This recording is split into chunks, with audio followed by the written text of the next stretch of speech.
Cheers.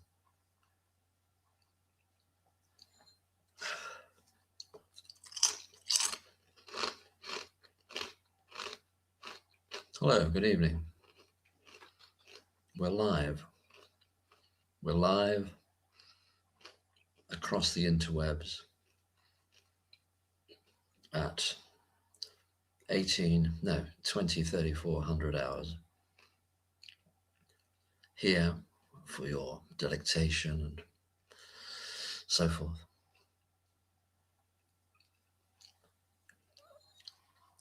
Am I live though? Am I even live? Oh, Chris, you saw the crisp thing. I tried to sneak that in. Salt and vinegar. Salt and vinegar. Hi, Lazy Daisy. Nice to see you. Good to see you there. I'm jumping on a live, as the kids say. Jumping on a live. And seeing what happens, you know. Because life is like that. It's moment to moment reality. And we're in it, whether we like it or not. I didn't want to start on that heavy note, but the crunching, the crunching. What I should have done is I'm gonna test something now. I'm gonna mute myself, and hopefully the crunch factor won't. Although there's nothing wrong with crunching, is it? It's anyway. I'm gonna try muting myself.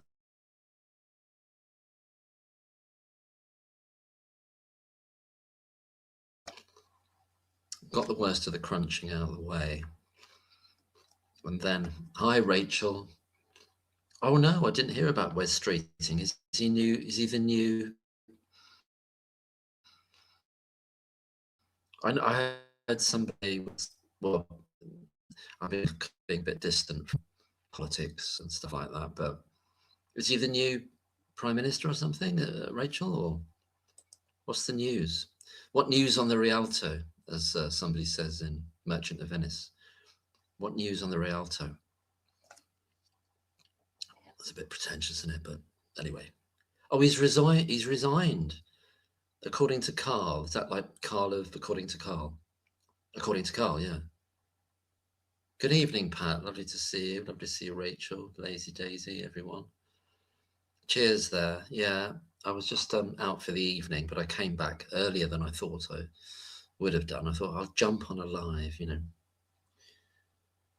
You don't have misophobia. Well, I tell you what it is. Isn't it weird with the misophobia thing that, and you see this on like Twitter or wherever, Facebook or whatever, where animals making crunching, like a beaver eating a carrot, can be really charming and lovely. I can't do it with people like crunching things. It just bothers me. So why am I doing it? I've got a whole bowl of crisps now that I can't eat unless somebody else comes on and they can talk and I can mute myself and crunch quietly. Hi Yelda, lovely to see you. Hope I'm not missing anybody out. Don't want to miss anybody out. Misophobia, that's misophonia, sorry, I beg your pardon. But I'm probably speaking too loudly as well. I think I need a proper microphone, one of those things that come in on a gurney or whatever it is, or not a gurney, that's not the right thing, is it? Like hanging from a ceiling, or it's on an arm, isn't it? People have got them on an arm. I'm going to get one of those and start getting ideas above my station. Yeah, not doing too bad, Yelda, thank you. Hope you're doing well there, you and loved ones. And yeah, it was me. You wrote phonia and I said phobia, didn't I? It was me that messed it up. Phonia as in hearing, isn't it, or sound, but phonics. But I went down the road to I put a little video up when I put it all together to this little town called Ilminster this evening, and it was quite nice. Oh, I forgot to do the invitation thing. How do I do that again? It's like I'm starting again always, and I can't remember anything. It's like that film. It's like that film Memento. Don't know anyone's seen that film. Hi, Melanistic Marble. Good to see you. Is that it? That's the StreamYard thing, isn't it? So Melanistic Marble says, oh, Streeting's quit. So yeah, Streeting's quit. And Rachel was saying that. Melanistic Marble. Oh, I'm going all over the shop. Hi everyone, hi Mark. What about the merging of police forces announced in the King's speech? I didn't know about that, but I'd heard little snippets of the speech, something to do with digital, forthcoming digital panopticon, or I don't want to get too grim. I'm trying to lighten up in my life, and I'm straight into dystopia. No, but it's important stuff to know, and it's good that you're sharing it. The King's speech, I didn't watch it. My friend watched it and said, "Oh, doesn't it look all silly now with him with the ermine and the crown and apparently they wheeled out the gold coach and everything, you know." Hi, MM is millennial, not millennials, beg your pardon, Melanistic Marble. That's a great name, Melanistic Marble, isn't it? Well, you've all got great names. I'm not. So yeah. So West Streeting was the protege, I think that's the term they used, of old, what's his face, the guy that just lost his job as American Mandelson. Mandy, as they used to call him back in whenever they called him Mandy. Something of the night about him. I think that was also used, or was used about Michael Howard, when they said there was something of the night about Michael Howard. You know, something of the night. Hi Simone, good to see you there. Hope you're doing well, and I hope Tony's well as well. Hi Lynn. Gosh, lovely to see you all. I just jumped on. I never know whether anybody's going to be there, and you're all here. It's marvelous. No, I just went out for what I thought was going to be a longer evening, but the thing that was going to happen, it didn't really happen. Not enough people came, so I came back, and I went to the Co-op and got a bottle of this. I don't know if it's backwards. Campo Viejo, which I think means old, doesn't it? Old Camp. Rioja. Anybody speak Spanish? Tempranillo, 2022. So that was a strange year. We're all here because it's not stupid o'clock. That's true. Yeah, that's true actually, isn't it? I always do it stupid o'clock. Why do I do that? All good, back from a sunny holiday in the Caribbean. Oh, that's marvellous. I hope you had a lovely time. Never been to the Caribbean. I'd like to go one day, but that sounds fantastic. Bet you really enjoyed it, and but it's hot over there, isn't it? It's warm.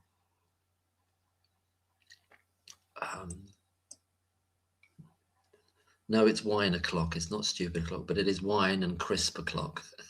in Shay the bungalow. No, I've only got one bottle, and I'm taking it easy. This is purely medicinal for, you know, the heart and everything. It's good for your heart, isn't it? For the blood, antioxidants. It's a mixture of getting some of your 5 a day, you know, one of your 5 a day, whatever, and antioxidants, and then we're doing well there. Hi Nancy Albright, lovely to see you. I'm going to dial back on the rants, because I think my rant period it's not that it never say never, but I'm trying to mellow out a bit, and it's not that I change my viewpoint or strength of feeling about the horrendous miscarriage of justice. It's not that, but it's that I think something shifted, and everybody knows. It's like an open, it's not a secret. It's not even an open secret. It's just open that it's totally, it's just Lucy Letby is a political prisoner in effect, you know. Well, I think so. There were some comments made about, and I can't remember who made them. I put up a post about, I'm just going to check this now. It was to do with the HM Coroner's Court, Cheshire, announcement suspending the inquest until next year. And let me have a look at the comments here. There's lots of really great comments. And somebody says, I can't find it now. Anyway, it was a comment about the idea that the inquest touching upon the deaths of babies, it's the terms they use. It wasn't quite cases which are linked to the criminal proceedings resulting in the convictions. They don't mention the word murder. Maybe they're not meant to because they're an inquest. There's something about it that it's just a bit, well, it talks about deaths. And it says, I don't know if I can share that. Sorry, I'm going to come back to the screen. The deaths of 6 babies, which are linked to the criminal proceedings. It kind of has a feeling. Hi, Chocolate and Chives. Lovely to see you. Oh, you just had an evening at the garden in the allotment. Everybody, I don't know if you know, Chocolate and Chives' channel is fantastic. It's beautiful. Videos about the allotment in Zurich, isn't it? Just outside or in Zurich area. Really lovely. Really going back to the rant thing. You know, I find it a very stabilizing and a dose of sanity in a crazy kind of world. So welcome, Nancy. Thank you. And St. Lucia. Oh God, I knew somebody that came from St. Lucia. I can't remember who that was now. Decades ago. Well, I'm glad you had a lovely time there, both yourself and Tony. Lazy Daisy, the drink hates me and it's not an issue, as I don't much care for it either, except for 0% lager stuff. That's quite nice. Yeah, they used to have that stuff. What was it called? Barbican. Was it called Barbican? There used to be adverts for it, Barbican. It used to be done by a guy with a northeast accent, i.e. Barbican, and it was like, I think it was like alcohol-free lager. I've got to be careful with things, but as I say, it's all for the antioxidants. So there's Chocolate and Chives, Claire. Lovely to see you, Claire. Wonderful channel with brilliant videos about growing things, all these fantastic tips that I'm learning and making a note of. How to make liquid feeds, you know, using like leaves as like dressings and things like that. And it's fantastic. So that's great. Hi, Colin. Good to see you there. I can't remember if it was you, Colin, that made a comment on the post about the coroner's announcement, and it's the idea that the language is quite. Somebody did. Aldi Saint Etienne, 89p for a decent slurp. That sounds good, doesn't it? That's good now. I mean, that's almost like as cheap as water. 2-litre bottle of water is like 80p. So, but I believe back in old history, you know, the water wasn't safe, so people drank beer more. So they tell us, you know, if any of the history is true, or if all of it is, or any of it is. Ah, the man with no name, that rings a bell. That's not alcohol free that you're drinking. No, it's not. It's 13%. 13%, yeah.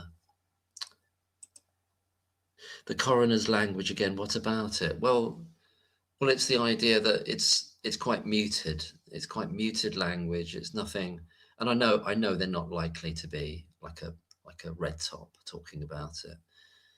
But it's the fact that, you know, they've put it off. They put it off because Thirlwall's put it off.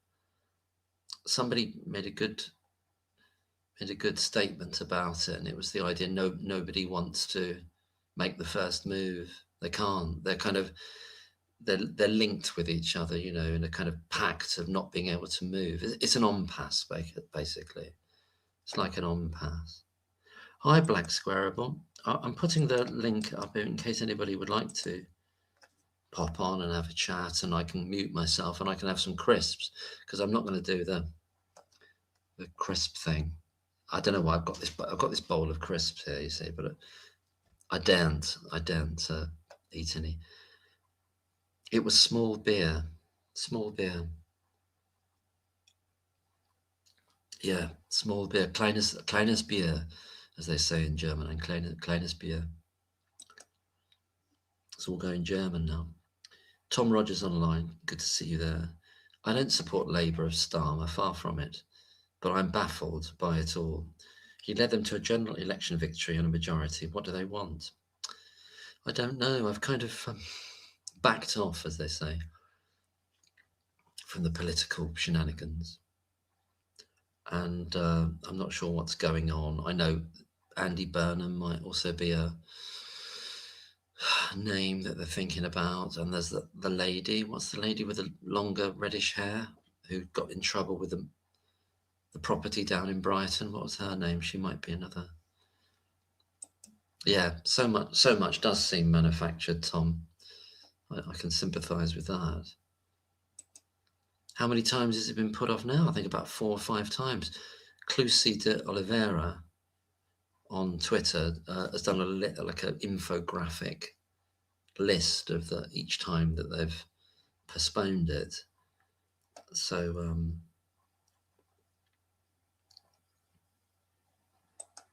I think it's about 4 or 5 times. On my way to bed, unfortunately. No, I totally understood, Black, and good to see you. Up for a slurp and a chat. Yeah, slurp and a chat. Well, I would have a crunch as well, but I'm not going to do it. I'm not going to do that. It's professional. This is a professional channel. It isn't really. Angela Rayner, thank you. Thank you, Angela Rayner, because she had this house, or bought this house down in Brighton, or was it? No, I think it was an apartment, wasn't it? But Brighton's expensive, isn't it? It's got really expensive, apparently.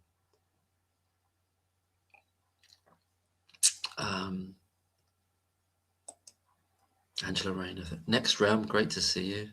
Good to see you there.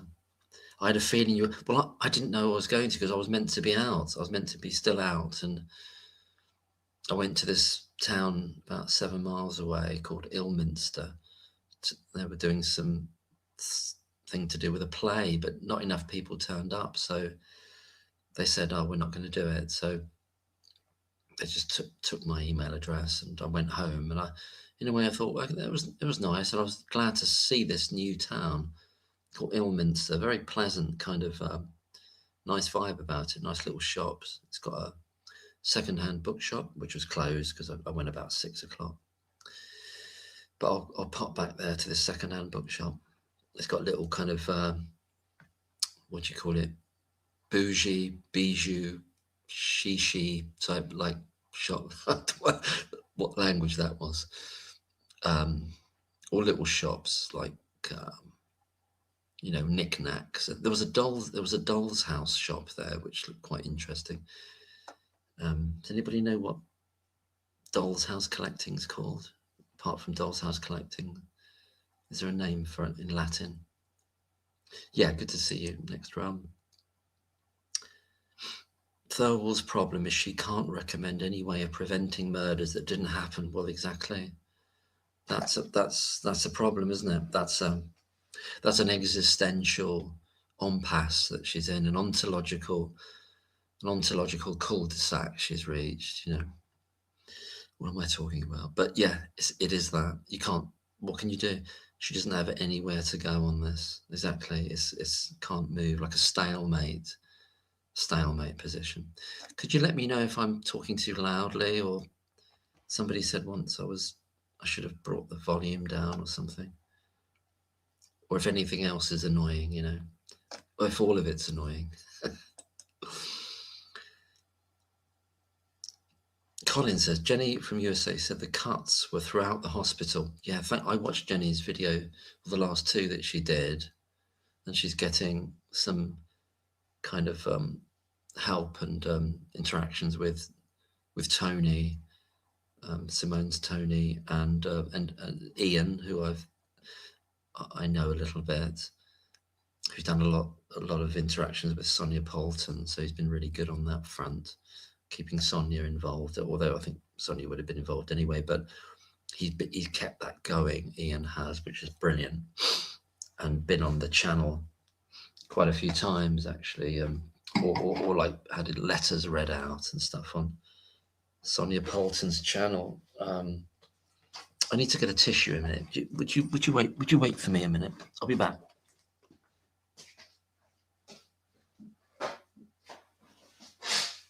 Oh.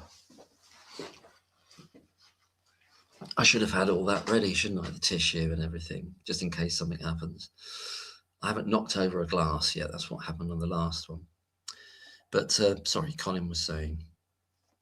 I'll put the link up again in case anybody fancies a chin wag, or you want to talk about. You can talk about anything you like as well. On this channel, it's all up for grabs. And Jenny from the USA said the cuts were throughout the hospital, and I reckon the deaths through this period would have been through the whole hospital. That'd be interesting to find out. If only I wasn't. Well, apparently it's not me. If only anything I send them wasn't deemed vexatious, then I'd be asking that. I'd be asking that.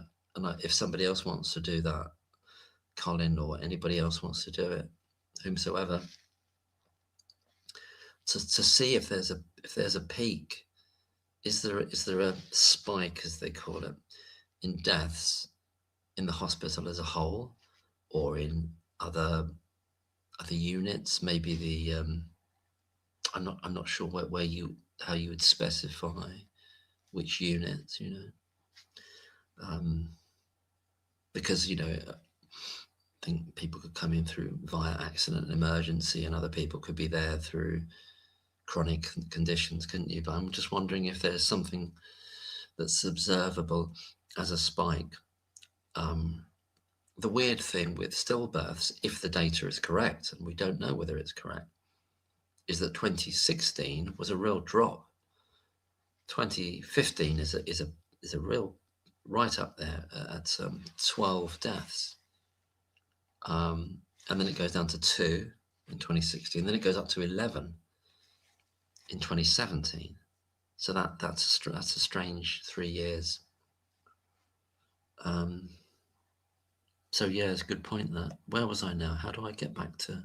Have I missed anything? It's perfect. Oh, thank you. See, I don't know whether I'll try and join a live when I'm home. You're on the train. Oh, fantastic! It's amazing to think that. See, I don't know where I am now. Oh, so did Colin? In a manner of speaking. Lazy Daisy.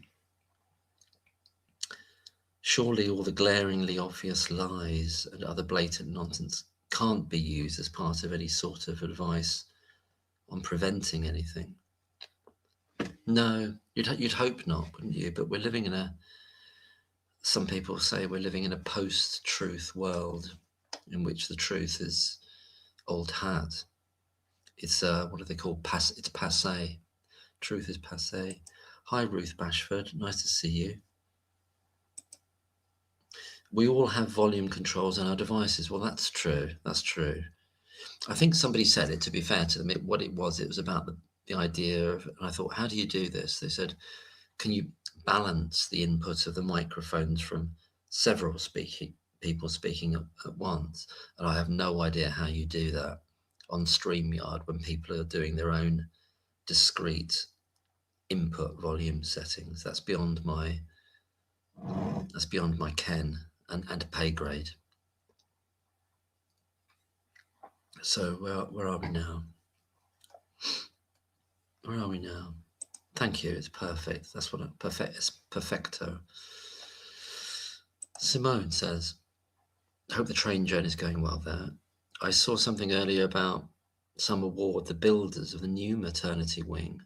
Awards everywhere, I know. Everyone must have prizes, as they say. Awards everywhere. It is like we always said, follow the money. Your sound is fine. Thank you. Thank you for the confirmation of that. Hi, Billy. Good to see you there, Billy James. I really enjoy your videos with the squirrels. I really love those. And it's amazing how they've got to know you, or individual ones have got to know you, and they allow you to stroke them and everything. I like those videos. Richard Gill is interesting. I.e., Lucy was pre-warned she was being set up by a fellow nurse, and somebody knowingly, blatantly lied in court. All right. Was that the Richard Gill? Is it on his channel? Because I saw the one on Stuart Gillam's channel when they're talking about the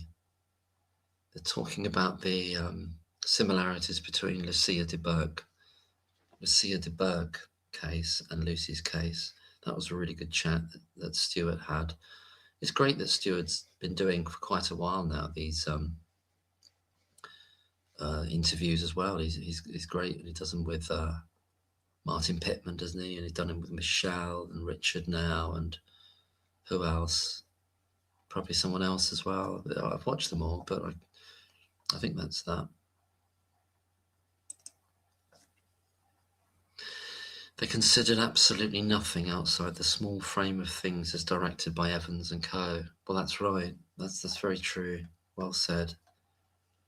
Well said. Because that, as soon as you go outside of that narrative, then that narrative begins to internally combust or collapse in on itself. So it's as though you've got to protect every element of that.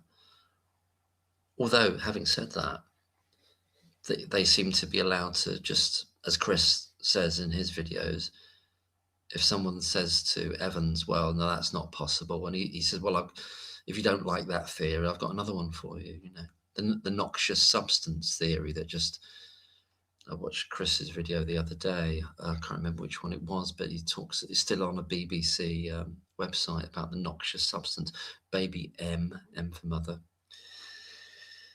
So there we are with that. Melanistic marble. I'm involved in a legal case with the other party. Hope it's okay me putting it up here. As someone purporting to provide statistical evidence, it's completely flawed. How can people get away with it? Or they just chance their arm, don't they? They just they just chance their arm, and they seem to get away with it. But yeah, I need to. I thought I would have seen it because I should get notifications for Richard's videos, but I might have missed that one. They don't always come through, But I'm watching Jenny's ones today, yesterday. Hello, Melanistic Marble. Hi, Henry Macaulay. Good to see you. Jenny had a spreadsheet of staffing, and the neonatal unit was the most understaffed area of the entire hospital. Yeah, this is it. This is what bothers me when the network neonatal lead, someone by the name of Nim Subudar, when they were asked to comment on Countess of Chester Hospital, just said they're not an outlier. COCH is not an outlier, and the consultant team are just great. They're just great they attend all these meetings. There was a kind of a business speak thing about the meeting that they attended. I've forgotten what the phrase is. It was like driving change or whatever it was. But they just, Nim Subudar just said that, yeah, everything's fine. Even though they weren't meeting the BAPM standards, Nim Subudar seems to be fine with that. Seems to be, at least publicly. Oh, it's tasting really nice, that wine. I'm going to take it really slowly and gently, because that's what we need, some gentleness. Hi, Simone. Rachel, hi, good to see you, Rachel. Trying to prevent something happening again that never happened in the first place is a type of paradox, often described as a preparedness paradox. That's interesting. A preparedness paradox. That's an interesting way to put it. Yeah.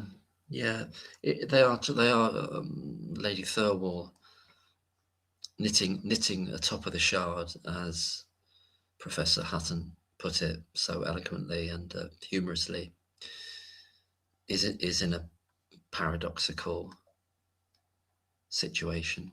Indeed, I wonder if she really fully appreciates that.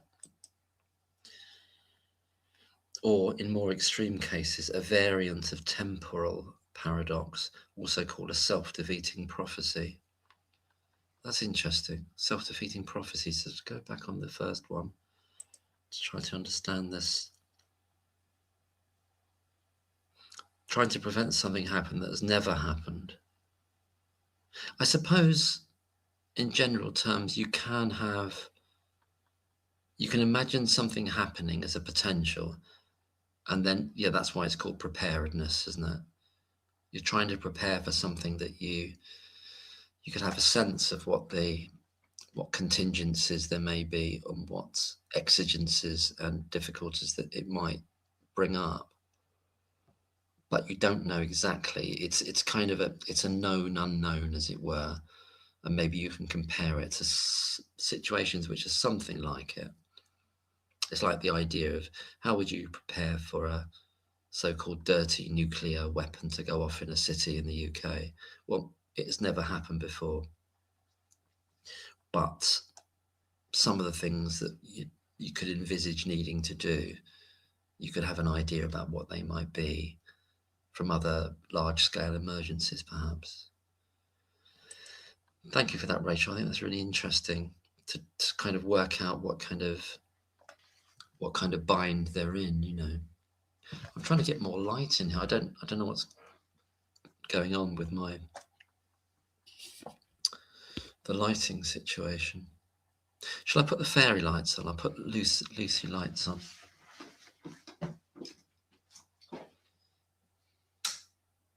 Yeah. That's a bit better, isn't it? Well, not really. But it's nice to see the lights anyway. Could someone like David Davis put some pressure on Thirlwall to release their findings? It's a good question. We're back to this idea of separation of powers, aren't we? The executive, what are they all now? Can somebody help me with that? The executive, I always forget them. The parliamentary, what the separation of powers? I'm just looking it up now. Sorry for the typing. Yeah, the legislature, that's David Davis is part of that. The executive, which is like civil service and stuff, isn't it? And the judiciary, to prevent concentration of power and ensure accountability. So they're the three branches. Are they the three estates, and the fourth estate is the press? Is that, or am I thinking about something differently there? But it would be good, but I think he's not meant to be seen to be politically pressurizing the judiciary. But is her role, strictly speaking, the judiciary when she's doing an inquiry? Is it the judiciary? Not really, is it? It's something else. Is it something quasi or something a bit different? Something like that, anyway. I start things thinking I know what I'm going to say, but I end up not knowing it. But that's all right, isn't it? Just we're all learning as we go. I didn't know anything about insulin before all this, and I'm not saying I know much now, but something I know about it a little bit. Hi, Angela McCavanagh. Good to see you.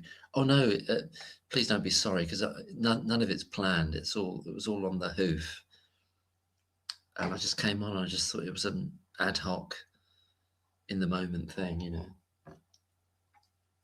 So you're never late. You can't be late here. This is a time paradox.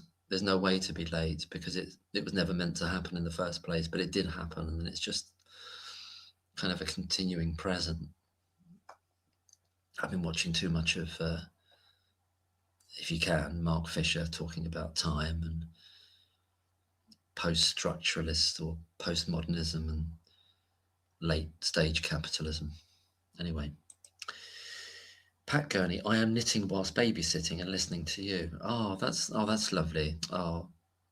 Is baby asleep and you're knitting? Are you knitting something for the baby, like a blanket or something? Or knitting's a fantastic skill, isn't it? I might try it one day. There was a bit of an upsurge of like knitting groups and clubs that started meeting in like cafes and pubs even, wasn't there? I don't know if that's kind of died down a bit, but that was a thing. That was a thing for a while. But I don't want to talk too loud and wake up the baby though. Fine to say about my legal case. Oh, thank you. I'm glad. I read a lecture by a judge about the use of statistics in English law, and the leading case is R v Clark. Oh my goodness, Regina v Clark, Sally Clark, soon to be R v Letby. That's very interesting. But unless you are Chief Constable Roberts, in which case statistics never plays a part in any criminal trial and never has, and no statistician never has. So somehow he came to that conclusion. Lucy lights, yeah. Operation Merlin Falcon got some nice lights as well, didn't he? David Davis was unsuccessful in trying to get the Thirlwall inquiry postponed, yeah. So I doubt he could get their findings released. Yelder. Yeah, that's the bind he's in. I suppose the idea of getting it postponed might be different to intervening with it once it's started, once it's ongoing. But it's all... Glad to hear you got out tonight. Well done. As once shared that you're agoraphobic. Well, yeah, I mean, I can be a bit agoraphobic, especially in the winter time, but I'm trying to make a little forays into the world, as it were. I don't know what's gone, but it's very dark here. I don't know. Maybe it's just my dark nature is making it all dark. Can you see me all right? Not that you need to see me or anything, but it's all gone very dark and I'm not sure why. I've got the light on in the kitchen. Usually I feel it's too light. Anyway, I'll just carry on. It doesn't matter, does it? Yes, like the twinklies. Yeah, got to have some twinklies in life. That's what we're doing. That's what we're here for. Absolutely. Hi, little unicorn. Great to see you. Hope all is all well with you. Hi, everyone. Hi, Lil. Hi, Tom. Good to see you as well. Nice to see you. The executive is ministers and government departments. Thank you. Yeah, like the Sir Humphrey, isn't it? I might start watching some of those again. There's some classics there, aren't there? Sir Humphrey would be part of the executive, wouldn't he? In Yes, Minister. Yes, Minister. Hi, Margaret. Good to see you as well. Well, see, I wasn't going to drink for the rest of the year, but that didn't work out, did it? It's I don't know if it's this one. It's Spanish. It's a little Spanish number. Rioja. It's Alwa. It's called Alwa, which that's Rioja backwards. Alwa, which sounds French, but it's quite nice. It was £2 off in the co-op I went down the road about 8 miles, a little place called Ilminster, which has got this beautiful minster. That's why it's called Ilminster. And the bells were going. I did a little bit of filming that, clicked the phone. And I'll put the video up about that because there's some nice little shops there. I'll go back there in the daytime. I've not been down. I've never been there before. So are you having a drink yourself, Unicorn? Are you having a G&T? I think you like a G&T, don't you?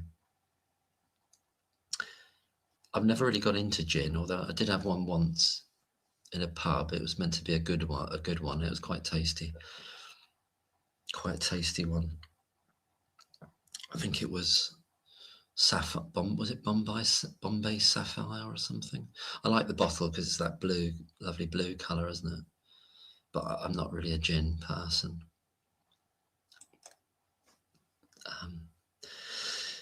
I'm having a couple of days without wine to pacify my GP. Yeah. But I'm just following medical advice. Red wine is meant to be good for you, isn't it?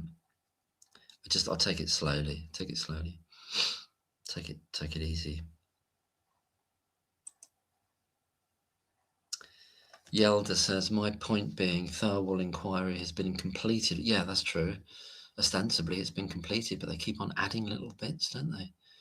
They keep publishing wise. I mean, not being in a room and talking to people, but publishing stuff. Keep like, oh, here's something we've forgotten. Here's something we've had for 3 years, but you can have this as well now. Thorough inquiry has been completed for months, yet they haven't released their results. Yeah. Well, I just think it's testimony to the bind that they're in, where the CCRC haven't made a decision, as it were, or haven't been told what to do. Is my way of looking at it. But that's cynical old me. But I know what you mean, Yelda. Yeah. Icelandic men knit. Well, that's good. Well, if they do it, then I think men knitting is a good idea. Oh, I see. Henry is a case in point. I'm knitting hats at the moment. It's therapeutic and teaches patience. Yeah, I'd like to give it a go one day. I've never tried it. Someone who is often on the channel in comments and things is Benita Bonnie. I think she's slightly changed her channel name, and she's doing some amazing. I think she's called Benita Vanik now on the channel. She's doing amazing embroidery, but with a machine, and doing these like butterflies and flowers and everything. It's fantastic. Great colours. All this embroidery stuff, which is great. But that's great, Henry, that you're doing that. Yeah, I'm imagining something like a scarf is probably the easiest thing to start with when you're knitting, rather than a pair of gloves. That's going to be harder, isn't it?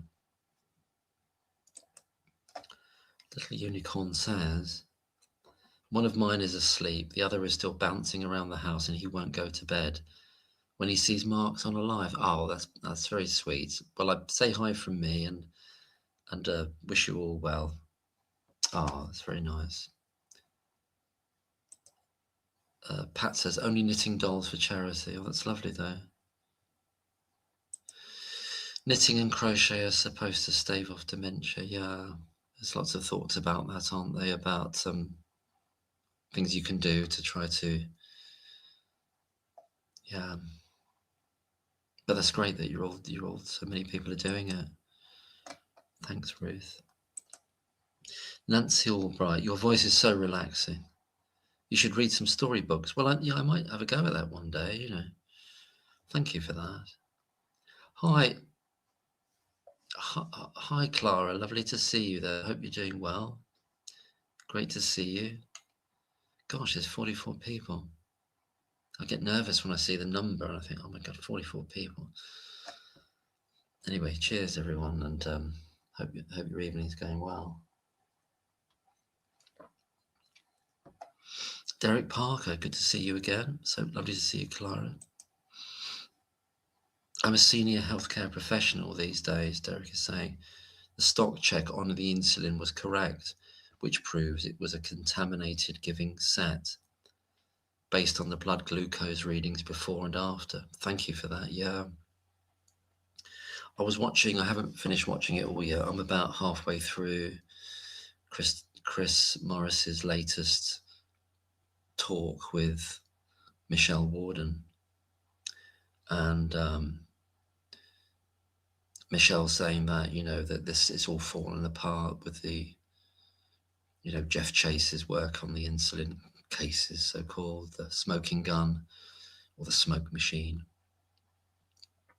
And Michelle makes the point, if you've seen that video, she makes the point, the very strong point again, that those were the cases that the jury, the only ones that they were unanimous on, and that they returned their verdict straight away before any of the other ones.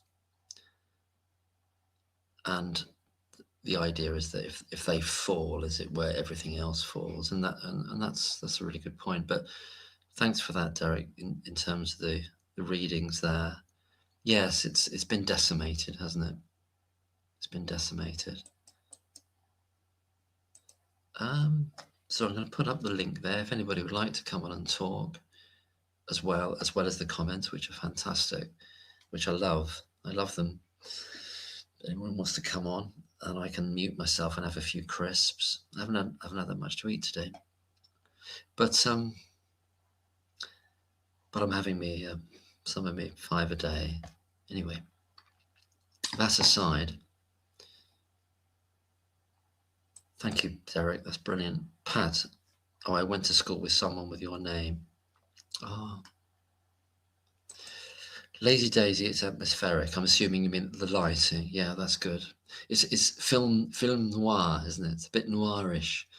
Hopefully nothing too noirish will happen, like somebody bursting through the door with a... Anyway, I won't go there, otherwise I don't know what will happen. I'm trying to keep it all within certain parameters. Trying to mellow. Henry Macaulay, I think that the three estates are government, church. Oh, sorry. Oh, thank you for that. That's good. I get them mixed up. So you got the separation of powers, and then you've got the three estates. Henry's informing us, which really helps. Government, church, and people, and the unofficial fourth estate, as they call it, in a kind of waggish way, or a, I don't know, ironic way, is the press, is it? The media. But the media has changed, hasn't it? The topography of the media is very different than it was 20 years ago. And I'm not talking about my tiny channel here, but although it's part of it, our conversation here, we're part of the media, aren't we? And essentially, it might be, it's not a huge part of it, but it's part of it. I think it's part of it. So 3 states, government, church, and people. Tim, great to see you. Lovely to see you there. I'm teetotal nowadays. Yeah, I mean, I go through quite long phases of being teetotal, but now and again, I don't know. So I was in the co-op in this town down the road, about 7 miles, and I thought I was going to this thing. I was meant to be there now, but it got kind of called off in the end. So I've come back early, jumped on the live. But when I was in the co-op, I just fancied a bottle of wine, and I thought, yeah, I'll just take it easy with it. And got a bounty. Chocolate bars like £1.20 now. Like, it's just crazy, isn't it? Now and again, you get one with it's got a special offer on the packet, 75p, but it's suddenly zoomed up to over £1, and now they're heading towards £1.50 for your bog standard bar of bounty, which is just outrageous. I'm gonna write to the Times about it, the 14 Times or something, G&T, an African safari, sundowners drink. Oh, right. Is an African safari. Oh, is that what they call it over there? Sundowners, yeah. You're on the veranda, and yeah, I have to be careful with things, because when I go off on one, I think I'm going to say something but it's never meant badly, but it's just kind of like on a riff on these things. I think, I'll have to be careful what I'm saying. But no, that's fantastic.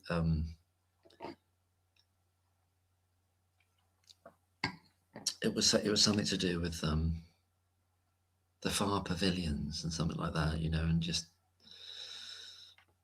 G&T on the pavilion after the sun goes down, all that kind of stuff. It's nothing. It's just a thing. Sundowners drink, yeah.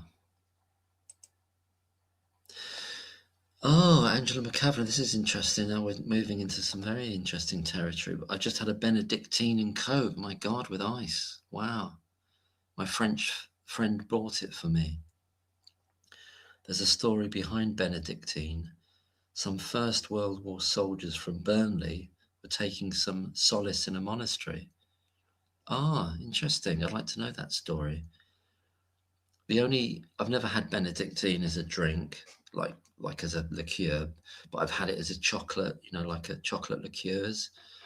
When my dad left the army, he was in the army for about 27 years, and he worked for a chocolate factory after that called, well, it had lots of different names. It was Tobler Meltis, who made Newbery fruits, and then it got called Zouchard, which was taken over by this Swiss company called Zouchard, and then eventually I think Kraft took it over or something, or it was like this chain of takeovers, but originally it was Tobler, then Tobler Meltis. But they used to do a lot of what was it, just chocolate liqueurs, and Benedictine it's quite a sharp taste, isn't it? But having it with Coke, I'll try that one day. It's on the bucket list now. I've got to do it. But this thing about the World War I soldiers from Burnley taking some solace in a monastery, stuff like that gets me thinking. I think, there's a play in there, or a radio play, or a novel, or a short story. Just that encapsulated there, isn't there? I'll put up the link if anybody fancies coming on, and you don't have to. You can just be audio if you want. No pressure. No pressure. It's all gravy. That sounds interesting, Angela. Pat Gurney, Margaret Dixon. This is my married name. My dad's family has been traced back to Henry VIII. That's incredible, isn't it? It's incredible that families can be traced back all that way. I've never done the, where you send off. I don't know exactly what you do. Send off. Is it blood or something? To get your, what do they call that? Your background, your genetic background. They say you're 7% Serbo-Croat and 2% Ashkenazi and 1% Nigerian, whatever that is, a whole mixture. There's that thing that people said, I don't want to get too heavy or anything, but people said, oh, they're just trying to get everybody's DNA. But I'm trying to think differently about these things. And even if that is the case, it's quite interesting to find out your background. Mine is quite mixed in terms of nationality myself, but that's interesting that you can go all the way back to Henry VIII on your dad's side. Incredible. Shyster. That's a good name, Shyster. Am I saying that correctly, Shyster? 1975. I was 10 years old in 1975. God, that's a long time ago. Skateboards were in for the first time before they had that resurgence when they came back. The skateboards were massive then. And skate parks. Around Bedfordshire, there was a skate park in Kettering. And I know I'm dotting around a bit, but it's all it's eclectic, So I put up the link, didn't I? I did that. This means I'll be up for the next 4 hours watching you when I should be sleeping, Mark. Well, I'm not sure I can do a 10-hour thing. that was the longest one, the 10-hour. I think I lost it towards the end, didn't I? But that was a bit mad, wasn't it? I'm not going to do this, but it's just popped into my head, like a 24-hour thing, just for charity. Could do it, something. But I'd be like comatose by the end of it, and so would everyone else probably.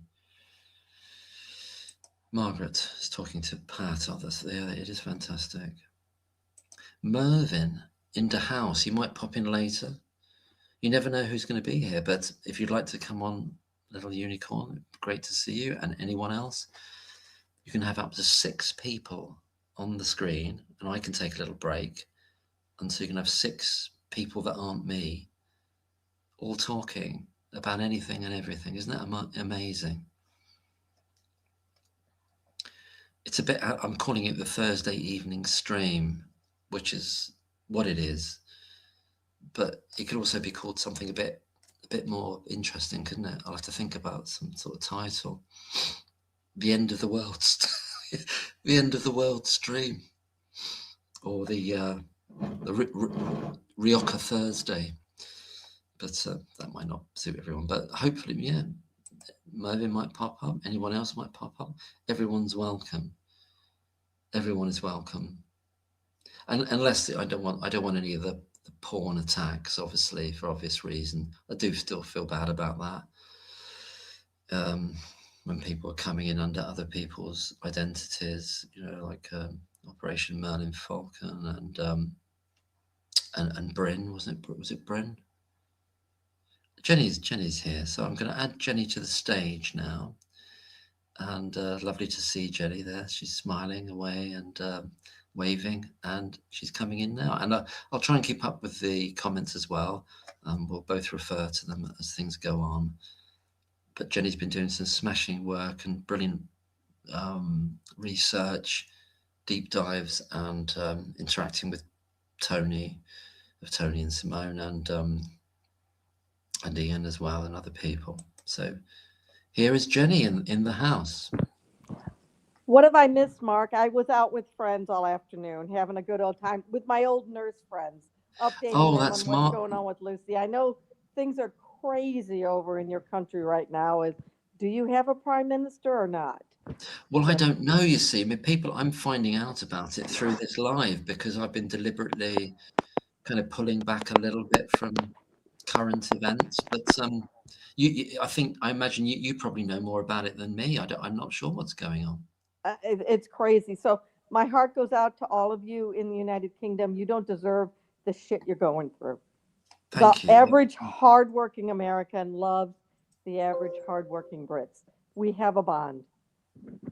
Well, absolutely. And I think that's what Yeah. matters. And when we talk about like countries and in terms of what governments are doing, it's never about the people, is it? Because the people generally, once an executive, sorry, not executive, once a government gets in, then they can break all their promises and they do No, regularly. it's not they can, they will. But they will. They It's a will. law of They nature, isn't will. it? Yeah. So Yeah. you've been doing some fantastic stuff. Oh, I've I've got watched. more coming. You've got more. You've got more to I've got come. more coming. I think I That's got the great. it guys. I used to think it was the Countess of Chester was feeding into the local elites. Okay, let's give cousin Eddie here the plumbing or this or that, and let's keep the locals happy and give them contracts and this and that. And if you guys can see now, I was able to go on to the whatever the website is that says whatever the contracts that the Countess of Chester has and stuff.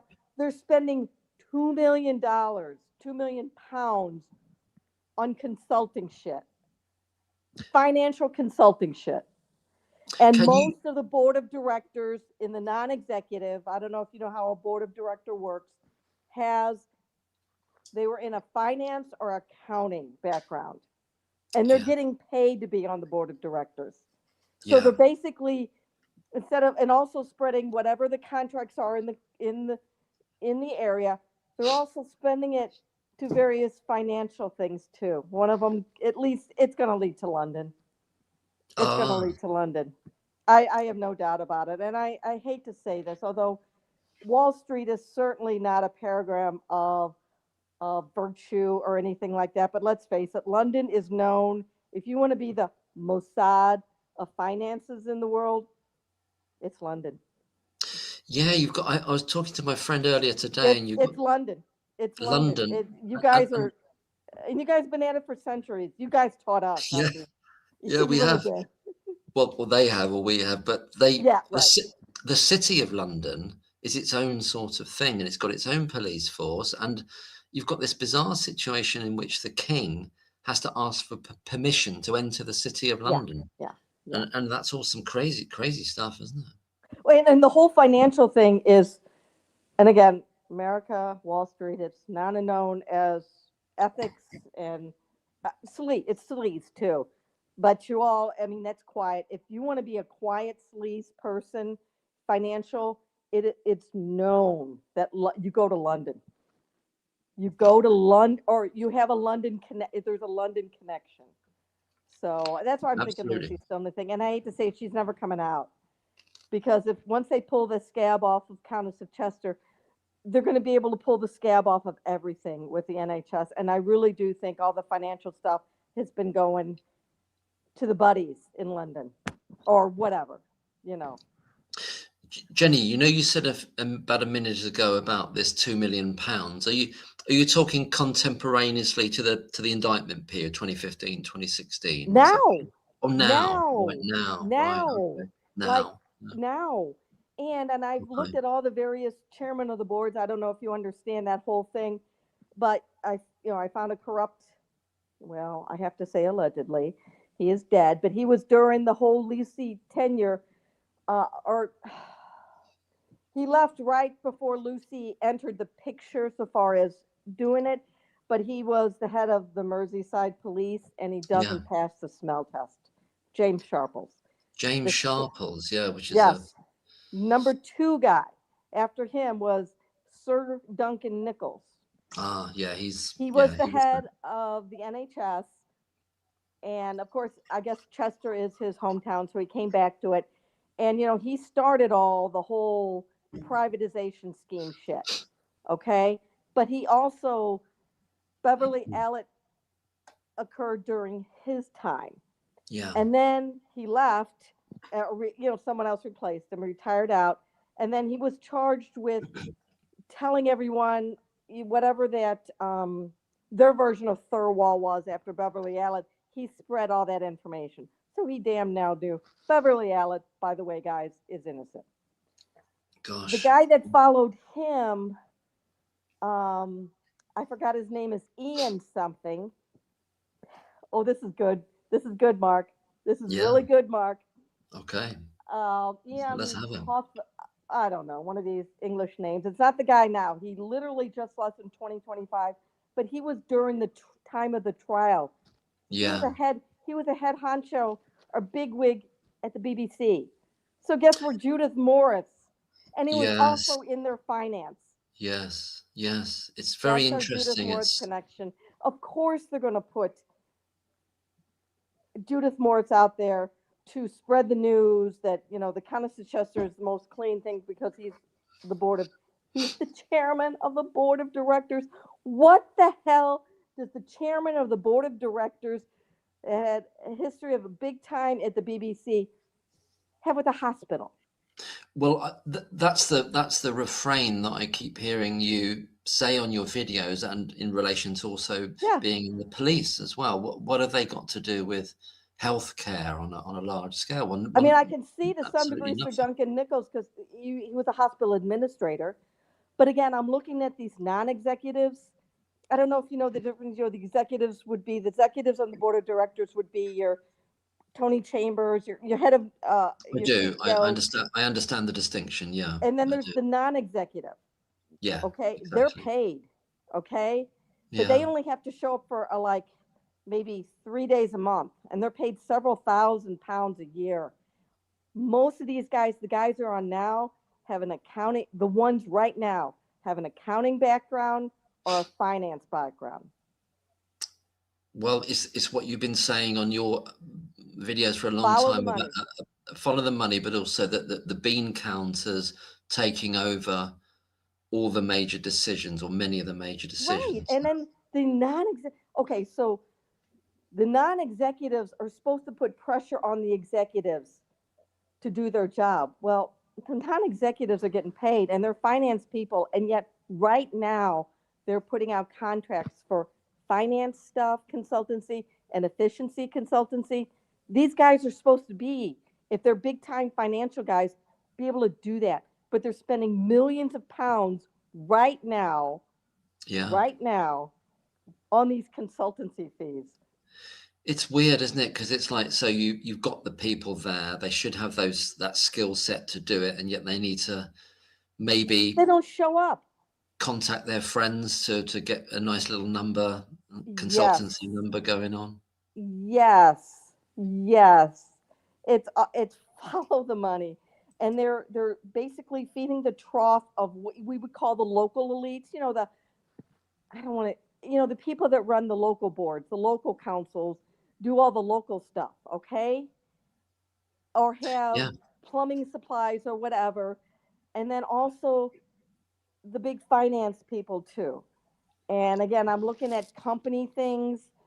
This would be I forgot what they call it, but you would look up these corporations supposedly on the company things, and usually you can find yeah, you can find the connections, the the connections, connective tissue.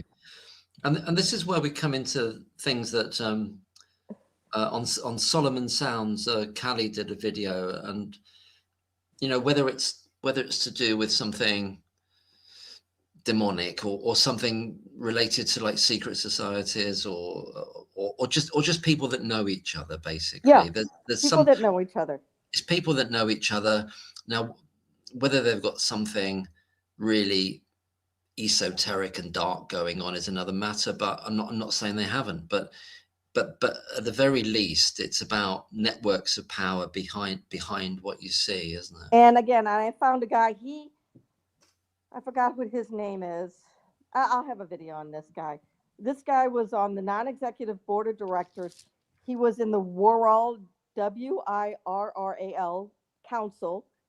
Okay, he did a early retirement because there was scandal going on because something about they were something about care homes and older people, they were getting their money out of them. So he takes early retirement, then goes on the board of non-executive board of directors, moves into Chester, goes on the non-executive board of directors. He's the one. He's also one of the ones that in Thorwall, and of course, as soon as he hears about Lucy in 2016, 2017, he goes to Arian, not Arian Power, Karen Reese or something. Oh my God, totally believes the consultants, and he rips on the executives. He leaves in 2017. Now he's a Blackpool Hospital executive board of directors. So he goes from he's a Yeah, career local elite. exactly. Absolutely right. It's And it's kind again, of like a kind yeah, of like a merry-go-round of that's what's going on. opportunities. That's what's going on.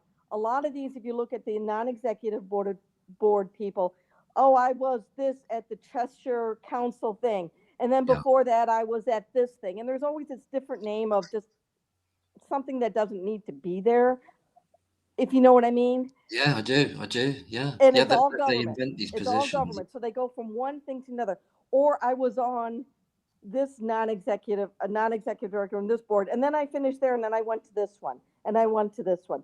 So it's all this thing. Now, the foundation trust, it was all set up so you would have local control. Well, that's you're feeding the local. If you have a wonderful local person that does wonderful, and you pointed out in one of your community posts a week and a half ago, there was a board of director guy that was, That's yeah, right. that And is he was who he was you an don't. ex-police he was an ex-police officer, wasn't he? Right, But and he he said, he, why are he was these doing babies really dying, well. and he was thrown off.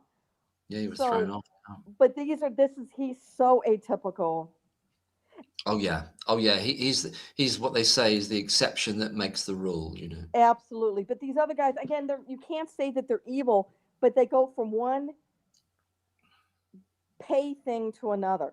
And what they're Yeah. doing is you can see how they're taking money out of the NHS. Oh yeah. I can Yeah. see it. I can see it over here in America. And I don't have a financial background. Well, I It know that really is.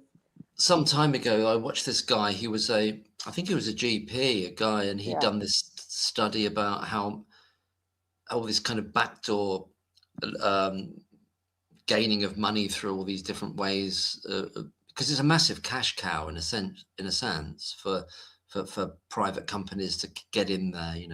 Private finance initiatives, I think, Oh was the yes, and yes, PFIs. I just learned about PFIs. that.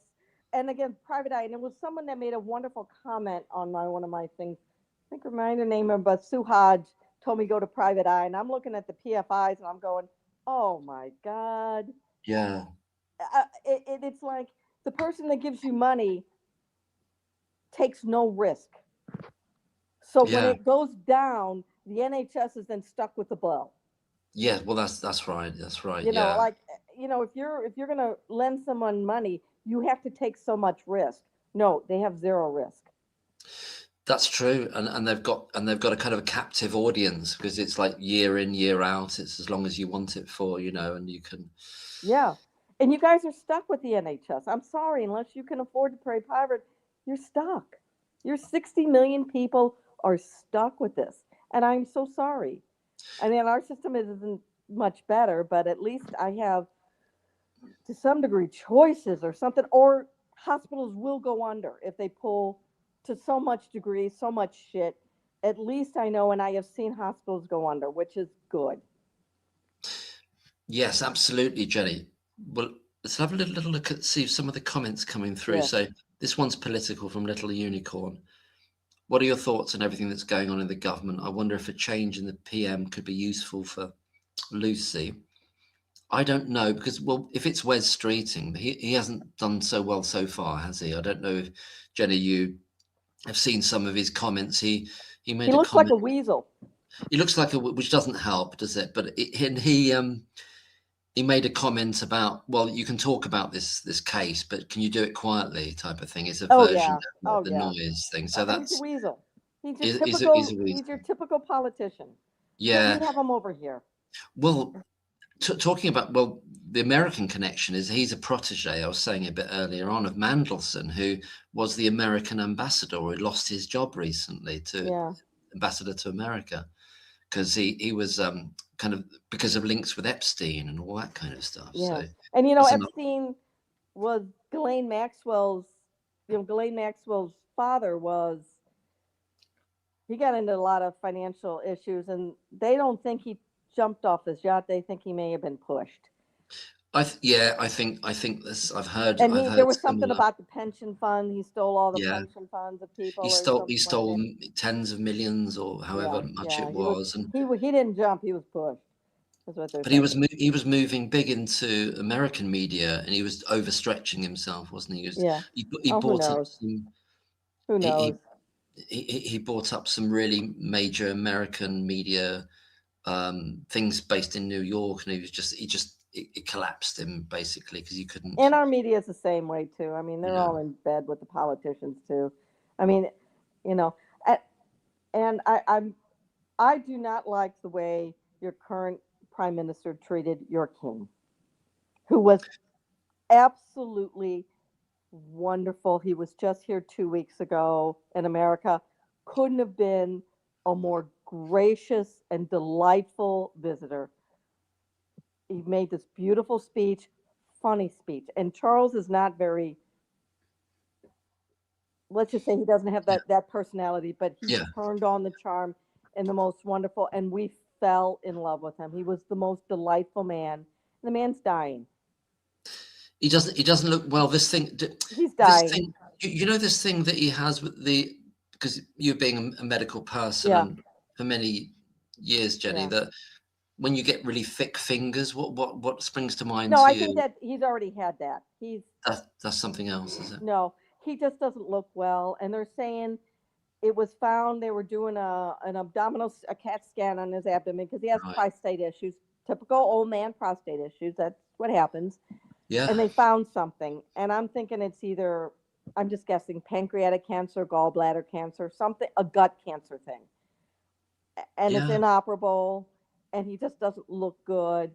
And to put him through that crown that was heavy and that heavy robe to say the speech, so this weak ass Keir Starmer, and again, the man came over to America. We were about ready to celebrate our 250th anniversary. The man is dying. King Charles did. He came over, and he couldn't have been more delightful and wonderful to us. It was like our best friend. Wow. And so I Wow. felt sorry for him. I haven't heard his speech. I just saw the pictures of him. He didn't look good. And for him to be put through No. that's hours of things. Because this trip to America probably took all the energy he had to do it, and he did it. I think he did it also for his mom because his mother was the most gracious and kind to Americans. Yeah. And Yeah. I just I hate seeing. I hate seeing that. I don't care what their politics are. I just hate seeing that. If someone treats us well, I want them treated well. I understand what you mean. It's interesting to get your perspective on it Yeah, because I'm not sure what the general feeling is in the UK. Some people don't want the royal family to continue. Some people do. Some people feel very attached to it. The whole history of it, and obviously the next in line will be William yeah. and Kate. And And it doesn't matter to us Americans. It's just no, okay if you're nice to us, fine. You know what I mean? It just and we'll be nice and we're nice to you too. And let me tell you, he treated when Trump was over there, and Trump is not an easy man to deal with. I am no fan of Trump, but he treated him. Trump was there a few months ago with the most gracious and kindness. Your queen always treated, and many of our presidents did not deserve the kind treatment. We were not. We don't have the best of presidents. It didn't matter. Your queen treated them with kindness. We just appreciate that. You know, in when you're a terms of the gracious host. in terms of the presidents, I'll get back to the comments Yeah. in a second. And in terms of the presidents in your lifetime, is there one that stands out for you that you really admired or liked that you've had? Gerald Ford, Ford, because he had to deal with Richard Nixon resigning. And he did the right? right thing by pardoning him. I won't Mm. go into that. It basically hit the reset button. Um, I didn't like George W. Bush because I thought he was weak, but I liked his father because I thought he was a statesman. Reminded me of David Davis. Okay, Ah, right. um, Okay. the man, and he died. He died while I was a kid, but he was president before I was born. Harry Truman. Harry S. He never Truman. wanted to be president. He was thrown into it because FDR died, and he didn't take any bullshit off anyone. He's from the same state I am. He was Ah, born in the same state I was, so he's about 5 hours away. is that the And he, state you're in now, or the are state you I'm in now, your yeah. state you're in now? Yeah. And he's the one that invited Churchill to come over after Churchill was thrown out of office. And where he did, he invited him over to Missouri to a college, and this is where Churchill made his famous Iron Curtain speech. Ah, So, interesting. so Interesting. there's a connection, and stuff like that. So, I was thinking about Churchill before we got onto that yeah, because he had a connection through his mother's side to America, his didn't she? mother was named Jenny. Yeah. Oh, right. And she was from an American sort of She was family. one of those. She was one of those what they call dollar princesses. She was, so whatever could get her dowry and stuff like that too. She was one of the first wave of the American dollar princesses that went over there and married aristocracy. Although she didn't marry the duke. She married the son of or the brother of the duke or something like that and stuff. Yeah, that's right. And Duke of Manchester, I think. And I think Churchill was actually born in Blenheim Palace, not because his parents lived there, but because they were attending a ball there, and she just happened to go into labor. So right, yeah, right. Yeah. No, I've never been there. I'd like to go there one yeah, day. I've never yeah, seen it. It's meant to be quite impressive. I'm kind of ambivalent about massive places, but there's sometimes there. Did yeah. you ever watch? And everybody in the chat, Downton Abbey. Did you ever watch Oh, of that course. series? Yeah, that Everyone in was good. That America was good, watched wasn't it? Downton Abbey. We all fell in love with it. Oh, I'm glad you liked that And because I have a connection to Downton Abbey, which is Highclere Castle. My sister-in-law's mother came from. She was World War II war bride. She married an American soldier. She was um, a cook's assistant at Highclere Castle during World War II, or oh right wow, before. She was again as a teenager. She lived in the village, so after you leave, you would leave schooling around 14 or 16. She had to go work, so she was. Think of her mm, as right. Daisy in the thing. So she worked there for a number of years. Like Daisy, yeah, Yeah, yeah, yeah. So my sister-in-law has gone to England, and so has her brothers, and they found her when they've told the people at Highclere Castle, this is who our mother was. She worked here as a assistant cook or whatever you would cook maid or whatever. They yeah. found her in the books, the payment that she got and everything like that. So That's great. I That's have an amazing. indirect thing to Highclere Castle. One of these days, I'm going to go there, and I'll give them her name and Oh everything. But yeah, she you should go. died. You should go Yeah, there. Yeah, that's yeah. incredible connection. Yeah. Isn't it amazing all the connections where, I mean, we were talking about the connections of people involved with this terrible miscarriage of justice, how they Yeah. keep knowing each other, and they're in different organizations that then link up, and then you get the attitude of, like you're saying, Judith Moritz, for example. But there's all these other connections in life that we can't avoid them. They're there. Or Yeah. that it's that concept of 6 degrees of separation or whatever, isn't it? Yeah. Or seven degrees, or, Is it seven? or It seven. was a If you hand a Yeah. book to one person and by the seventh person, it'll end up being, you can hand it to the president of the United States or something like that. Oh, right. Yeah. It was Yeah. there was a film, I think it was in the 80s. I think it was quite a young Will Smith was in it, Six Yeah. Degrees of Separation. Or And yeah, yeah. Or yeah, it's and a that was psychology thing. You can pass a book to eventually anyone in the world will be able to get that book within 6 or 7 passes to the president of the United States or anyone in the world. well, exactly. So I my dearest closest friend worked in the Welsh NHS for 25 years plus. Hmm. She worked with a consultant who had been a doctor for Dr. Nehru, who knew Gandhi. So that's only like 3 away, So I'm like 3 or 4 from Gandhi, just by that, And just by didn't that he have link. an affair with Charles's aunt Oh, or his great aunt Gandhi who did. was, huh? You mean Gandhi? Gandhi No, no, or Nero. Nero. Nehru? Yeah, there was something about that, It wasn't was there? Charles's great uncle, Mountbatten, and who he was married to, and she had an affair. Yeah, yeah. So you've got a Mountbatten connection, who A then has Mountbatten a connection, connection yeah. to the royal family.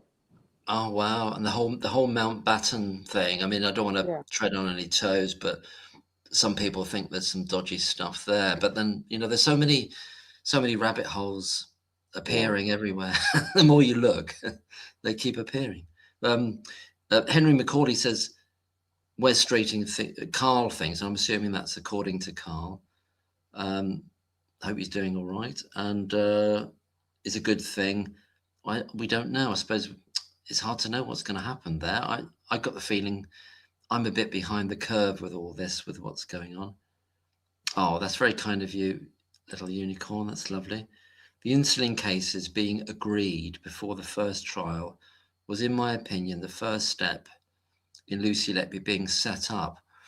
Yeah, I mean, I agree, Trevor. And the little bit of pushback that I've had, or when I've sort of thought that, is that Myers said that they didn't make their case. In other words, the prosecution didn't make their case that there was deliberate, intentional spiking of those TPN bags, and that they hadn't proved their case.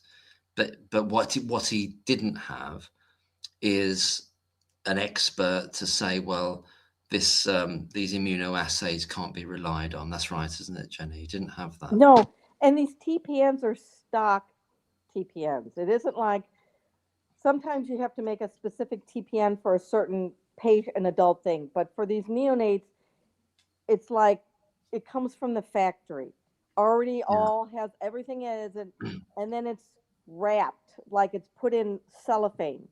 I'm glad you So said she would that. have had to inject through cell. Impossible.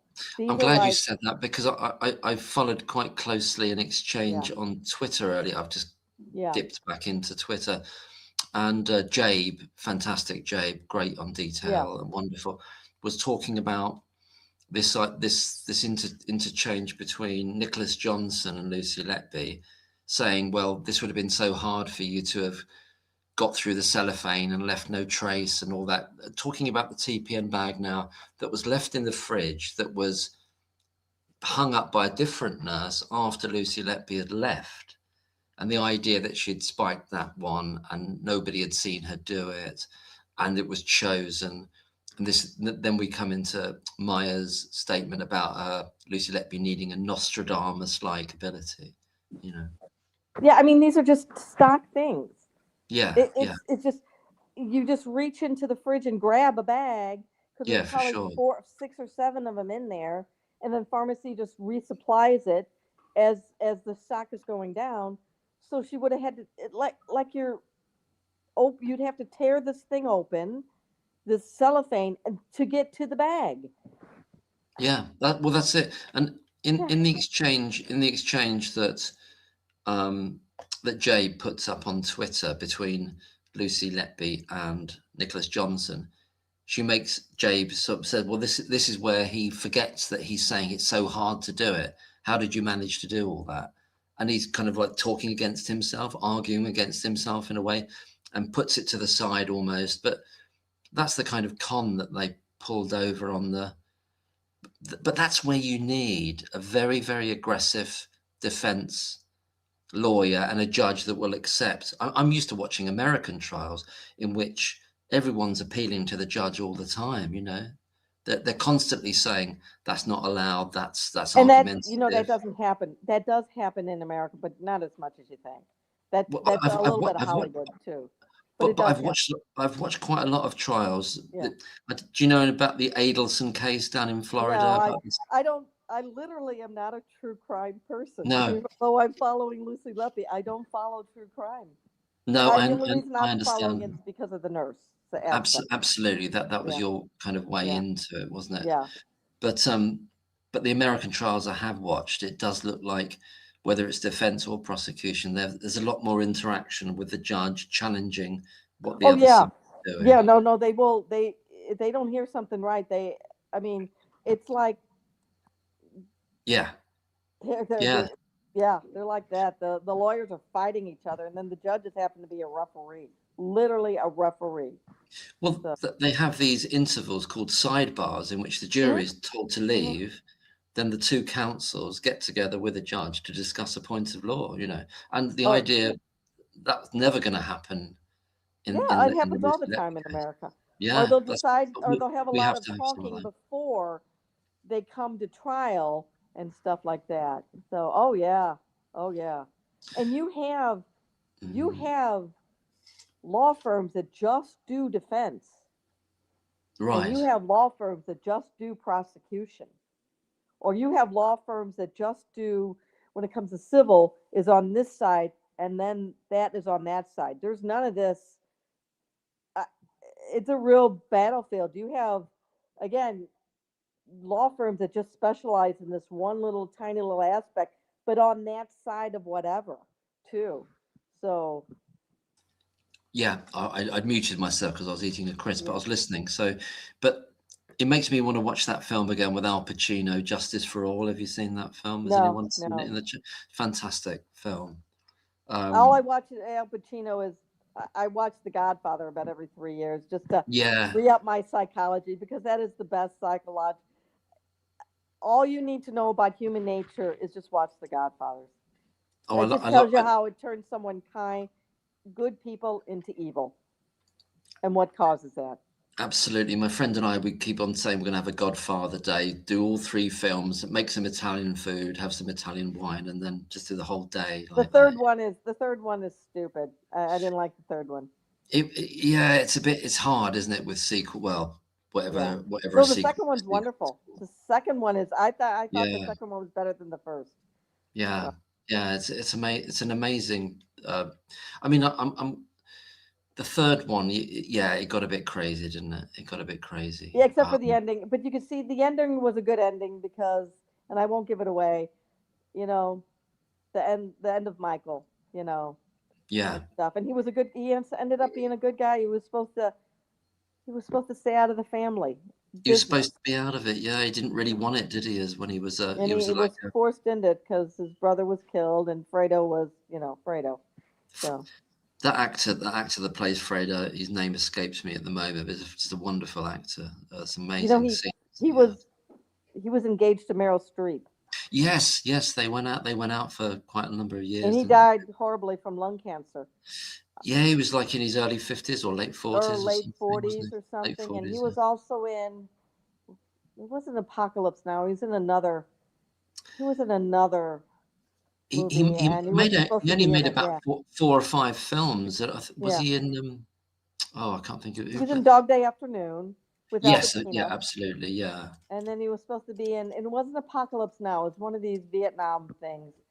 and he wasn't supposed to be there, but not Al Pacino. Oh God, who's the other? Who's the guy that was in Godfather 2? Played Robert De Niro said no, he's going to be in this film. I will pay the insurance because he was actively dying at the time. Oh, I see. Yeah, I Yeah, mean, yeah, John John Cazale. Yeah, yeah, you yeah, know. So he's yeah. And born in he 19. never. That poor guy.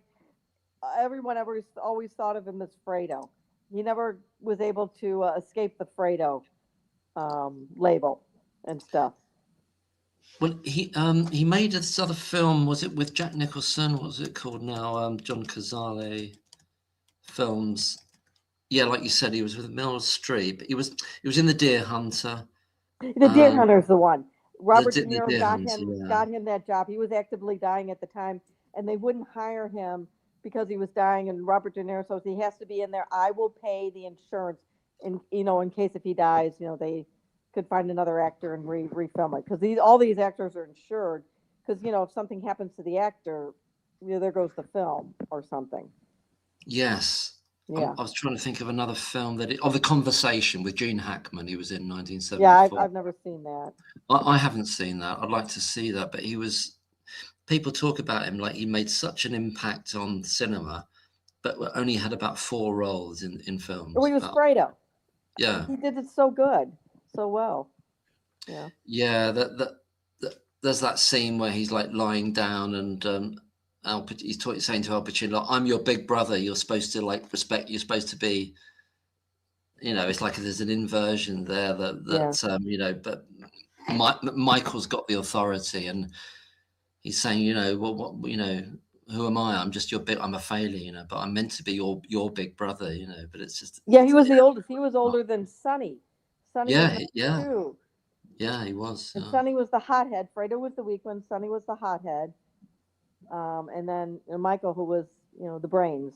So, That's a fantastic way to set things up in terms of like the three male children of the yeah. family. Yeah, it's just amazing. So Trevor Chapel, absolutely, that's really important about. Oh, so Pat's talking about being not a direct descendant of Henry VIII, Oh, although my uncle of my ancestor was a courtier to Henry VIII. Wow, that's amazing, wow. isn't it? And cousins involved in the gunpowder plot. Well, yeah, we might need another one of those soon. Gunpowder plot. Is that where you guys do your fireworks in November Yeah, or that's right. something? Yeah, old Guy They were going to Fawkes. blow up Parliament or something? Yeah, it was Guy It was a bunch Fawkes of and a bunch of Catholics, other right? people. Yeah, I think he got hanged, drawn, and quartered. It used to be a terrible execution thing where they hanged them until they were almost dead, and then I won't go into the other bits, but there's a lot of Oh, cutting. I know what it is. Oh, They you know what it disembowel is. them and do Sorry, other things. Yeah. it's horrible anyway, isn't Yeah, it? But they have to watch. You get to watch you having your intestines barbecued, right? Yeah, exactly, it's that's not the good, is drawn. it? Yeah, It's not a good day at the office for and then the that. quartered is like you send pieces of him to 4 different areas. Yeah, It's yeah. crazy to think that all that went on, but it did apparently. So Well, we thought. it makes for a good deterrent. And you guys, yeah, It does. It does. Um, so that's a nice comment there. So Margaret says, still a very interesting heritage. Well, it definitely is, isn't it? Going all that way back. Um, I can only trace myself back to the 1700s in Pennsylvania, and then I can trace another family thing to Alsace-Lorraine, which is the part. Is it France? Is it Germany? Where they yeah. filmed The Sound of Music. So I'm Oh, is that where they part filmed the French. same music? Yeah, Oh, interesting. Yeah. yeah, Yeah. Alsace-Lorraine came. Was that like around like the First World War as well? yeah. And these things were going. It was given to France, and then Germany says no, we're taking it back, or Yeah. My ancestors only spoke French, and that was my great grandfather and grandmother. But they thought of themselves as ethnically German. I don't understand it, but they Oh, only spoke French. Yeah, that's interesting, isn't it? I mean, yeah, there was that area in what is now Czechoslovakia called the Sudetenland, which was mostly German, but right. they kind of like essentially ethnically cleansed all the German speakers there after the war, and they were all incorporated back into Germany And there was afterwards. part of Poland that they were German. That was Oh, the guy. Oh God, that's why he. Oh, I'm having brain farts. But he was German. The guy from. Oh my God. Yeah. Anyhow, I'll remember it later. Yeah, sure, sure. Yeah, my mother's maiden name is Olszewski. So her far my I never met my grandfather on either side, but he was born in an area which is now part of Poland, but which was called Ostpreußen, which means East Prussia, but it's now incorporated into Poland. Olszewski is kind of a Polish sounding Is name, isn't that it? was that Jewish? Is that would that have been a of Chesky? No, no. I mean, I No, think he could just speak some Polish. Russian. He could speak Yeah. Polish, but he was ostensibly German speaking. So you've got this kind of moving border around Prussia and Hmm. Poland that was Hmm. moving all through the early decades of the 20th century. And but he became a coal miner and he moved west to Essen, which is the Ruhrgebiet, which is the industrial area of Germany, and that's where my mum grew up in these. I went there some years ago to see these flats or apartments where the miners used to live and where my mum grew So up. you're So part. I guess you would call yourself part German or something, yeah, or I'm half German on my part dad's German. Okay. side. My dad was born in London. There's an Irish part of his background going to Cork in Ireland. Um, Irish Catholic or Irish Orange? I'm not sure actually because Yeah. I never met my dad's parents at all, and I only met my dad's brother once. No, twice I met him.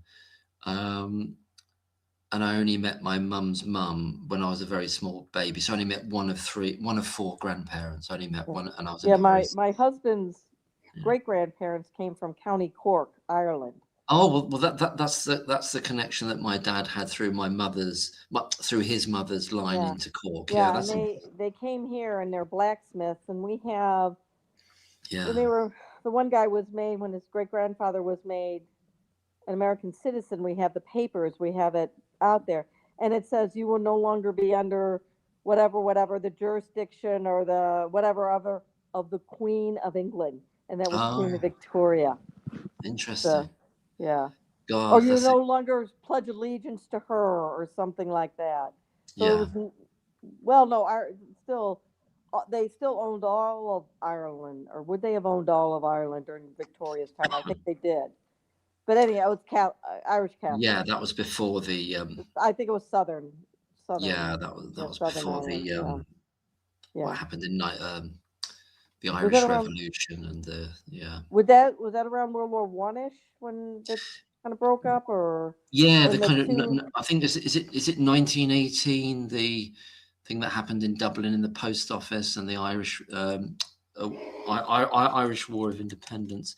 Okay, Um, let me have is it, 1919? okay. And I you know, did Bostonians yeah. funded a lot of that. Yeah, yeah. Bostonian from Boston, the Catholics in America had a lot of kind of helped that out a little bit. So Right, so we've got the Easter Rising in yeah, 1916, and then we've got the yeah, Anglo-Irish Treaty in 1921, and okay, that's establishing the Irish Free State. yeah.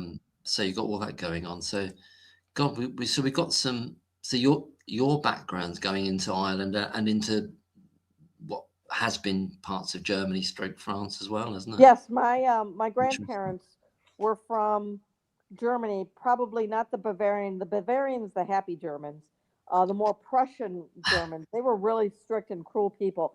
They There's no genetic to them. They adopted both of my grandparents just so they could be their slaves. And that Oh wow. happened a lot. I mean, you would adopt kids because there was no social security or everything like that to take care of you older in life.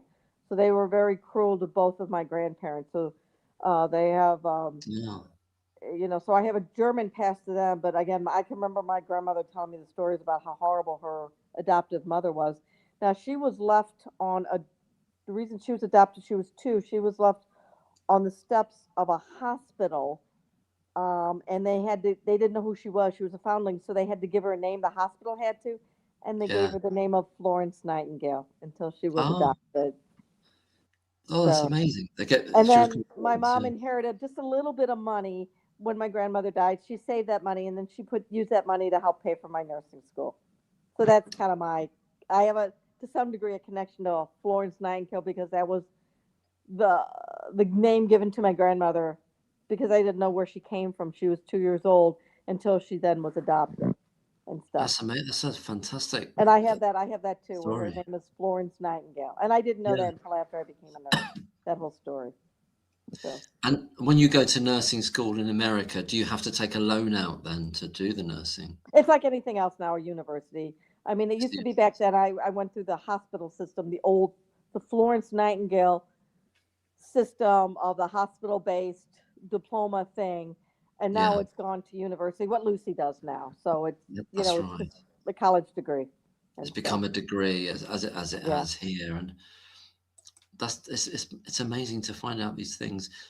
Um, Margaret Dixon is saying on the 1st of May, the CCRC appointed 6 new commissioners, decision makers. So hopefully we will be hearing something soon. Yeah, I remember. Who's the lady who's running the CCRC now? What's her name? is it Vera? Vera Vera? Baird. Vera Baird. Yeah. Yeah, Dame Vera Baird. And Oh, don't get me started. Two there of ain't the nothing like a dame. I um, am so sick and tired of looking at Sir James Sharples.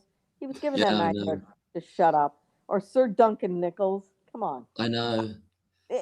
Sir Paul McCartney is fine, but these guys too. It's like anything. America's same thing. You're given Congressional Medal of Freedom. It's our version of a knighthood. You Well, I'm know. just thinking that what was Jimmy Savile given us? Was he Sir Jimmy? No, he wasn't. Was he? Was he given an OBE? Wasn't he? Uh, Sir Jimmy No, he got a knighthood as well. So he was a Sir as well. Yeah. So you've heard. So there you go. I don't know. I, I'm not. I, I You know. like Paul McCartney. Yeah, yeah. Yeah. I mean, he's written some good. He's written some great I songs. mean, There's no doubt about yeah. I hope did Ringo get a Sir too? I always felt sorry for Ringo. So is Ringo a Sir? I'm not sure. I mean, you'll have something probably, but I could Yeah. look it up. You But know, he lives in Florida. He lives in does America. he? Yeah. He always seems like the most down to earth one of the four in some Yeah, ways, and he like almost really, died you know. twice in childhood. I don't know if you know his stories. I didn't know. I didn't know that. No. Twice. He was septic and comatose. I don't know what age. I'm thinking 8 or 10 from appendicitis. Right. Right. And he Right. comatose, and they were able to bring him out. So he had to Mm. spend a lot of time recuperating in I guess, a child version of a nursing home. Yeah. And he almost died 50, there the because he 50s fell now. out of Yeah. bed and his incision septic. So they finally get him healed. So a couple of years later, because he had spent so much time in that nursing home, he caught TB. So they had to send him back to a childhood version of a sanitary of a nursing home when he was 10, 12, or something like that. Yeah. And then they had music therapy and they would give him a drum. Ah, that's sort of kicked it all off, isn't it? That's Yeah. what kicked it all off. He almost died twice. And he was now, all the guys Liverpool and were very working class where he was they were working class and right on the edge where he was utterly dirt poor. Ringo, Well, that's true, isn't it? He was. Yeah. absolutely dirt Yeah. poor. So out of all of them he had the hardest time getting and stuff. So so he's had the I always like Ringo. I just because Yeah, of his I life, like his Ringo. story. I like him. Yeah, I love that video of them on the top of that roof, and they're doing "Don't Let Me Down," and they're all fantastic. That's a great video that is of yeah. that song. And Yelda is saying you should write that story, Mark. The Benedictine soldiers. Yeah, that was a bit from before. I don't know if you were there then, Jenny, No, about I just came on when I came on. I the was I was out story of having. the story of Benedictine about the First World War. There was these soldiers, and I can't remember the details of it now. We're in this monastery. We were talking about a drink was being had with Benedictine drink. Have you had Benedictine as a drink yourself? I can't With Coke? tolerate alcohol with my No, GI, so I've never been able to. no, understood. And but yeah, that's what that related to. I've done my DNA, and I'm 87% British Isles, but I'm 2% Neanderthal. Oh, I'm 8%. I'm 8% Neanderthal, and that's from the Alsace-Lorraine area. oh, is it a thing? I thought that was a joke. Is it a thing? Is No, it you can no, be Neanderthal? no, I didn't no. know It's that. Neanderthal. Yeah, I I'm had part. no idea about No, that. no, no. There 2% really North was, Africa. and they weren't the knuckle dragging idiot too. They were, if anything, they were known to be empathetic. They were also very good nomads. That's why there's a lot of Russians. They were also on the Russian steppes, and they're migratory. They didn't really settle down. They would follow the flocks and stuff like that too, and all those famous paintings you have seen them inside French caves where you see Yeah, buffaloes and stuff. Those were probably Neanderthals too. You would think, really, they're beautiful. yeah. Those paintings. Some of And those there's like a lot of they antelopes found a and lot of things. good burial sites with Neanderthals where Yeah. when they buried them, their dead, they would put ornaments and stuff with them too. So they, again, they were thought of as really good, and they bred with Homo sapiens and stuff, Isn't this and they were amazing bred how out. we got an example there of how history like Yeah. can end up like telling a story about Neanderthals, and people say, well, it's become a byword for being someone who's like a brutish sort of thing, No, and they're they not were like that not, at all. Then, you know, and they were really good with. And I'm short and stocky-ish. They were during the ice age, and once the ice age left, they couldn't handle the heat, and I can't handle the heat either. I need cold. So you're in the southern states. They must get hot in the no, summer I'm not in down. southern. I'm Midwest. Some Oh, people you're think because they're Midwest. Sorry. southern. We're literally as middle of middle America as you could find. Now, the lower part of my state, kind of the Boot Heel, it's kind of southernish, but again, we're not considered the South. Although we were considered what we in the Civil War, we would have been considered what they call a border state. A You would border either have state. slaves or not. So I'm as Yeah. middle as middle as middle and stuff. So in that state, would you have had people fighting on potentially on either side then of Oh the? yeah, no, there was a lot of guerrilla warfare going on, and you've heard of Jesse James, haven't you? Yeah, I have. Okay, Yeah. he was a Confederate. He was from my state. He was part of the guerrilla on the Confederate, and then you had Northern too. So there was a lot of in my state, a lot of fighting. Although we weren't, we're in the middle of the thing, so there wasn't as many known Civil War battles, but there was a lot of nasty Civil War or guerrilla nasty infighting. Families torn apart and a whole bit. Terrible. Yeah. In It's fact, Harry Truman, that president I told you that's from my yeah, state, his yeah. grandmother remembered the Civil War, and she was on. Her family was a Confederate booster, and then Harry Truman signs up for World War I and is wearing a uniform, and his grandmother won't talk to him because he's got a Union thing on. Harry Truman was a very good soldier in World War I, but again, she was upset with him because he then put on the uniform of the Northern because her family was pro Confederacy too. So even a president's grandmother was Yeah. pro Confederacy. Yeah. So Again, it's really fascinating too. it is. So Confederacy is like the South, and the Union is the northern Yeah, state. the Is that Union was the North. They were anti-slavery. The South was, with the plantations, got things yeah. gone with the wind. That was the South. And then there were border states where it's like, okay, if you, the North said, okay, if you agree not to have any more slaves or fight on the Confederacy, you can keep your slaves, but help fight for us. Okay. Okay. It, Right. Right. it's a Yeah. lot of, A yeah. lot of like they said like brother turned against brother Oh and yeah. Oh, family. family. Abraham Lincoln, his wife's family, all of her brother-in-laws, because she's from Kentucky, all of her brother-in-laws were on the Confederate side. In fact, some of them died. Gosh, something happened with his wife going into like an asylum as well. Didn't Is Oh that yeah, right? she never recovered. She was totally PTSD, shot in the back of the head is sitting next to her. Oh She God, yeah, never recovered from that, and her son didn't know what to do with her, and he threw her in an asylum, and they had to have a friend of hers had to get her out. yeah. Wow. you know. incredible history. I Yeah, thought Daniel Day-Lewis played yeah, yeah. really Lincoln really well in the film with And she that. was to some degree a difficult. It wasn't that she was a difficult woman; is that she was an outspoken, intelligent woman. And back then, you were considered a difficult woman. Yeah, they had to sort of Yeah, stop that, or like yeah, yeah, pour cold water on it, isn't it? yeah. It's awful to think about that. Tim saying big shout out to Amanda's video on Misfits. The Misfits channel is going really well. Amanda is doing got her own fantastic channel, Amanda Ambles. And yes, there are lots of videos that are crossing over into talk about the case and other things as well, and supportive of looking at the miscarriage of justice, but other things as well, like music and talking about life, really, basically, and this thing being like being human, basically, and stuff like that, And which is she's wasn't she fighting against getting World Heritage yeah, in? no, that absolutely, yeah, and that's been a very fraught battle. What the most recent thing that's happened with that is the council have kind of stepped back. This is to do with Glastonbury, Yeah.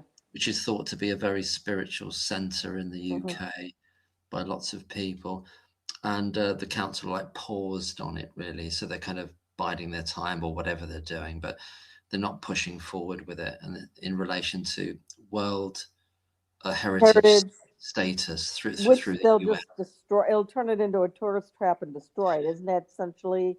Indeed, You yeah. know, they'll take advantage of it. Well, The world elitist, isn't that a world elitist thing where they'll just take advantage of if they get them hold of that thing and possibly.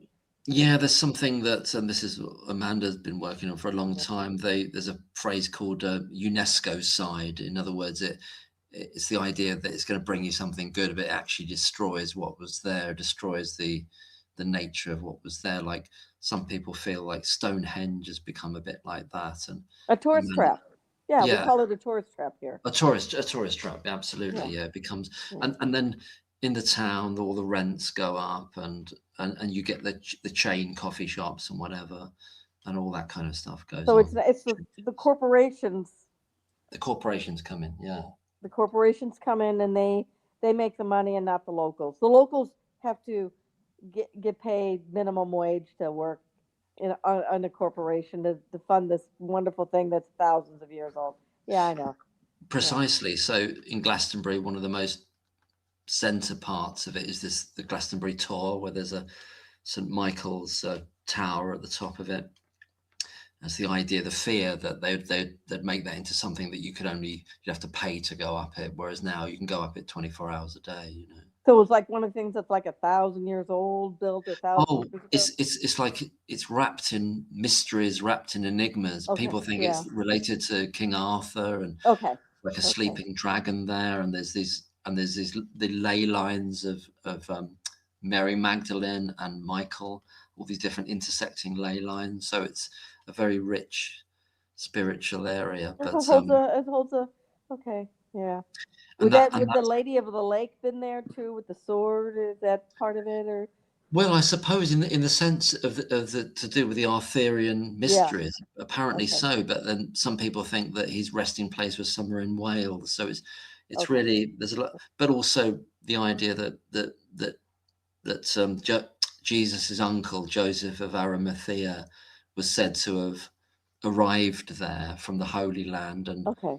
and then mixed in with the Druids and like set up a very early church there and a belief system, and that Jesus himself may have walked on these lands, if depending on whether you believe the Yeah. Yeah. stories that he may have done, and because his uncle was a tin merchant, so he would go to the West Country to get tin to take it back to the Holy Land, and he'd bring spices and all whatnot.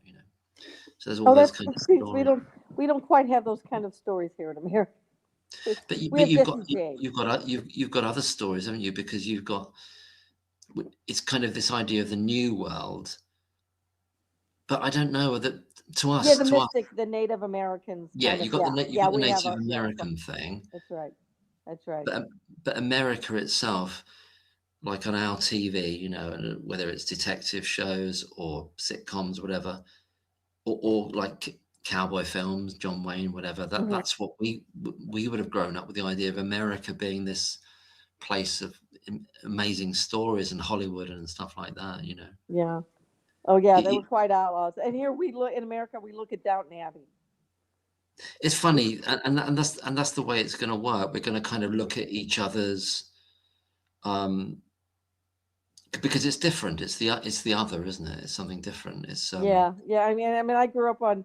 If there was a Bronte sister something on Masterpiece Theater or a movie, like a Wuthering Heights or anything like that, my mom and I were watching, one of the absolutely. Bronte Yeah. sister books things or something like that. Yeah. Well, that'd be a great place if you do get to come to England, Jenny. And I haven't been there myself. A Yeah. place called Haworth or Haworth, where the Brontes grew up in the parsonage. It's Isn't in that the York. It's in Moors or Yorkshire. something? It's near the Yorkshire Moor. It's in Yorkshire. Now, where And is Yorkshire? I mean, I think of it's Wuthering it's Heights kind and of then, it's up on the right, basically. So you've got Lancashire on the left, and then Yorkshire's on the right as you go up the coast there. okay. And then So it would above be farther Yorkshire, you've away got from Wales. It wouldn't be as close to where you yes, live. Okay. you got Wales. I don't know which way you're looking. So you got Wales, and you got as you go up further up, you get into Lancashire, and then you go Okay. to the right is Yorkshire, and the Brontes, and Haworth is up in. I'd like to go. I'd love to go there myself, actually, because I love Jane Eyre by uh, I love Wuthering Heights, and I love my mother's favorite movie was The Wuthering Heights from Sir Laurence Olivier oh did it yeah, in that's my 1939, favorite. which is a real watered down. It isn't as dark as I read the book back then from Yeah. Wuthering Heights, but yeah, and of I, course, I, ha- I haven't read the book. I started it a few times. I oh, must go it's back. it's too dark. I'm, Don't do it, I Mark. must. I must. I do want to go back to it because I'm fascinated by the Brontes as a family as of writers. Yeah, And well, their but story's real dark. Did they all or most of them died of the Bronte sisters of tuberculosis?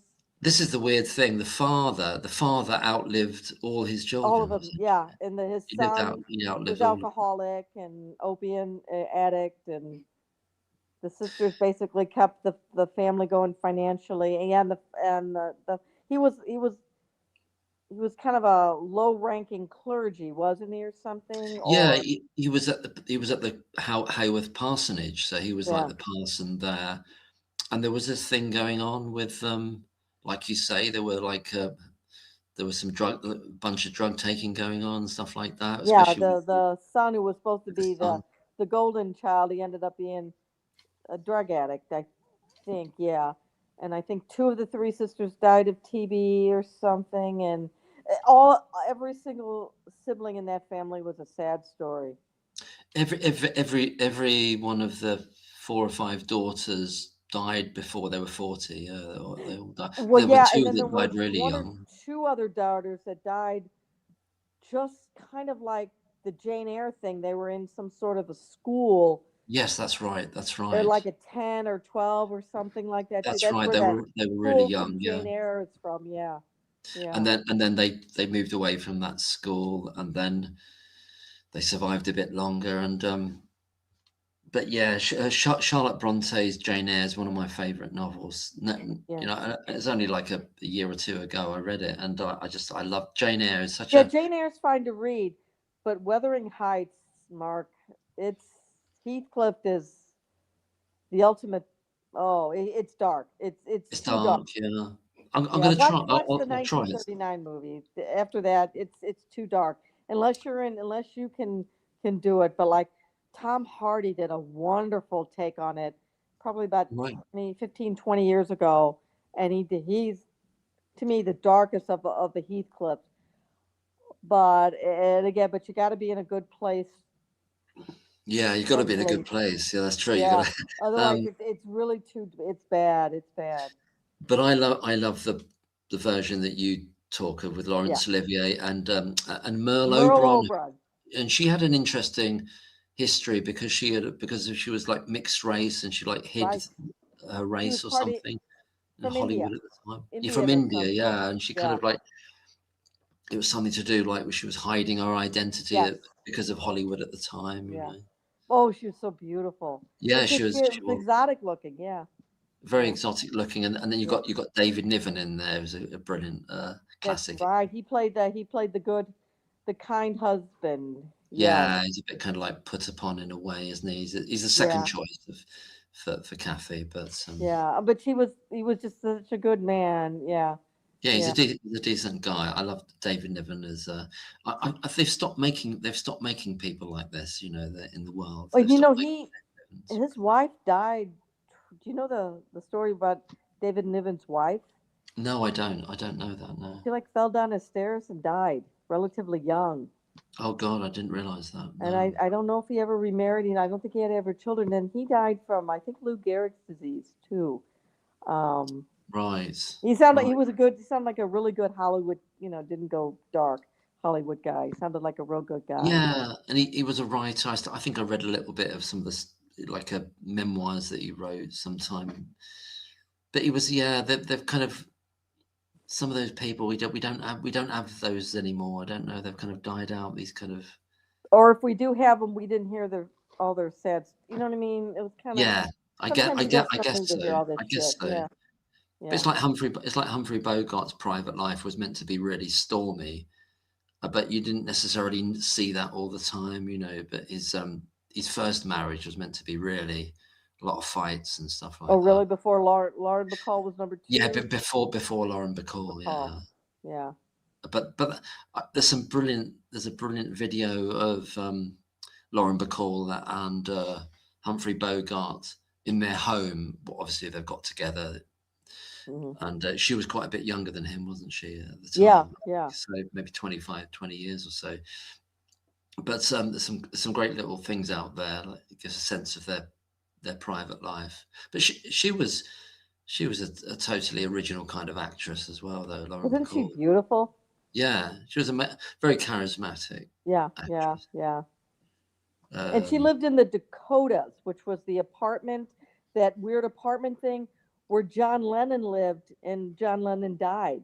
It was a really artsy, a really artsy kind of an oddball apartment complex in New York. And John Lennon lived in that apartment complex, and that's where yes, he was shot. In the really. Dakotas. Yeah. I didn't know that about HUD. Have you been to New York yourself? And No, no, you not been there? and I have no desire. It's too crowded. Oh, I interesting. have no Yeah. desire. Although I have a niece that lives there. Eventually, I will go there, but I don't like big city kind of things. It's When I went I to live in a city, but I don't like crowd. The big crowds and stuff like no, that. I don't generally. Yeah. I went to America in only once in the 1990s. I went to San Diego, Oh my God, and I've never been there, but it's beautiful. Yeah, it's yeah, absolutely well, beautiful. I didn't stay in. So I stayed in a place called Chula Vista, where Yeah, I believe Tom Waits, songwriter, grew up yeah. in Chula Vista. But we went to San Diego, my friend and American friend and I, Hmm. Maxine, and we went up to La Jolla. Hmm. That was a nice area in California as well. Yeah, And and I don't have any desire to go to California just because it's now it's crazy. it's crazy. It's Yeah. absolutely crazy. No, it is. I mean, the governor there's crazy and stuff like that too. So, What's his name? The governor of oh, I California. forgot. Oh, Gavin Yeah, Newsom. He's gonna run. He's Gavin gonna. Newsom. He's he's our version of Keir Starmer. Right, right. Oh dear, And that I'm doesn't not bode well. right wing. I'm not left wing. But Yeah, we have our yeah. versions of the same things too. Well, I couldn't believe I'd never been on a long flight in my life before, and I Hmm. couldn't believe flying over Los Angeles and how big it was, and seeing all these football fields lit up at night into LAX. I couldn't believe it. No, I hate. I've had to do some traveling, and I hate airports with a passion. Yeah, I yeah, don't do well. I have to fly in a lot to the Detroit area for family reasons, and I hate going into Detroit because it's just it's too big, it's too crazy. So, but Detroit's a good place to go to. But again, I don't like airports. I don't do well in airports. it was called. Was it known as Motor City, Oh, Detroit? Originally, was it Motown, yeah, in Motown, yeah. Motown because it was that's where they made all the cars and Motor stuff. cities, yeah, that's Motor City. Ford. all, Henry Ford basically built it up, and then all the other things came in. But So it's really gone. It's really because that industry really was decimated. A lot of that, wasn't it? yeah, and it's part of the Rust Belt again, where I am in Missouri. It's Rust Belt too. Think of us. There's a lot of similarities where I see what's happened in Northern England to where I am here, and like Detroit too. A Rust Belt, industrial, has just really been decimated here too. Yeah, just like in Northern England. That's really interesting, and the same applies because I know South Wales as well. South Wales, and the same thing has happened there post all the closures of the coal industry there as Yeah, well. and then the state that's next to me is Southern Illinois, was a big coal. Yeah. That's been decimated too because we can't do coal. West Virginia's been decimated. Anything coal has been decimated too. A lot of our oil fields are starting to dry up, like in Oklahoma and stuff. Although we do have some other there's we do have oil in other places too, and we are self sufficient. And you know what, you guys could be self sufficient if they would let you guys drill in your northern sea. I think Norway can drill, but you guys can't drill or something, or what's going on? Why can't you guys be energy self sufficient like we are? We've got this guy. I can't remember his name now. He's one of two brothers, and he's like interested in. He wants everything to be based on renewables. I don't know. There's a range of opinions about this, Yeah, but yeah. some people think it's unrealistic what he's trying to do and trying to make us carbon, quote unquote, carbon neutral and everything, and all that stuff. So I don't know enough about it, but I suspect that. Well, what do I suspect? Well, what I know is that China's like creating new carbon-based carbon-based energy, what would you call them, energy power stations every other month, so it's like the idea that Britain's trying to quote unquote save the Oh yeah, planet yeah, doesn't make yeah. We sense. can't be net zero because we're the Net ones in zero. America too doing Yeah, all this zero things, while China goes, okay, we don't have to be. So they're polluting the planet anyhow. There's no way to be net zero. I heard this other thing yesterday. It was such an ironic thing that these power plants in China are actually being, the power from them is making these alternative energy sources, like things for the sun. What do they call them? The Solar, sun, yeah, so solar solar panels, panels, yeah, and then to sell to us, we're yeah. importing those solar panels While they're made from probably the using energy of coal the. or something, and Yeah, yeah, exactly. yeah, yeah. Exactly. So it's a weird. Yeah. Melanistic. Apparently, the Neanderthals have been misrepresented. Yeah, Yes, absolutely. yes, yes. Neanderthals were again. The more they find out about them, the again they were very empathetic. They had to be. They had to be. They were migrating things. They had to treat each other kind of well. The problem Yeah, is that they didn't. They interbred too much. They didn't spread their genetic things, so they kind of inbreded themselves too much. I see. Isn't it weird how? Yeah. I wonder when it happened when they decided, oh, we're going to start calling the Neanderthals, like they're going to start denigrating them. I don't know when No, that that was from the actually beginning happened. because they found all the skulls in the 1800s or 1700s, and they thought they were just knuckle dragging. And I think there's some thought now that we have Neanderthal genes in us, and because they were inbred, if you have some immune issues, it might be because of your Neanderthal genetic kind of things, inbreeding. So I saw a program once of people's like the physiology, that they thought people's bone density was so much more dense and stronger in the past, because they had to be, because of the lifestyles they had. yeah, We've oh yeah, become oh yeah. relatively weak in comparison. Well, no, and like I said, like the Neanderthals, there's some immune issues that they think it might trace back to might be a Neanderthal gene, because Neanderthals they just inbred too much, and eventually they bred with Homo sapiens, and then Homo sapiens kind of, Neanderthals just couldn't handle it, and then but they did breed together. That's how I got my genes and stuff. Interesting. I had no idea of that. And If you learning new were things if is you were if your awesome. ancestors were strictly from Africa, um, and you are in Africa now, you probably don't have any Neanderthal genes. Um, Okay. Right. but Right. but Uh, again, because they for somehow again whatever they branched off, it was they were in kind of think of the Ice Age in Germany and France, and then went over to kind of Russia and stuff like too. A lot of some of the Russians too have a lot of Neanderthal too. The migratory Russians, there was, yeah. you know, or And maybe Soviet. I should think more Soviet than Russian. All okay. the Kakistans. You know what I mean? The stands. The The stands. stands. Yeah, The yeah, stands. And Russia's doing really well. Apparently, you get you see these videos about Russia, and it's doing really, really well in terms of the cities, the shops, what's available, the economy basically is doing really well. So the Thursday Murder Club. I think that might be a novel, or is that a novel? yes. It was a series of books. It's on Netflix too.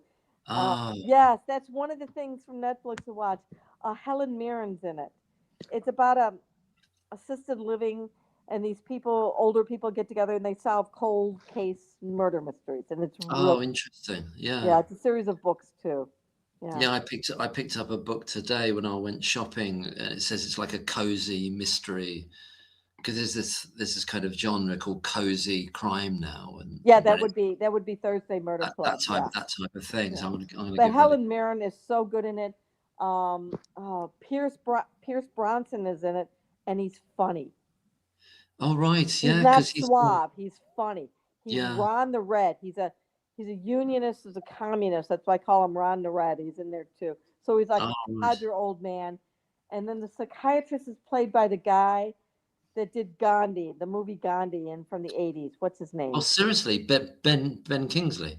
And there's a Wow. nurse in there too. I don't know what her name is, but she's the nurse in there too, a retired nurse. And you would, if you saw her, you would recognize her. She's been in 1,000 different things. Yeah, I probably Yeah. recognize it then. Yeah, but I mean But Pierce Bronson is the best person there because he's comedic. He really is. He's funny. that's He, interesting because I yeah, don't have a TV and I don't have yeah. Netflix, but I was aware that Piers Brosnan and Helen Mirren were in a recent like a crime drama, That's it. That's Irish that. crime thing with Tom Hardy in it as well. Oh, really? Oh, Yeah, I it love was it Tom was about Hardy. this Irish crime family headed up by Oh, Piers Brosnan, really? and Helen Mirren is his wife, and Tom Hardy is like a fixer for the family. Oh, I well, do can't you know remember what the what it's name of called. that is, or is it a Uh, series, or is it a yeah, movie, or? I'll tell you what it is Oh, I now. God, I'd love to see it because Tom Hardy, I adore Tom Hardy. Oh, okay. Well, with I'm looking it up now. Somebody else might be putting it in the comments as we speak. Oh, it's nothing's coming up.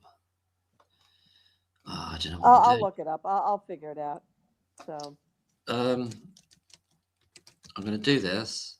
Who did I say? What was the guy I said? Helen Tom Mirren, Hardy, Tom Helen Mirren, Hardy, and the guy, the older guy, the Irish guy. Pierce Something. Bronson. Bing is not available right now. Bing. Oh God, Bing. Sod Bing then.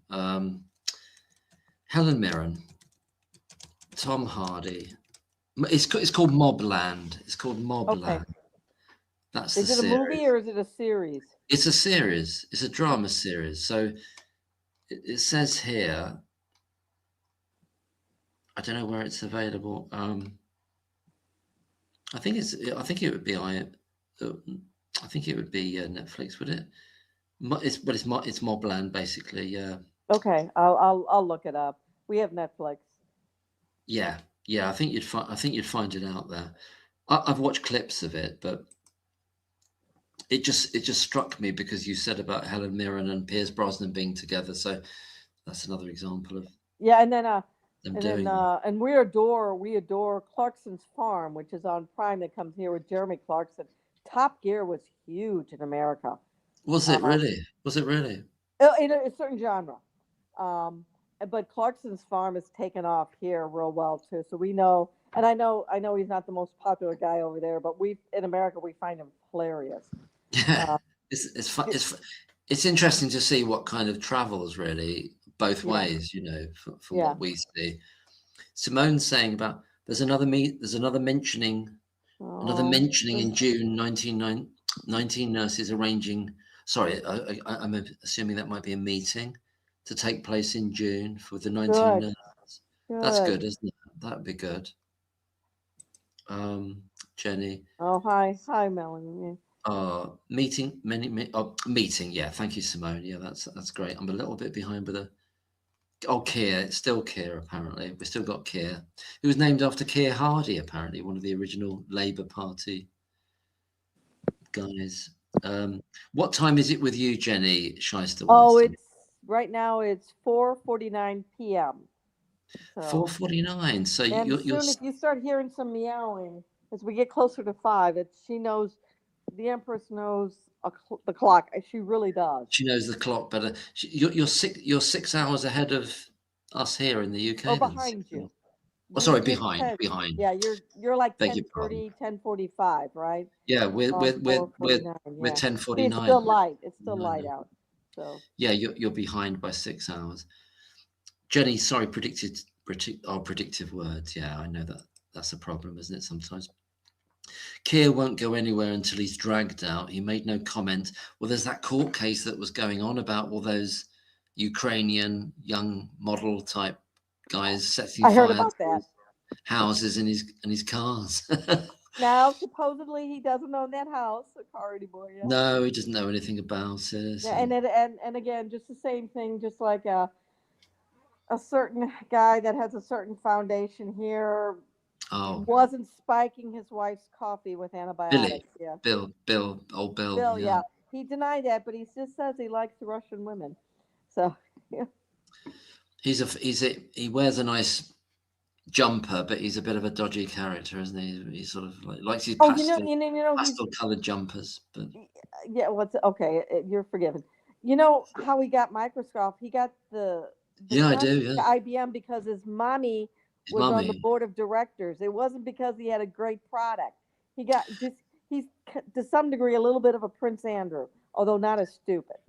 Well, So this is what a lot of people say, and also Microsoft incorporated a lot of work which was thought of as being um, like on a free serve basis. That other people had done all the legwork for it, and then they incorporated it yeah, and yeah. they created a And patent for it. he was a Really, nasty guy in business. He was really horrible to the women. Have a lot of women have come forth and said, just like Prince Andrew, he likes his women, and soon as the word got out about him potentially spiking his wife's coffee, is when Melinda went divorce. They got divorced within weeks. The they fastest did, didn't divorce they? you've They ever seen. did. Yeah. They did. There was some.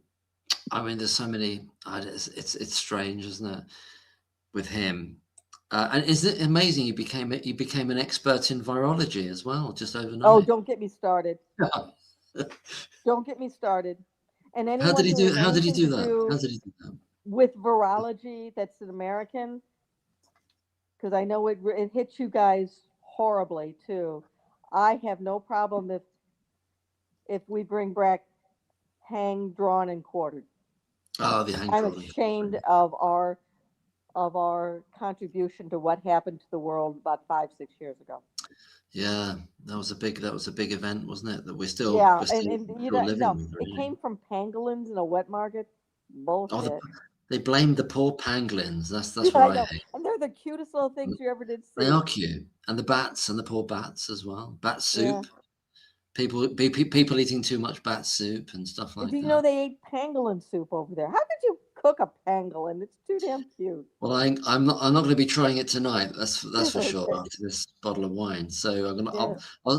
I'll play safe and I'll just have some cheese on toast or Now, something. which is cuter? Is it a cool car? What do you call it? The thing that has the smile. Quokar? Oh, oh, a quokka, the quokka. I love the Quokar. Which is quokkas. I cuter, a love the quokar or quokkas. a Yeah. pangolin? Oh, So, I don't know. It's a tough one, but I've got into quokka energy somehow. I think it's helping me are they kind of yeah? spiritually. They're like a persistence. They're kind of like a beaver or a rodent or something, but they have a smile. They're a marsupial, and I was Okay. told by people who commented who live in that part of the world that sorry if I can't remember every who said So the they're from comment. Australia? They're from a very particular island as well, very Okay. specific area, and they're kind of kept like sort of protected in some way, I believe, the Oh, so quokkas. they're just as cute as, oh God, they're just so like the new version of a koala bear. What they're the world's happiest animal is what they Yeah, are. because they have a smile that They're always their smiling. mouth is, yeah. I love the quokkas. We need to channel the quokka energy, I think, in the Yeah. through us.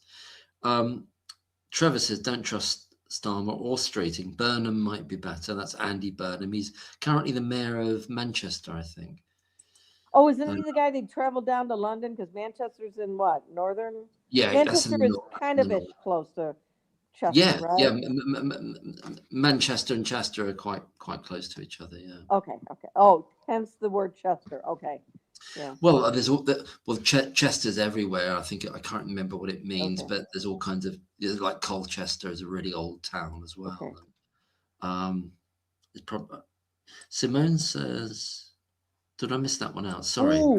Okay. Angela McCavan says they've been wasting money on consultancies for years. We're a bit behind with the. That's true. That's absolutely true, Angela. Oh, thank you, That's- Simon. and Simone says, I found a very interesting article for you, Oh, Jenny. I'll that's share. Tony. Okay. Okay. Simone, that's I know Simone it with is. Simone and Yeah. Tony. Yeah. Yeah. Yeah. Thank you. And Uh, Tony, you sent me down the rabbit hole of the board of directors, and I found some good ones. yeah, absolutely. I mean, I I love. found a crooked cop, an ex head of NHS, BBC, Yeah. and I forgot the fourth one. I can't. I found, someone who. Oh, I found some goodies. So. It's amazing, isn't it? And this is great how, like Tony and you've been interacting with Ian as well, who does a lot with Sonia Polton. It's a great how these things are, because this is an area that a lot of people aren't looking into, and that you're looking at this stuff now, Follow the through money. yourself and Tony Yeah, and Ian. follow the money. Yeah, Yeah, and and that's really important. and someone sent me a good thing too that I haven't done. My friend Ian has sent me a Ian, good exactly. too. Yeah. There, the Countess of Chester lost the sexual health thing in 2014, Okay. Yeah. and someone outbid them by over £1 million, and they got it, and it was a private thing, and it went private. Wow. So Wow. you outbid by £1 million, and you get it. Amazing. These are deals that are done behind Yeah, closed doors it's with follow the money. funny That's handshakes. why I hate to say it. I don't think she's going to be let up because I think London's involved. I used to think it was just maybe Liverpool is kind of like our New Jersey, if you get my drift. You I know? do, but Yeah. like And now I'm thinking it's going to on money. on the other hand, Jenny, they can't keep it in this kind of state of limbo, can they? They can't keep it in a state of where they're not explaining why, that they have to come up with something as to why they But would yeah, reject but the I'm wondering if application. they're just going to think that people are going to run out of steam. I won't, but No, I've got I my. don't think so. And Sir David Davis said that very thing. He said, I'm going to keep coming back to this." See, He's we used to in my you know state, we used to have our version of the Senate, which is kind of like our House of Lords, but it's a Senate. Well, our Senate is based on it. In Congress, we have two the Senate, houses. like the Yeah, second and we house. used Yeah, to have two guys that I adored when I was growing up, and they were from two different parties. One would have been Labor, and one would have been Tory. That was yeah. just like David Davis. Oh, really? Yeah, I miss those days. That's what I grew up with. That kind of a politician, not the crap we have now. And I'm sure your politicians are the same way. Those Sir David Davids, again, that was my time. That generation is dying out. I They're cut. know, I know. Just on a little bit of a segue to that is Dr. Philip Hammond in the Private Eye magazine that we have over here is Uh-huh. taking up Clusi de Oliveira's point about when Thirlwall had the email, when they had the Oh email yeah, yeah, with regard to yeah. Lucy Letby calling in Right, Dr. right. Jayar. So they've taken up that story, which is really good, I think. You know. That's good. But again, he's no one. They're not gonna. I mean, the guy he lied, and I mean, like, wouldn't lying to Thurwall even count as a no-no? Well, that's true. And as a kind of a side note on that, or addition to that, I think it came up in Chris's interview with Michelle Warden, which I haven't seen that yet. Yeah. I'm about halfway through myself. Is the idea that I think it came up there with or maybe it was on Twitter that well, Sir David Davis reported Dr. Jayaram for 1 year perjury ago. over Yeah. a year ago, and the response from the Cheshire Police was, we'll get we'll get back to you about that. In the full, we'll get back to you. But it's been over a year, so And they're I think taking you the posted time. something in the community post that oh my god, the inquests have now been postponed to Oh yeah, 2027. 2027. Yeah, I and mean, so the yeah, it's language is 12 years. interesting about that. Sorry, yeah, yeah, that's been postponed, and there has been How can you do another. that to a parent? Well, because they're kind of hostage to fortune to do with the CCRC. Everyone's waiting on the CCRC, um, and then who's going to be telling the CCRC what to do? Basically, that's the power behind the front of the And the organisation. CCRC was put in place because of the Guildford Four and the Birmingham Six Yeah, I think it's got a situations. bit Yeah, of it. It's got a bit of a history, but yeah, it's just a matter of I think we're deeply into a political case here. Lucy's a political prisoner. That's the way yeah, I'm looking yeah. at it. I have to agree. And again, I'm come from the land that, and depending on what Yeah, state you are, we have the death penalty. So we're not exactly the most ethical either. But at least we have ways to appeal. yeah, Yeah, exactly, more, but exactly. it doesn't mean it's going to happen. You have to have money, and stuff. But I And think again, you've got more potential to appeal there appeal. than But Mark we have McDonald here. did come over to America to learn how to be the Innocence Project and Yeah, stuff too. yeah, And there was a reason to have it. It was in Tennessee. I used to live in that state, and man, they used to execute them like, what? Okay, it's Monday. Well, I have another one that's going. And I do believe him when he said he talked to prisoners that were definitely executed, that were innocent, and I absolutely believe him. yeah. And Absolutely believe him. we've had them here. Yeah, I mean, it goes back a bit. It goes back to the 50s and 60s. Like yeah. one that stands out is in the murders of Reginald Christie, in which I can't remember his first name. Is it his second name is Evans, but he was hanged for murders that Reginald Christie did. Yeah, yeah, So yeah, he was an innocent person that was hanged. yeah. It Um, wasn't there someone that's had a grandmother that was the last woman hung, or might have been the last person hung, that now they're thinking she should be pardoned or something post. are There's we something talking? that's going on with that. Are you thinking about the case of, is it Ruth Ellis, who was like Maybe, going out with maybe a there's something racing about, driver and she shot him and something? yeah, she might have been abused or something, or Yeah, there was something to do with yeah, that. I think she was the last. I don't know if she was the last woman hanged or the last person hanged. yeah, I there was a guy in the county I grew up in is Bedfordshire. There was a guy called Henratty. I think he was hanged at Bedford Prison, and people think that maybe he was innocent as well. yeah, Henratty. There was a murder on this kind of main road leading out of Bedford toward the London area. I think going back into the 60s now. yeah. Um, so you get these cases, but Melanistic Marble says he wasn't a good lawyer. He won't go.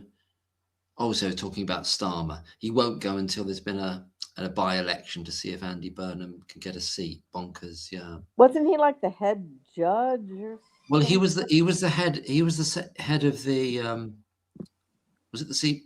Yeah, he was the head of the CPS. He was the head of the.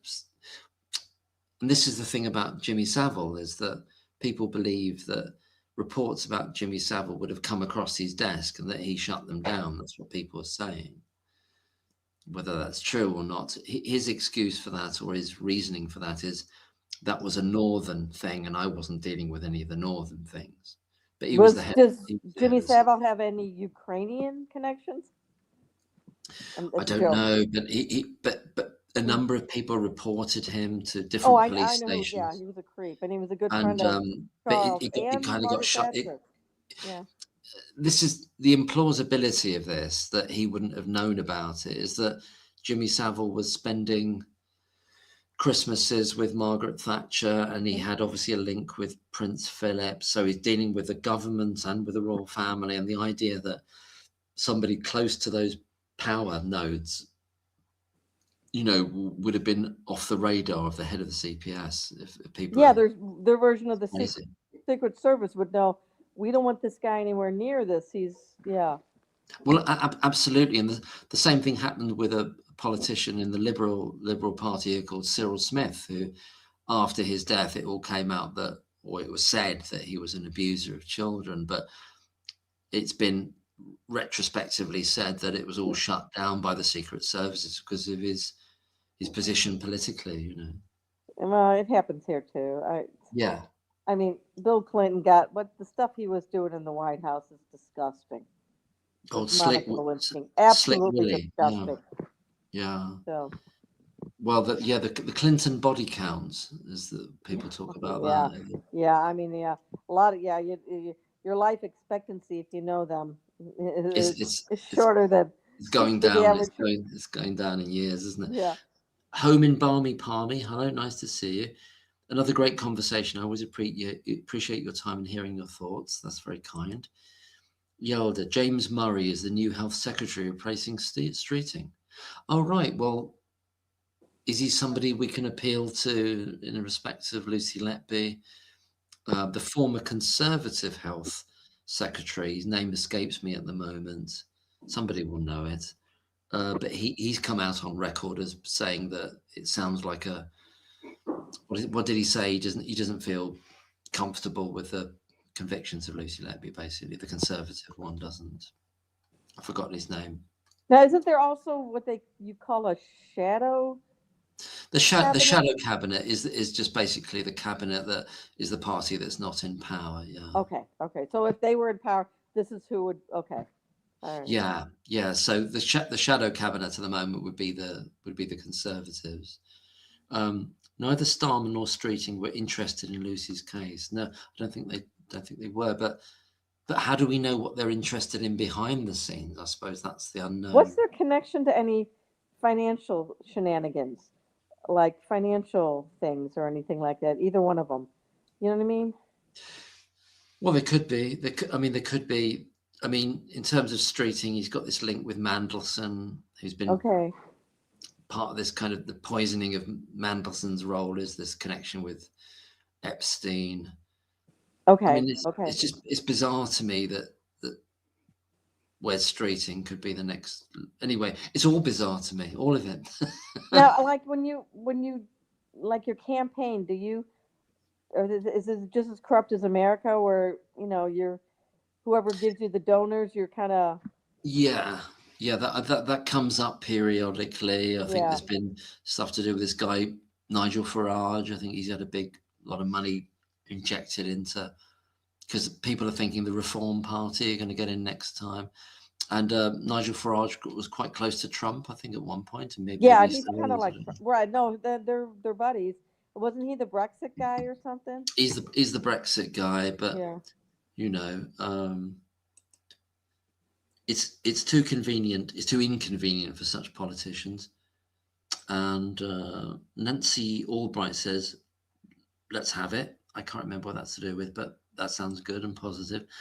Can you hold the fort for a second, Oh, Jenny, while I sure. go for Yeah. a comfort break? Go Yeah, ahead. I it's got to all do. it's all yours. It's all All yours. right. I don't know what to say. I'm trying to think what else I found too that I'm doing it. I'm trying to think. And again, I'm looking at the non-executive directors who should be keeping an eye on the directors, which would have and stuff like that. And I'm finding people again. It's like I did with this Westchester Council. Then I went here. Then I went here, and I even found a guy that said I was looking for a non-executive job And I just happened to find this thing too. And I can't believe that these people were put in these non-executive positions without having some financial thing too. I'm also trying to think. Well, I'm looking at the various, and again, there's a website I'll show on one of my videos where Countess of Chester has paid, what budget, they paid 2 million for this consultancy thing, on this to this thing, and where they pay the money out and stuff like that too. Again, it's just basically looking at, is this really, if these are finance people, why are they paying for, and they're supposed to be MBAs or accountants, why are they paying for consultancy in both financial aspects and being more efficient and stuff like that too. Also, there is a research van that was like 300 and something thousand pounds that Jane Tompkinson got.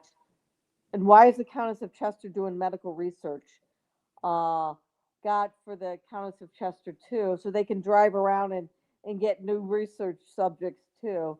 And Jane Tompkinson was part of the research funding prior to coming in as CEO of the Countess of Chester. And then during the era of James Sharples, who was that cop, head cop that was dodgy, she was the finance person. So kind of led around the 2010, 2012 era of the Countess of Chester getting more and more poor and stuff like that too. So they bring her back as now as the CEO, and the Countess of Chester, what is the second worst performing hospital in all of the UK. So, again, okay, yeah, Lorenzo Mansuti was the maintenance guy, had another business that's now dissolved, and another guy on his company house info, and the other guy involved had other dissolved businesses. Yeah, yeah, you know, That's interesting, isn't it? That yeah, about Lorenzo Mansuti. See this kind of background that Simone and Tony are doing, and yourself yeah, yeah, and Ian. yeah. You can see, you It's go in the house, the interesting. company houses or whatever thing, you find various things, and again, I'm finding in the non-director. Well, I had this company, now it's dissolved. I had this company, now it's dissolved. Same thing. And they look real kind of like, and again, I don't know enough about business to say if this was dodgy or not, but if the company's only around for a couple of years, it ain't so good. Yeah, It ain't so good. it's saying something. It's saying something. Yeah, they're getting money. And again, being on these non-executive board things, that pays. You only have to show up maybe 3 days a month, maybe, and you don't have to show up for all the meetings, and you get paid thousands of pounds a year for this. Well, that's right. And people who do those kind of things, they're generally on the boards of about 5 or 6 or 7 Yeah, or all right, and more. you can see You on know, all these things that I went from this board to this board to yeah, this board to this board to this board. exactly. It's a multiple thing. Yeah, yeah, yeah. E-Symmetry, lovely to see you there. Listening while waiting for the furnace AC repairman. I hope that they come soon and sort that out. The AC, where you are in Oh my America, God. there, Jenny, you need the AC, don't you? Hell yeah. And In the we summer. get it gets real hot and humid, almost like a southern state humidity.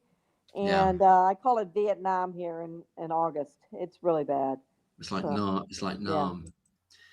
Nam. The next realm, there has to be an old boys network element to this. I Oh, agree. absolutely.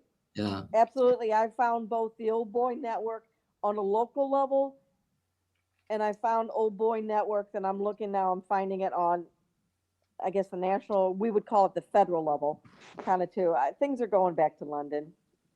yeah. I can't Things connect the are. dots, but a good investigative journalist could. I think this is why they. But they're stuck. They're stuck with this situation that is not going away for them. People aren't getting tired. People are not getting tired of this Yeah. and going to give up with it. No, Peter Hitchens isn't going to give up with this either. Well, Um, but look at what they did to Sarita Adams, and she was living in America, and they destroyed her while she lived that's in really, America. I mean, yeah, and again, the yeah, money, and I'm looking at the money that's being spent. This is the type of money here in America we would spend to keep a drug lord that we went to South America and kidnapped and brought here and threw in a jail here that will spend the rest of his life. That is the amount of money they are spending on Lucy. So there's some sort of a national connection here. We're And that looking is at, the amount of money. Probably is what we spent to kill Bin Laden. Hundreds, when I, yeah, 'cause- it's, yeah. it's tens and tens and tens of millions Oh, now it's have got gone to be into close to this. 100 million It's pounds. got to be. It's got to be. It's got to be. Yeah, it easily, easily. When you think of all the background things, think about what they paid the media. Think about what it had to cost some money to what they did to Sarita Adams. They sent people over, or Yeah, it took time to whatever they needed to send over to Richard Gill to say back that's right. off. All this Yeah. behind the scenes shit. There's an audio. Richard Gill did an audio of it on Yeah, SoundCloud, and I don't know if yeah, you heard it. And it was the yeah. idea that these Dutch police rock up to his home in Holland and to knock on the door about 10 o'clock at night and sort of deliver this letter. I thought it was like 2 in the morning or something. It was very late. Yeah, Yeah. it upset the family, and it disturbed people. And it's a real threat. It's a real And threat. also, Stephen Brewery has a PhD beyond an MD, which would be considered an MD PhD here in America. Our baseline doctors are MDs, but it's same different little system. In immunology, it's not neonatology, it's immunology. That's really interesting, isn't it? Vaccines, all this Yeah, all this infectious disease stuff, that's immunology. What the hell is he doing as a podunk? And I don't mean to degrade the Countess of Chester, but it's a little tiny little community hospital. What the hell is he doing there with Jenny, what we would call an MD PhD in immunology? That's creepy. we've been talking about films, and this Yeah, is my dad used to say this when we used to watch films. This actor wouldn't be in it unless he was an important character in the story. yeah, In other words, why is he there? And that's the question you're asking, isn't it? Why yeah. is he there with those qualifications? And he's a major publisher in two very You know, important journals. One of them was Thorax. Most medical journals are yeah, bullshit, but there are a few that are really good, like the Lancet and stuff like that. But Thorax is a wonderful medical journal. He's a major author in a paper for RSV for that, and also the Journal of Infectious Disease. That's another major player. He's a major author in these for both for RSV, which is a respiratory virus that yeah, hits kids, yeah. and he's got So no clinical skills. we're getting the sense here that Yeah. he's a person that the system wants to protect, actually, now, Yes. don't they? They want to protect They him. recruited him in. There's a reason. There's a reason. Again, he wasn't put in that place for his clinical skills. No, no, no, There were that's much really better. There interesting. were definitely guys who could have done it. And plus, were they really actively looking for a neonatologist? No, they were kind of, right? A neonatologist would have whatever they were doing in that NICU, he would have that neonatologist, that person would have said, "Oh no, oh no, oh Yeah. no." Yeah. I'm not sure what the current state of play is in that unit. I've heard that the staffing is much, much better. They've got many more nurses. I don't know whether they've got a neonatologist there now. They may have done. I seem to remember that they were looking for one, or they were meant to be And employing if one, they're a level one, they don't need it. but They may not need they it. don't need it. But They just need someone who knows how to intubate, keep keep that baby alive until that transport team gets there. Kind of. you've got the irony now of that hospital at a level one is better staffed, better provided for than when it was a level two, haven't you? You've got And that there. there's no shit dripping. Yeah. Well, And there's exactly. no You've got that. You've got pseudomonas. that as well. You've got the absence of that. Yeah. And you got a new building You've got a new building. You've got that's not built over a Victorian sewer system with an active manhole in the neonatal unit, or it was either in the neonatal unit, the manhole, or was in the delivery, which is right next door, just as bad. A Yeah. manhole to a Victorian sewer system. Oh, that's that whole thing that you did about, and you Yeah, did that yeah. stuff about the roof and about the red color on the roof. Well, Was it that's the Serratia. That's like, think Sriracha? of Yeah. if you get a really pretty pink in your bathroom, you ever in your shower, if you ever get some pretty pink I've or not had pretty it oranges, myself, no, that's but Serratia, which is kind of like Pseudomonas. It does a biofilm. Well, it was all on the roof, and yeah, that's nasty stuff. Again, it's all in our you know, Pseudomonas is everywhere. Serratia is everywhere. You and I can handle that. But again, a neonate, you don't want to handle that. And again, these are the type of bacteria they put out a scum called biofilm, and it protects it. the film that protects the Right, and other it says any other pathogens. bacteria that wants to come in and party can party with us, and this biofilm is going to protect you. And it Absolutely. also makes it like a scaffolding too. So it kind of like does a scaffolding with goo that any Yeah. bacteria that wants to come in and can party and survive and thrive. Again, flat roofs are notorious. It it can be flat, but it has to have a certain tilt. And again, but you could see from whoever took that satellite image, if there is beautiful pink, that is a Sriracha. Again, another bad character with a biofilm that you can see. And again, you'll see it in your shower. I occasionally get little things of pink here and there, and I know it's Sriracha. I got to clean it and stuff too. That's, again, it loves humid. It gets into HVACs. It would get into the air. It's gonna get into the water. It's gonna be like a pseudomonas kind of situation. Jenny, in light of this, I'd really love it if you could recap for us some points you made in some of the videos, maybe about 2 months ago, when you were talking about the deaths following certain weather trends, certain times Oh of year. yeah. Okay. Yeah. So, and I didn't get this for me. This was from for me. I was Was it copying Frankie and or Rosie or Frankie and Rosie or well, that the Rosie Burton. She's really good with baby A and B. What I was okay. copying was on Facebook. There's something called the Lucy Let Be Moment of Truth, I think it Yeah, is. Yeah. yeah, So it's not me. I was just copying off of that. So basically, in that area, and again, we have a lot of flooding here where I live too. So I get it.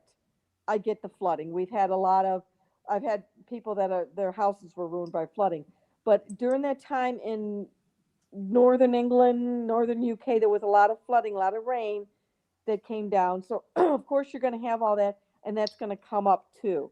You're also going to have a lot of wet, a lot of moisture and stuff like that too. So you're going to have, it may not hit you right then and there, but it's going to hit you down the road in a month or two too. And again, yeah. I live in a floodplain. I technically my house is not in a floodplain, but a mile down the street is a floodplain too. So Okay. your ground things too. And again, we have a lot of issues here where water can come up from the sewer. So that's probably where, remember they were talking about poo coming up from from the thing. It was because the water table was Yeah. higher than what it should be, so it was coming up. So Okay. that's what it had to do with it, and a lot of moisture in the air too. That's going to destroy rooftops. Again, the rooftop. Did they have the correct membrane on that roof too? You know, the roof wasn't being taken care of. And again, we really have to watch our roofs here where I live here too, because it's high humidity, a lot of rain at times and stuff too. So you really have to make sure whatever roofing protecting you have the correct one too and stuff. So again, and it's also, I think you may have had hot summer time too Yeah. during around that time too. So heat, humidity, you're just asking for Pseudomonas. You're asking for bacteria. You're asking for your roof to leak, the stuff to get into both in your HVAC system and all your ACs and all that stuff is on the roof. Plus, stuff is coming from the sewer too. And again, so This is it, Jenny. All these strands we're talking about, you're talking about there that you've looked into yeah, in environmental factors, absolutely. and then factors of what's happening with North Wales, this increase of babies being born at Countess of Chester and the babies needing treatment in the northwest of England that are Welsh babies that would have Yeah, been treated in Wales otherwise. And there's several strands all kind of coming together. the perfect storm. It's a perfect storm. You've got you've got these high-level nurses. They're no longer there. The Michelle Wardens have all been taken away because they're expensive. They're hourly. They're because they're much more expensive. expensive than a Yeah. Lucy. Yeah. Yeah. So it's almost as though if it didn't happen in 2015, this is why I was so keen, Jenny, to try to get the Betsy data from Cal- what the data from, well, yeah, Betsy Cadwallader, that's true.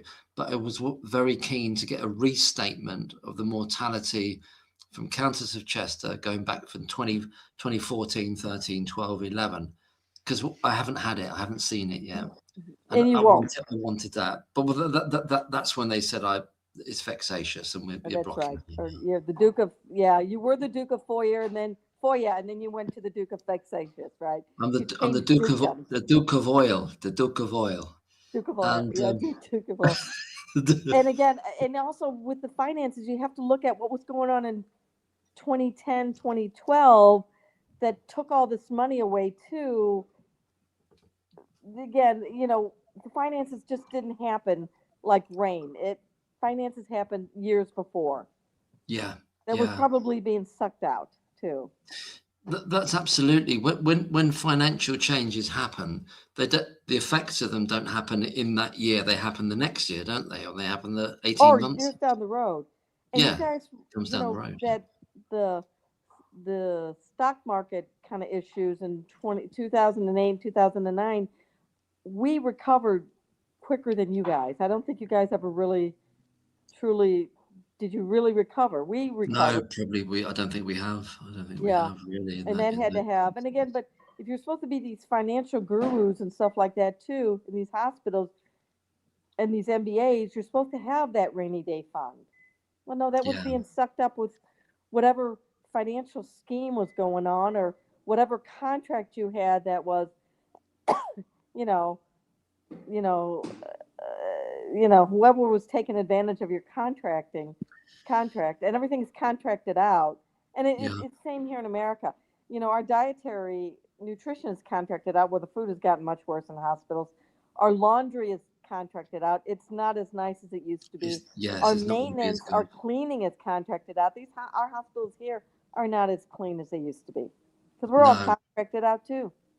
and it's more expensive. All those Yeah, contracts are way more expensive. yeah, And they're not as good. And I think you raised this, and also the channel called what's it called?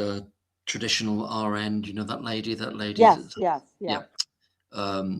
I can't remember the name of the channel now, but you yeah. know the lady I mean. She was saying when people were invested in working for the hospital rather than working for this company that's working within the hospital, then it was different. Your boss was They the felt part hospital of instead of it. that boss being that They felt part corporate of it. entity. Yeah.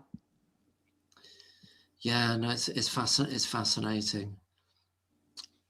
I wasn't there for very long, but I worked for the NHS in a maternity unit about it's over like 35 years ago for a short while. And one thing I do remember about it was in like a clerical position at the time. It was like the notes, trying to find the notes. It was difficult. Oh yeah, yeah. Trying to What find what the year? What physical year was notes, this? physical notes. Oh yeah, everything was paper, and Yeah, it was everything all paper. was paper during Lucy's time too. I mean, the doctor's notes, the nurses' notes, some of them were paper, and some of them would have been electronic. And the doctor's notes, the medical notes, were all handwritten by the doctors. Um, but your labs would have been, and same thing was going on in America. Your labs would have been on the computer. Well, this brings a point up, and I'll get back to the chat in a second. Sorry, chat. Is that when Dr. Jayaram's writing that email on the 4th, my contention has always been he's copying notes Mhm. because he's not remembering it. No, he's not. He's copying notes now. And when he writes that statement about Lucy Letby calls Dr. Jayaram, that's a note he's copying. That's my contention. That's my belief. He would never Now, remember that. No, there's no way he would remember that. no, so exactly. So where is he getting that from? He's getting it from a note. So what's happened to that note?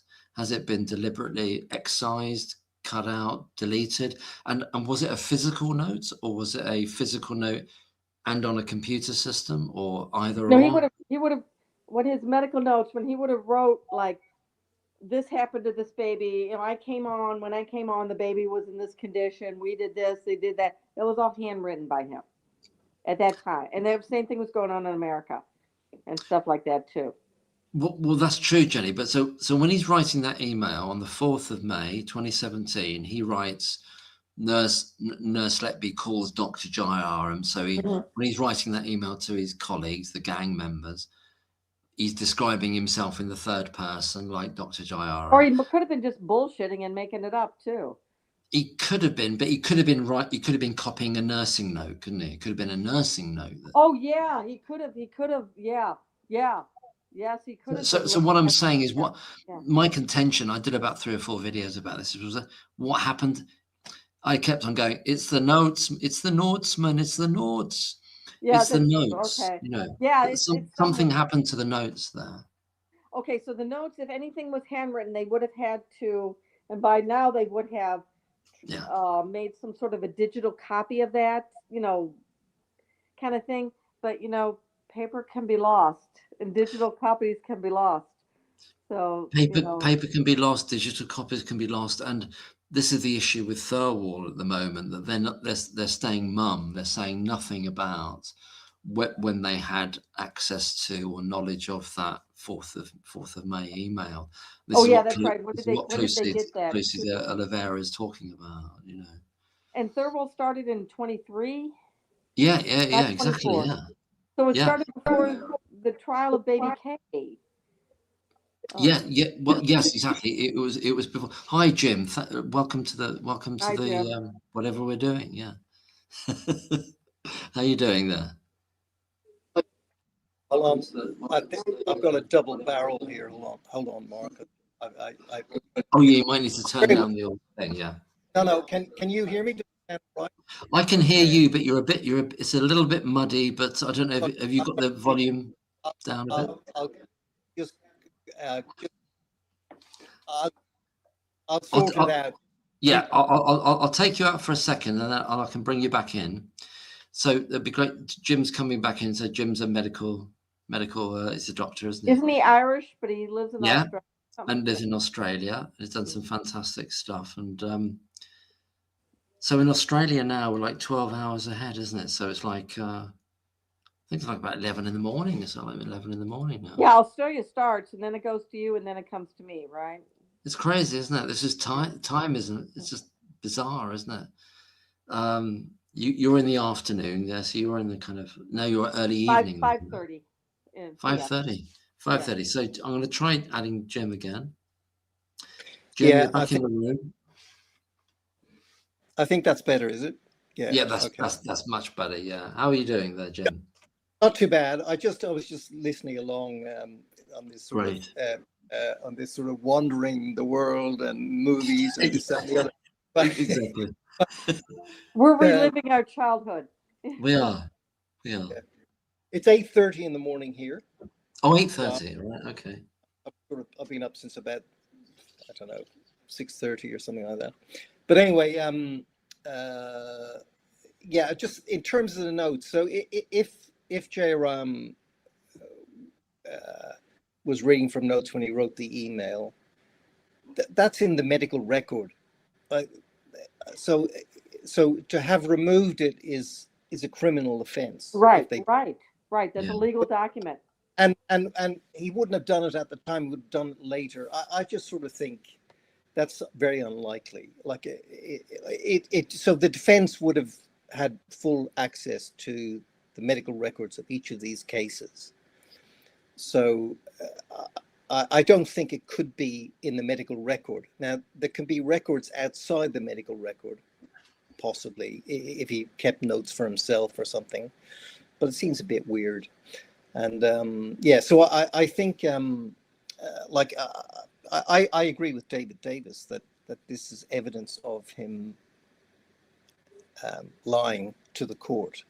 But I don't think, I think he's doing it from the top of his head, or he's reading note. He could be reading a note which sort of says, Dr. Jairam attends the baby, and he's not thinking in terms of doing her in. He's just there going, "Oh, she called me," and But he said it's burned in his memory, so who knows? Yeah, but he was doing all that media stuff at the same time. I mean, he was wearing so many hats. He's doing so Yeah, much. the thing about the case is, um, it all rests and all our focus has to be on the CCRC. There is no other way. There is no other mechanism, which itself is a problem. But right now, there is no mechanism to have for this case to go back to the Court of Appeal, except through the CCRC. So the focus has to be on the CCRC, and what we do is, it's just pure evidence. The problem is you can have theories about this and that and the other, and it doesn't.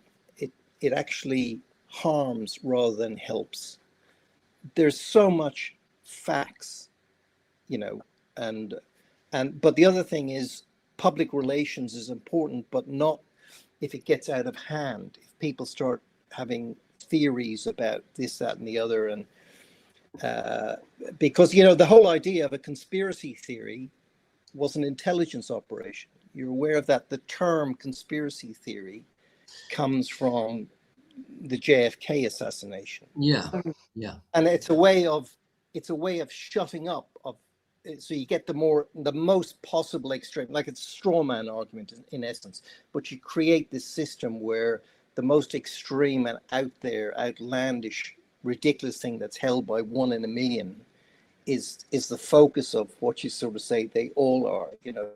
So the way to shut it down was to sort of make it look ridiculous in the eyes of the public. So although, let's say 10% of people might have had concerns about the JFK assassination, in terms of might have had problems with the official version of it, which is, it was supposedly led by the Supreme Court justice, and that's the official version of what happened to JFK.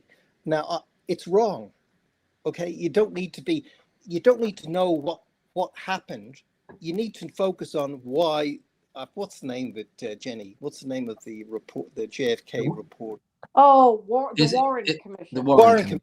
Warren. So Earl Warren was the Supreme Court. Was the leader of the Supreme Court, and he was a very busy man. And his second in command was the former CIA director that JFK fired after the Bay of Pigs fiasco. You can't make this up. There's so many problems with the JFK thing. But the point is the Warren Commission, and it rests on the magic bullet theory. That it went through him. That guy ended up being a U.S. senator for decades. And a governor. No, he was the magic bullet theory was delivered by a prosecutor or whatever. And he became, I think he was senator for Pennsylvania for whatever, but anyway, the point being, so he was a Republican, and then right at the end, he tried to change to be a Democrat, but then, no, blah, blah, blah. Anyway, but so there, you've got to just keep it so simple, just keep it tight. That's my point. That it does, once we start getting too extraneous, it's interesting, but it's not. It's used against us. The issue is, how do we get the CCRC to make a decision quickly? How do we do it? Well, publicity, and just the main essence of it really is all you need to do is turn to the international panel. And then there's even more news now on why the insulin theory was wrong, and so on. But at the time, the reason I felt sorry for them, the more I've read, the sorrier I feel for the defense barrister at the trial, because he was absolutely nobbled, and he couldn't even use his own expert, who really was very good. He was an neonatologist and everything, but he believed that the babies were poisoned. That the two babies that didn't die, the insulin cases, were definitely poisoned. That's why he didn't put them on the stand. Yeah. Why he didn't put them on the stand, but they acknowledged it or something. Tried to. It wasn't It us. wasn't him, but but there was also another doctor too that was with him There that was said, "Oh yeah." there were two. I can't remember There the was second. two, yeah. The second guy's name was Rahman, and he He was agreed even with the. more, yeah. Yeah, he actively agreed, and Yeah, Right. Raman was an endocrinologist, which is even no, worse. that's So right. the But endocrinologist, Hall, so yeah, I beg your Hall pardon, was but Hall was Hall, his position was. I think we've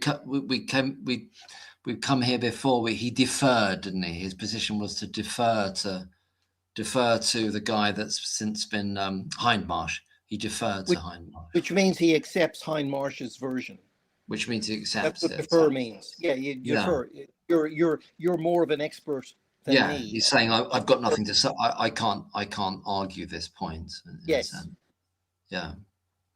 And the fact that was all decided at a little conference somewhere else before the trial. In a very posh house down in Southampton. Yeah. Does anybody understand in Britain what natural law is? Well, we're getting to realize that. Yeah. You can't have this. You can't have things decided before the fucking trial about who's going to say what and when. It's nuts. No, it is nuts. And I was saying earlier, Jim, to Jenny about the American system. I don't think that would have happened in America. I don't. What do you think, Jenny? Well, we are better at our experts, but only because, yeah, but you're only as good as how much you're willing to pay your lawyer. I hate to say it in our America. Yeah. I'm sorry. You're only as good as how much money you have, and you're willing to pay your lawyers to find that expert and stuff too. A lot of people have been put away on bad scientific evidence too. And we have serial killer nurses here too that I founded. Ours predated Beverly Allen. One of ours did. Jenny, when you're mentioning that, are you talking about the guy? There's a guy. No, this is a woman in It's Texas. a woman, is it? In Texas. Yeah. Okay. Yeah. Yeah. She was she was working for a doctor, and the doctor had a regular GP office, and she had succinylcholine in her she was doing some procedures, knocking kids out with succinylcholine in her regular office. Kid dies. Well, the nurse got blamed for it. She had several bottles of succinylcholine in her office. This was back in the 80s. Yeah. Right. Yeah. So And then that predated Beverly Allen by a little bit. And then came Beverly Allen. So again, we kind of started it. And the guy that the so-called pathologist that did that, he was one of these celebrity pathologists that dug up Lee Harvey Oswald, and he would go here, and he would go all over the country, being quote unquote an expert witness, but he was a pathologist. But again, he just thought of himself as, Dewey Evans. Again, he put a lot of people on the thing, and he always, always, always backed up when a prisoner died in a cop situation.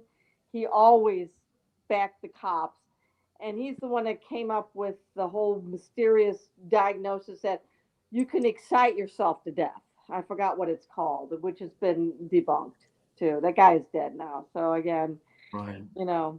We have our own Dewey Evans kind of a situation, or a pathologist version of that. And he was all into mothers doing Munchausen by proxy too.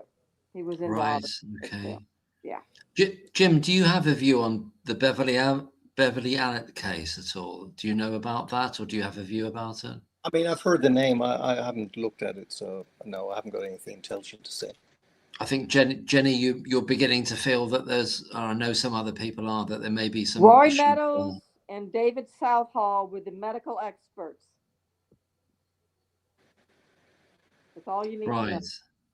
Okay, We've got even this. though Roy Meadows and David Southall are, We've got this they were the two triumvirate medical of experts. Yeah, Evans, Meadow, and Southall that yeah. keeps coming up. And Roy Meadows, he was the one that did Sally Clark, and then Southall was the one that did all the dodgy breathing things. That he brain damaged kids with his breathing experiments and stuff. yeah, yeah, yeah. Yeah. I think he's still I think he's still practicing. I think he might be abroad, either in America or No, he's Australia. doing stuff for UNICEF Is in he? Liberia. In Southall is, yeah. with young mothers. That's all I'm going to say. So Chris did an interview with charming woman, on the shaken baby syndrome thing. Mhm. Oh yes, But that's yeah. I've forgotten her That's name, but she was quite one of. She lost her job as well because she was Yeah. against the. yeah. Her name is Dr. Wayne Squire. Yeah. Yeah, and shaken Yes. baby syndrome was started here in America by our American Academy of Pediatrics. There is this. And they're promoted. They still promote it, even though it's illegal in several states to even say shaken baby syndrome. But they've changed the name to make it appear, and they're still holding on to it. American Academy of Pediatrics, which really is it's a corrupt organization. I hate to say it. Oh. There is this sort of there is a very active belief system within pediatric consultants that that parents are a threat to their children. Mm-hmm. Like it's so obvious. They're very, very suspicious. They are taught to look at parents as not good enough, or they are more of an expert than the parents, which is so wrong. And not to well, listen. they're not taught it, or at least they weren't taught it in medical school. But you have to, there is some parents are not very good, generally speaking. Yeah, okay? yeah, I know. But not good, not as in not very good, as in evil intentioned, or Right. we say intention, but they're not very good in the sense of intentionally harming their children. Of course not. But parents being parents, and they're young, they're in their 20s, and just like no 20-year-old should be allowed mother or parent to child. But that that's the way we're made. It's the way we're made. So, but the point is that education and a bit of love is the answer, not seeing a threat. Like most of the evil in this case, is banal. It's not. It's normal people just acting normally in their self-interest, and you join the herd because it's safe in the herd. So the ethos of a particular institution or a business is what's taken on by somebody who wants to get ahead, right? It's just perfectly human. Germany in the 30s, okay, which led to the horrors of Nazism and then the Second World War. They're possibly the best educated nation on the face of the world, and they were a Christian nation. So there's a strong Christian ethos. Didn't help. It didn't help the evil. They were just doing their jobs. People who made decisions like that, they're above us, and they know best and whatever. Whatever it is they say to themselves. So, yeah, it's like I just sort of think what's most interesting is how on earth it got into Brewery's head that he had a nurse who was killing his patients. Oh, and yeah. then how on earth? That's the crux. That's the crux. How on earth?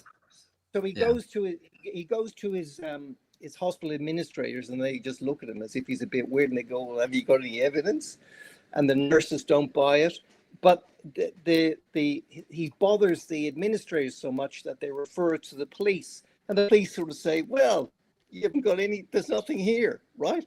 And then he himself talks to the police in a single interview, and 2 days later, the national media is told that they're looking into it. They didn't call it a murder inquiry, but it was obvious it was a murder inquiry. Yeah, they're looking into the death of in this unit on the national media. Whereupon, miraculously, this this retired ex-pediatrician from Wales reads it and then, writes an email, and then suddenly he becomes he gets employed by the Cheshire Police to look at all these things, to advise them, and then advise the prosecution, and then miraculously the guy who's advising the prosecution becomes a witness for the prosecution. Yeah. Like, do you understand natural law? Like, that shouldn't be possible. Common sense would tell you, you work against inherent biases like that. So the advisor to the prosecution shouldn't then be the witness for the prosecution. Yeah. Yeah. Yeah. Yeah, but this is where conspiracy theories start. Yeah, but They just invite us there's to so do it. you've got more than enough. We got so much. We got more than enough to deal with CCRC, and anybody who doesn't know about it now, we don't need anything more than, some of the best people in the world have looked at all of these cases and can't find any evidence of a murder or an intentional harm. Like, stop there.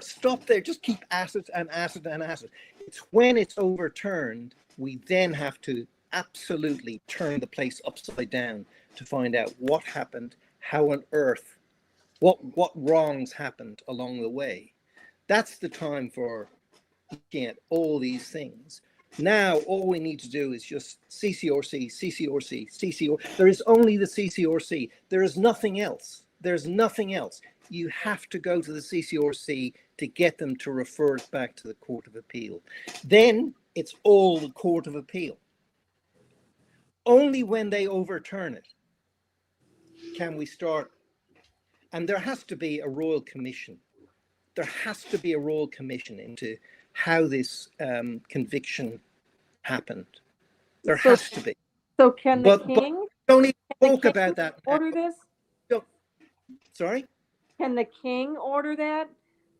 I mean, the king, doesn't have much. I mean, literally, can the king order there has to be a commission? I don't think so, and he wouldn't. Yeah. So government, he doesn't do anything. Yeah. It's ceremonial. It's just, it's so the president in a lot of countries is if you like, the king, the representative. Right. Now in America, the representative of the state is the CEO as well as the representative of the state. He's an active political appointment.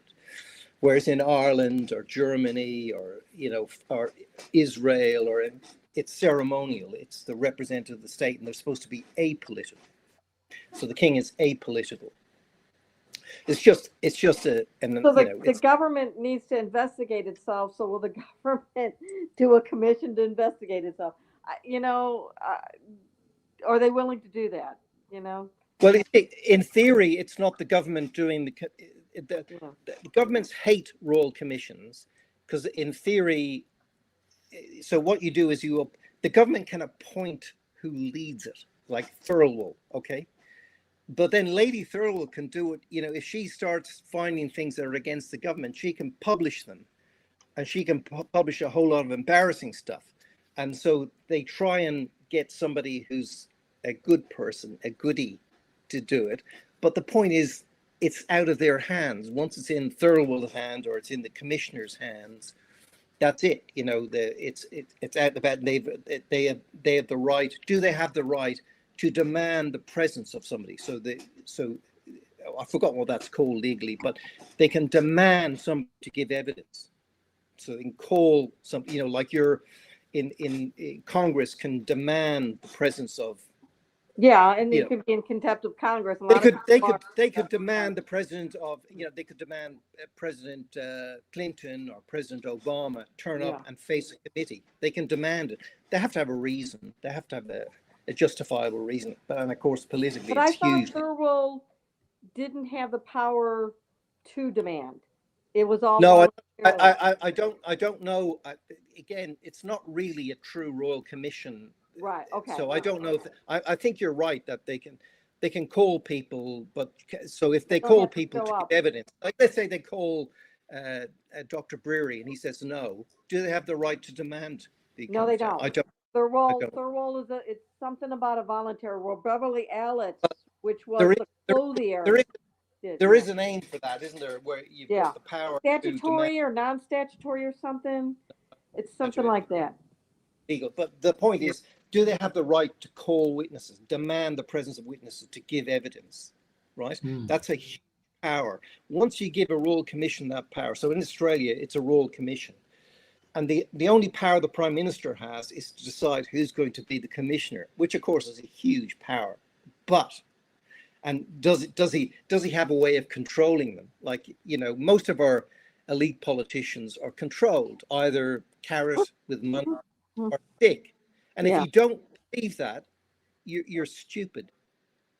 I haven't got words for you. If you don't understand that the vast majority of powerful politicians in any Western liberal democracy aren't controlled, like you're talking about Cyril Smith earlier, how come all these these pedophiles, and of course he was Rotherham, Yeah, which became Rotherham, famous for pedophilia in a different manner later, context, yeah. But he, what a disgusting man, just physically, just to look at him. But anyway, he's like, it is extraordinary. And the point is, such a man is easily controlled. He can be made to vote a particular way.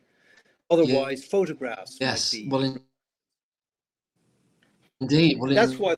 Indeed, that's why he becomes used. Yeah, being a homosexual now. Can I just? We're having some connection problems. What's going on with the connection? Sorry, I think there's a connection problem there. Now I disappeared and other people disappeared. But if I can just interject here with Operation Merlin Falcon's comment about the coroner's office suspending their starting the inquest until 2027, waiting on the Thirlwell inquiry. I'd be interested in both yourself, Jim and Jenny's, and the chat's point of view about. Does that sound legitimate to you that should happen? Didn't have to wait for anything. They could do whatever they wanted to do. My always thought was, the coroner said, we're going to have a coroner inquest, we're going to do it. A coroner cannot make a finding that a baby that a court case has found has been murdered, cannot make a finding that the child died. But they can have an inquest. Well, yeah, but then what's the finding of the inquest? But at least they can. The finding of the inquest can only be the child was murdered. Oh, well, that's interesting, Jim. So, so if that is the case, then what's the point of doing an inquest if it has to just replicate it? Well, the point is the coroner is just there going, I can't. They're all waiting. They are waiting for the CCRC. Lady Thirlwell is obviously waiting for the CCRC. They're all waiting for the CCRC. Yeah, they are. Obviously. So Operation Merlin Falcon's point is that should the coroner's office suspend their inquiries into a, I forgot the word, into an inquest, should they be waiting on Lady Thirlwell? Should they be? In theory, no. In practice, of course. Yeah. But in theory, no. In theory, no. Whatever they. Yeah. There's no rule that says the coroner is not allowed. Yeah. There's no rule that says the coroner is not allowed. Well, exactly. Yeah. Blah blah blah. But in a way, do you understand what would if he? Let's say he thought, well, this is obviously not a murder. It's medical misadventure or medical negligence caused this. They're very loath to even say that. Even if they think it, they'll say natural cause and so on, because it's just they've got to live. They've got to live in the community. They've got to function. They've got to function with other doctors. They've got to function with other judges. They got to stay in a job. They're not going to stay in a Yeah. job, court, and so on and so forth. It's just the way the world works. So Yeah, the we way I, the see world, that. I they understand. both I understand. I understand all that, but so this presupposes that, but Thirlwall isn't being charged with deciding whether there was a murder or there wasn't a murderer. Wasn't a murder, but that she's explicitly said we're going with the fact that there's been convictions. So she's acting as though there have been murders. So yeah, but that wasn't up to her. They were the terms of reference. They were the terms of reference. that they were the So terms of reference. I just want to correct. welcome Simone to the conversation. Hello, Simone. Hi, Lovely to see you. Thanks for coming on. that's all right. I've missed about the last half an hour. I was listening to you on the train, but I've just literally walked in the house, so I thought I'll join Yeah, I'll join for a little while, but I need to go to bed well, in about half an hour. So well, Simone, and hi to Tony as well, and just Say hi just to Tony, my new I friend. will. He's not here yeah, at the moment. He's not here at the moment. He's working tomorrow, so right. he's down south now. We're kind of in these kind of the thicket, as it were, of what the what the coroner's office is doing in respect of waiting on the Thirlwall inquiry. Them saying that they can't engage with their processes until the Thirlwall inquiry has done theirs. And then we've got the CCRC there as well. So we've got three strands moving really, and how they intersect. It's like someone said, it's a Mexican standoff. Is that what they Mexican call it? standoff. That's the perfect. A Yeah, Mexican that's what it standoff. is. It's like, well, someone's got to shoot. You know. That's what it is. But I think Jim is very strong. It's the CCRC, isn't it? That's what they've got to. Right. They've got to do something in order to free the other people up. You know. So despite the terms of reference, I think the overwhelming judgment of those who watch, now not many watch in the detail, but those who watch, particularly ours, is that it's been overwhelmingly good. It's been overwhelmingly good for Lucy Letby. Yes, it's been positive. Yeah, overall. Yeah. Not what I'm sure Lady Thirlwall wanted. No, they've not done necessarily. No. Press anything, but so much has come up there's clearly huge problems at.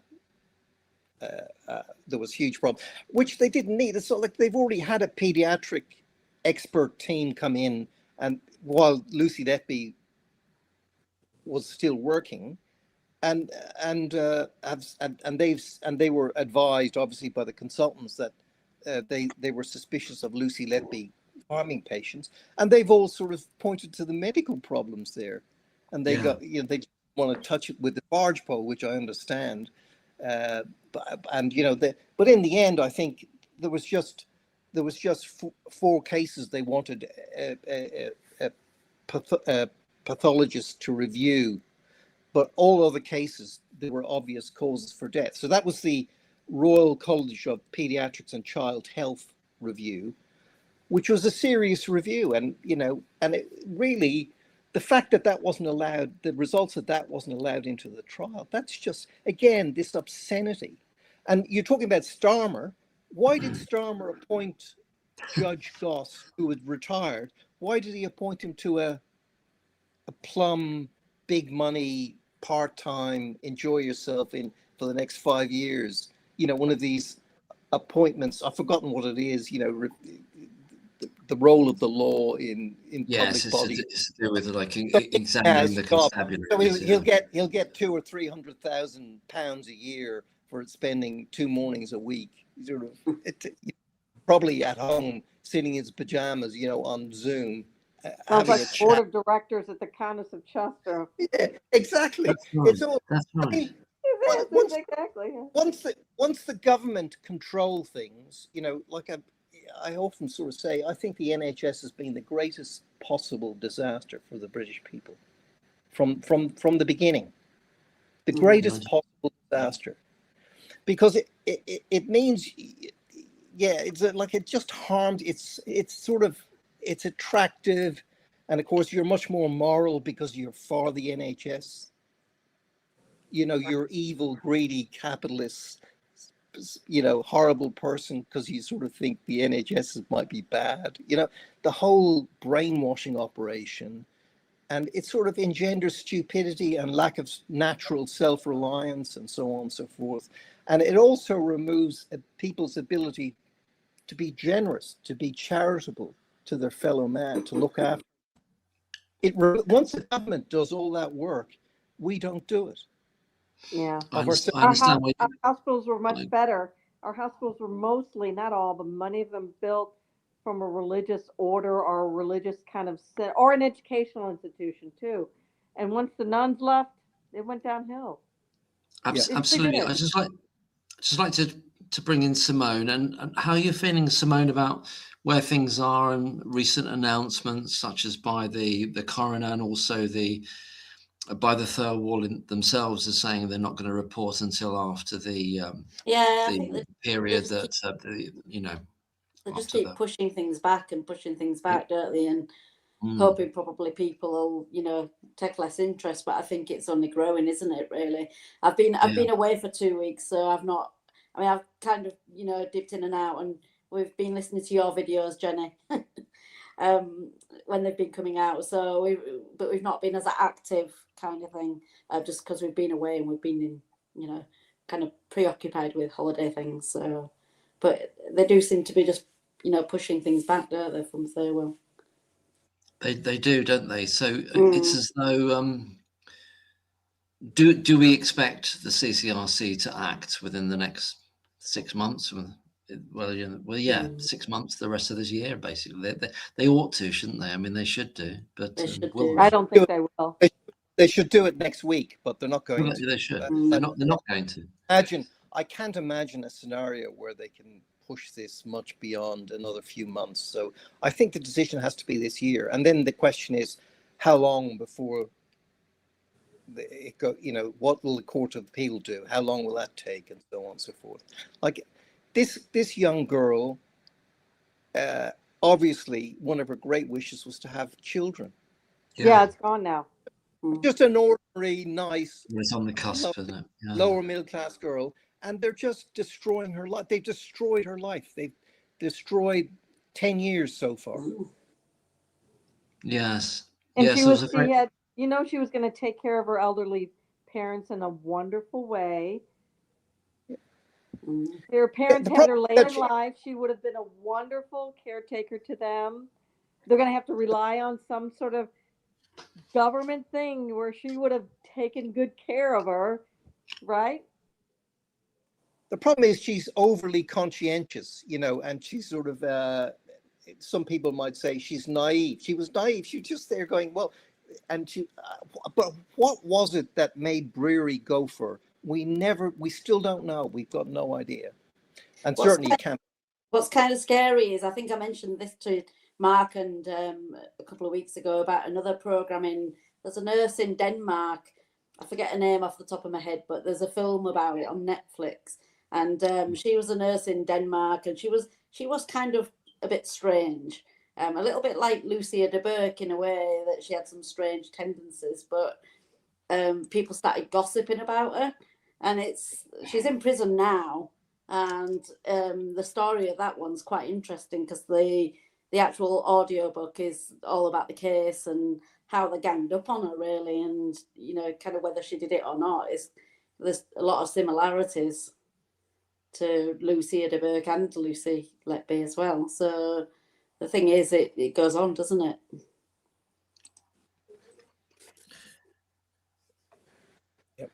I just think it's real sad because it's had for a while. They had, Florence Nightingale, nurses ran hospitals, and that was all taken away by, the quote unquote MBA finance people and the bean counters and stuff like that. The nurses did a wonderful job administrating the day-to-day, all the actions and stuff like that too. And, it's so sad how, I think Florence Nightingale has got to be spinning in her grave. Mm-hmm. All that she achieved for women and nurses is just totally taken away. Yes, absolutely. I'm just following from Simone saying there that the nurse is called Christina That's Astrup Hansen, that's a it. Danish nurse who was convicted in 2017 of attempting to murder 4 patients by administering lethal overdoses of morphine and diazepam. It's been reduced to 12 years. A sentence has been attempted manslaughter cases. Yeah. It's kind of interesting because we've watched the Netflix program as well, and that misses out quite a lot that's in the book about the case and everything. So if you just watch the Netflix part of it, you'd think she was guilty, but then when you actually listen to the book or read the book, it's kind of a different story, really. But the whole ganging up on a particular person is kind of so common, isn't it? It really is. There was another case of an English nurse to do with elderly patients. I can't remember her name off the top of my head, but someone made a video about that. I can't remember who did that video, but it was to do with the idea that it's so easy to blame someone who's giving these prescriptions, that doctors have ordered these prescriptions for these patients, and they're blaming this nurse for giving them. Was that Callie that did usually that in one? cinemas. Sorry? Yeah. Sorry, Jenny, what were you saying? Was that Callie Solomon Sounds?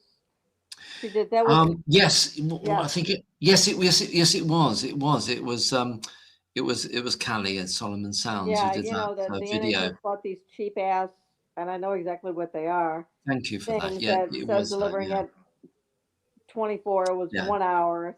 Again, it was because the NHS was cheaping out on doing that. You know, having the correct cartridge to push with the syringe, and the syringe uh, had an opioid, the morphine, and instead of getting it over a 24-hour period, the patient got it over one because they bought some that were 1 hour and some that were 24, and the nurses were blamed for it. No, that was the NHS, whoever purchased those, and let that go on the unit. Again, here in America, we had those 1 hour and the 24 hours, and the 24 hours are much different than the 1 hour ones. Yes, I'm trying to So, find out. Yeah. Yeah, sorry. Go ahead. So Sorry. nurses. So a nurse. So if a nurse is administering Yeah. diazepam intravenously or morphine, which is obviously intravenously as well, they have to. 2 nurses have to sign off on how much is taken out of. It's locked in a cupboard. Those drugs. They're called S here. Mhm. And so they have to sign off. So 2 nurses check the syringe and that. So it's not like it's totally up to the nurse. And then what Jenny was talking about is syringe drivers. So a machine, Mhm. you load up a 50 mil syringe, and you load up the machine, and it delivers it over 8 hours or 24 hours or 12 hours or whatever. And yes, you can accelerate that, but you can't accelerate it that much. The machine won't. Well, they had 2 different cartridges machines, and they didn't Yeah. distinguish between the 2. They bought the cartridge machines, the one that would do the 1 hour and the one that would do the 24. And again, they looked the same. They didn't tell the Yeah. nurses what they were. It's not a nurse intentionally giving the wrong dose. No, it was yeah. Yeah. Yeah. You know, we can't stand there for 24 hours and watch that thing. But again, in America, we didn't invest in these cheap ass things. We had totally separate looking ones that would have been the 1 hour, which I would have used for antibiotics, or the 24 hours one, which would be under lock and key, when these weren't under a lock and key while it was administrating. So there was no way to screw up, and it's only because we have shark lawyers that would have sued the bejeebus out of it. It's not because we're more ethical, it's because we're afraid of the lawyers. But again, the NHS knew about this in the 1990s. They didn't take it off the units until 2015 because would have cost them 36 million pounds or something. I read the article on that. It's just absolutely sad.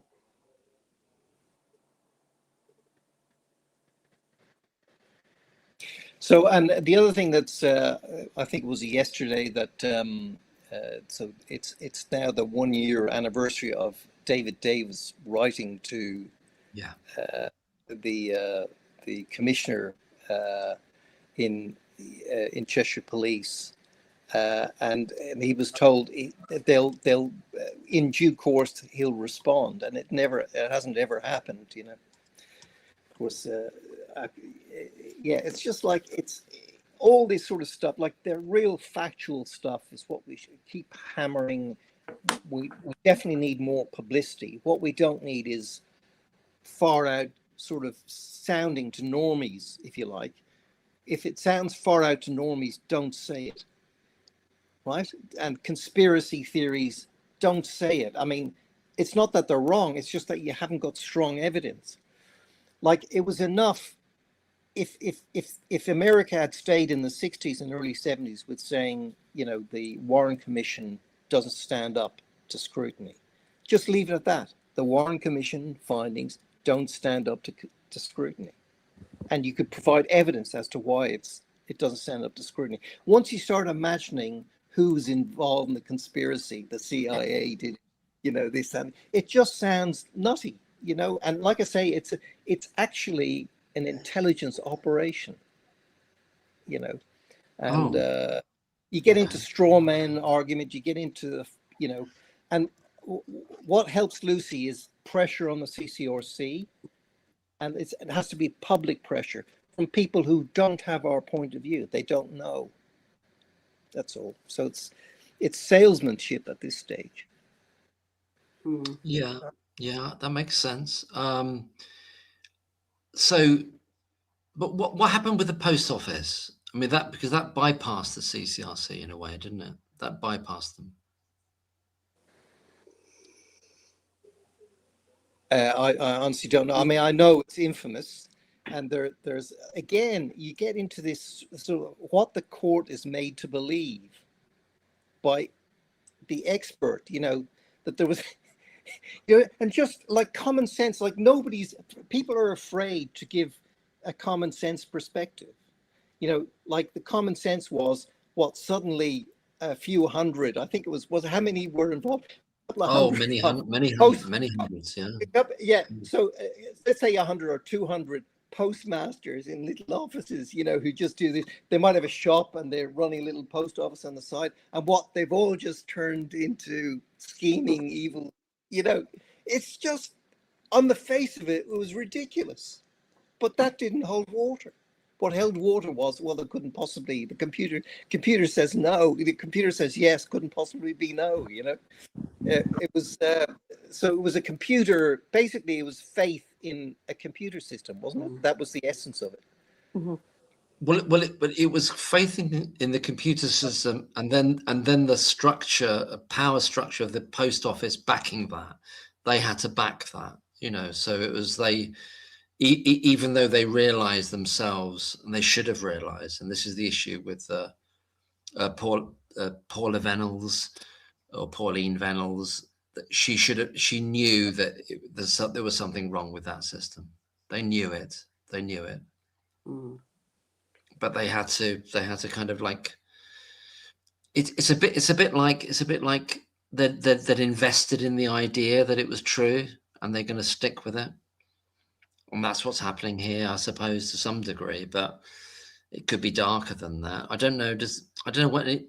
I know what you're saying, Jim. It's about, for the people that don't know that much about it, you don't want to load them with a lot of conspiracy things, and you're right. I think it should be enough that Dr. Shuley and the panel. It wasn't. That should be a done deal. That should be a done deal. Yeah.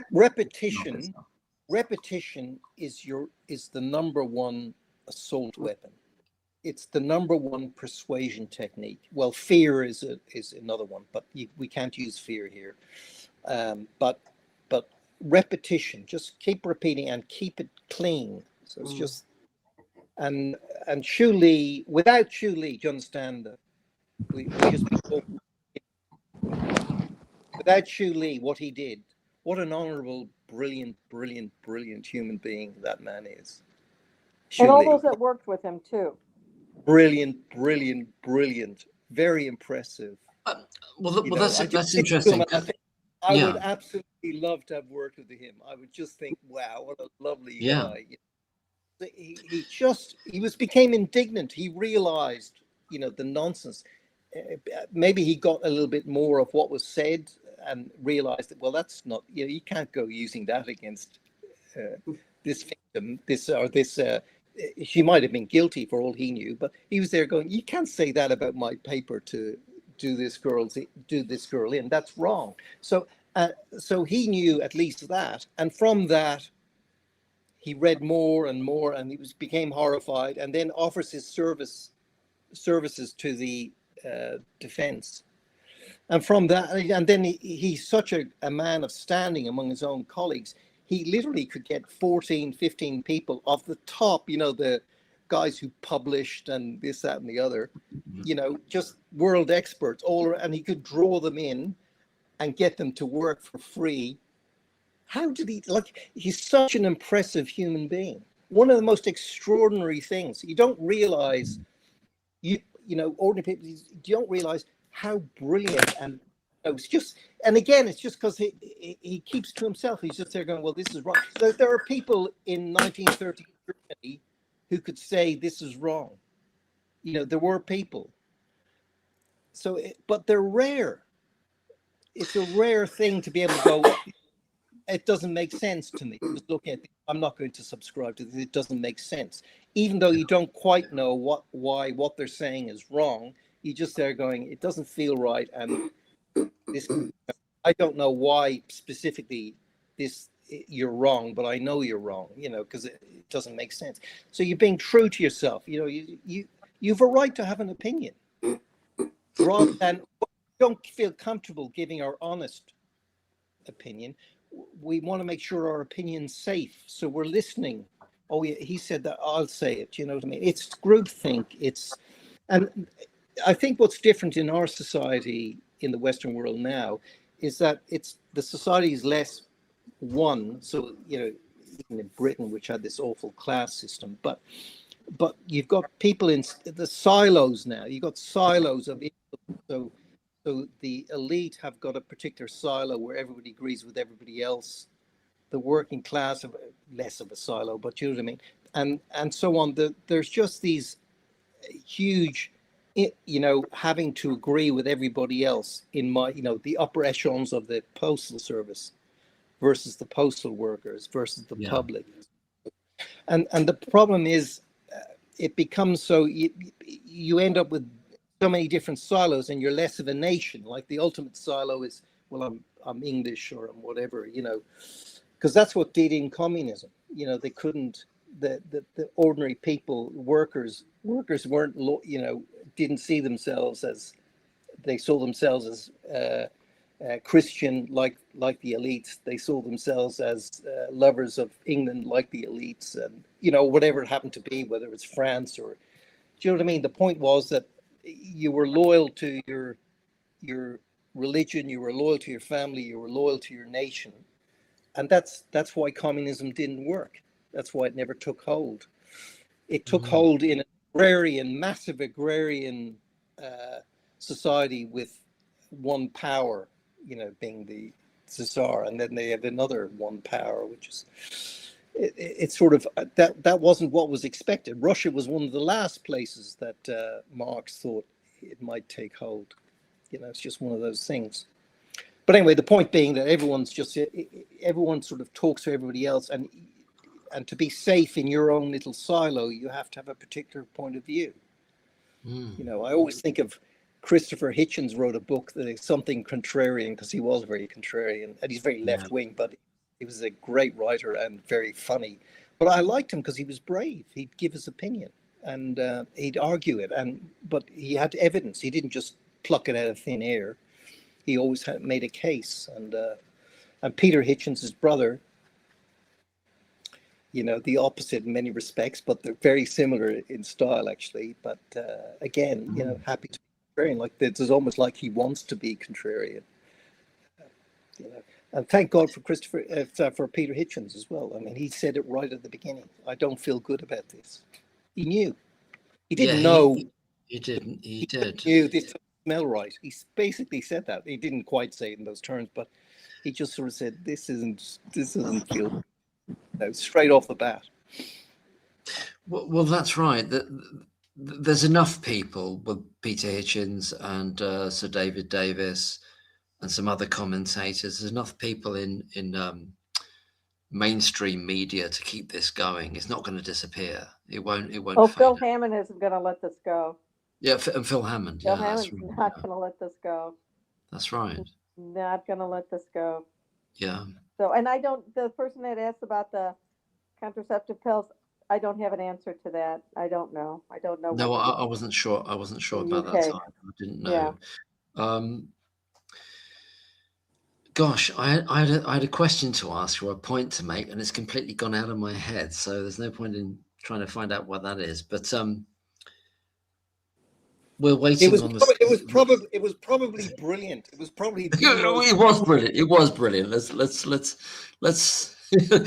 lose the probably. It was brilliant, but it was. But we can never test it now. We can never test it. But the thing is, I don't know. We're waiting on the. We're waiting on the CCRC. But they're allowed to take as long as they want to. I mean, apparently so. Apparently them, so. But, are they gonna? Are they affected? Are they allowed to be in their own little cubicles? And honestly, the only person you know is that Vera Bard. But again, they're allowed to. They have all the power, so they're allowed to take as long as they want to.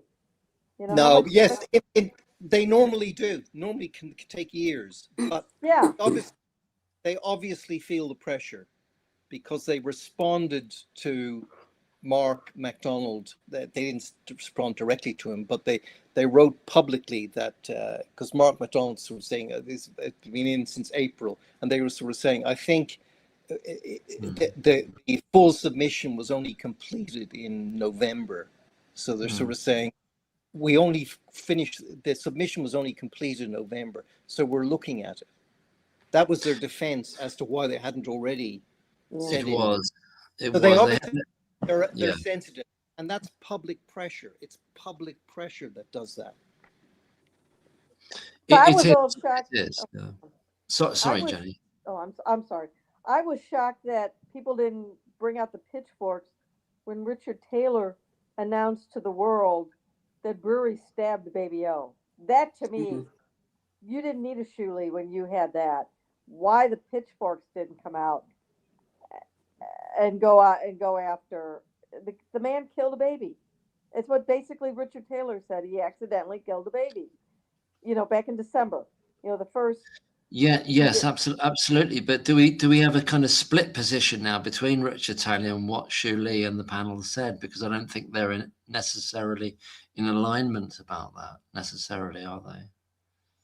Are they? But still, just the fact that he announced to the world, well, yes, that a serial killer, Morris was convicted of killing babies, when we now know that a doctor stabbed a baby. You know what I mean?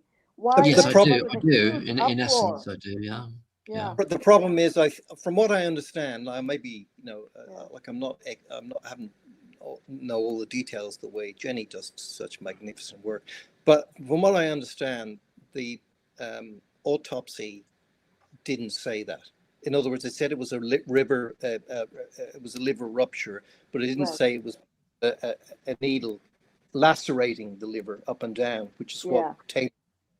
And it makes sense, what Taylor is saying. Absolutely, I believe Taylor actually. I think that's probably... Well, and they weren't told. The autopsy was done prior to the pathologist being told by Dr. B that a needle was inserted.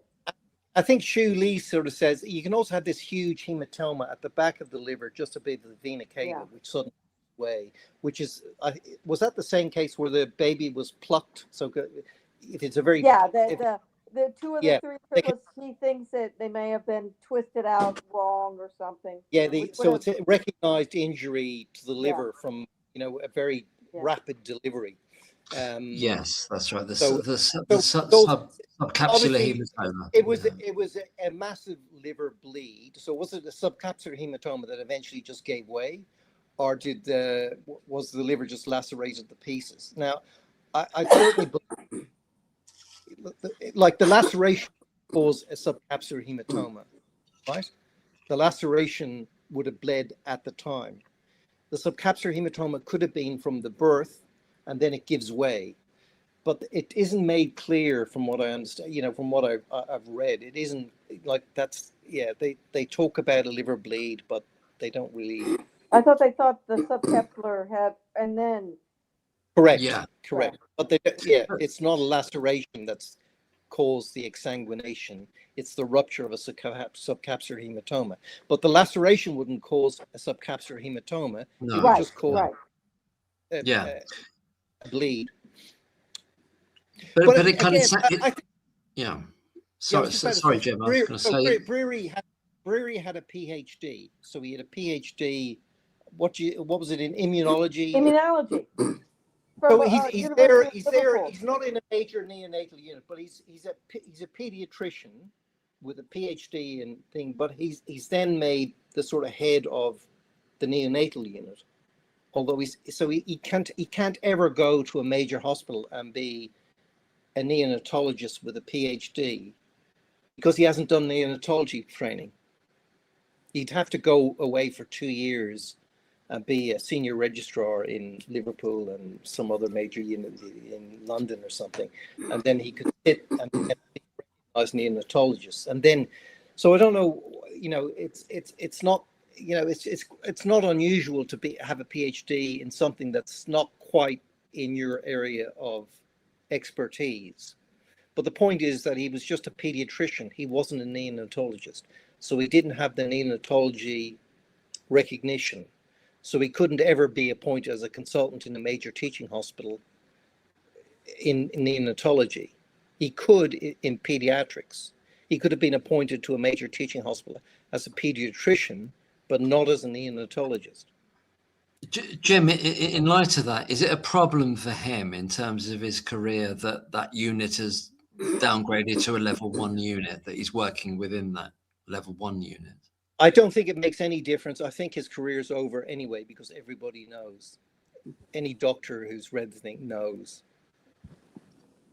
about him, Yeah, but he's in the working group of the British Association of Perinatal Medicine, was part of writing the working group of the handbook that was released in February of this year of how to deal with a child that dies. They gave him that. Yeah, but he wouldn't get appointed to a major teaching hospital as a neonatologist. Right. But he still is part of one of the most major organizations and part of a working group in England. This is where the conspiracy theories start. Why was he? It was clear years ago, a couple of years ago, that he, in 24, before he was part of this working group, and his name is on that thing of the British Association of Perinatal Medicine that released in February of 2026 on how to deal with a child that dies. Again, Yeah, but why is he given that? he can put it in his CV, but it doesn't mean anything. Okay, But why would the committee? It's a Why would the political job. association want to It's have the anything to guy do who's with putting him? it is getting interested. He's active politically, and he's Yeah. involved in Yeah, so that's what I'm involved. saying. It's a Doesn't political thing. it's not it's not like it's not like it's not like it's, oh, he's the best neonatologist, he's the best neonatal doctor we know, let's put him on this committee. It's not like that. It's like a lot of it's just up to them and how active they are in the sort of in that Right, echelon. but And he's that's in that group, with Liverpool and whatever it's called, that whole neonatal network thing. yeah. Yeah, but Obviously, why as the would head. this association want to have anything to do with him? That's a major organization in the. Why would they want to have anything to do with this guy? Why did they put his name on that? Yeah. That's what it's Who's clear to me. It's like, who's why who? would they But want to have anything to do with them? who's they? The British Association of Perinatal Medicine. That's an important thing. No, no, it's not. It's Is not. it not? No, it's not. Like, it doesn't mean anything. It's just it. They are Another political. body. The association is run by the people who. So let's say there's 1,000 consultants. Okay, 1,000 consultants, and about 100 of them will be active on committees and and talking to other people. And So he everything. knows the right people. Yeah, it's just they're active politically. I don't mean Mm. politics as Labour, Right. Conservative Party. Politically in the medical field. Right. Talking about Republican, Democrat. I'm talking about Right. politics within the broader profession. Yeah, but again, why would they be so stupid? You think they would be like, okay, this guy is nuclear. Depends who they is. It just depends. Like, it's just they're just establishment figures. They're like the swamp of the 1,000, the swamp of consultants, of pediatric, of neonatal medicine consultants, or neonatal consultants. The politically active element of that. That's all. It doesn't mean they're powerful, but they're not. It's not like, it's not recognized per se. It's just, some people are just active politically within the, It's Hey, like the fellow, American well- Academy of Pediatrics. I know what you mean. Yeah. Yeah. Which is It sad. doesn't- it Which is doesn't sad award because but diplomas. people think, you know. Yeah, but the American Heart Association. You should study that, like the American Heart Association. Oh, That- yeah. So it went from a one-man operation with one secretary in an office to being a multi-billion dollar industry where they award things, and it all came from, the K Ration fellow, whatever his name was, Right. and it all came from bad for your health, heart disease. Wasn't that the guy that studied University of Chicago studied Ansel starvation Keys. or something? Yeah. Ansel Keys, Yes. who was from Minnesota. He was a professor of dietary something or other. Yeah, but I think he had something to do with the University of Chicago. I think that's where he did a lot. Was it Minnesota? I think it might have been. No, it's okay, Minnesota. I know. Well, it's not a major city, and he got a picture on Time magazine, and he translated America's paranoia about their president having a heart attack because he was a 40-a-day smoker. Eisenhower, yeah. He translated that into animal fat's bad, and so you've got a generation, literally millions upon millions upon millions upon millions of people died as a result of his expertise. Yeah. Because we all got diabetes now, we're all obese now, and that's because of Ansel Keys and his power, a political power. And then you did a really good man, lovely man. I've forgotten his name. He was a senator, and the Senate Committee on Dietary thing. That's where you got the food pyramid. He ran for political office and lost worse than anybody else. I've forgotten his name, but he's a lovely guy, lefty. Very much a lefty. He lost to Nixon. He got destroyed. Was it Nixon in the 70s? He got destroyed by Nixon. I think. I thought Nixon destroyed a woman, but yeah. No, he ran for office. Obviously, he had two. But anyway, one of the Democrats. I know who you're talking about. Yeah, he was a World War II pilot. He was a lovely man. Yes. He was just a lefty, nutty lefty, but nice, lovely fellow.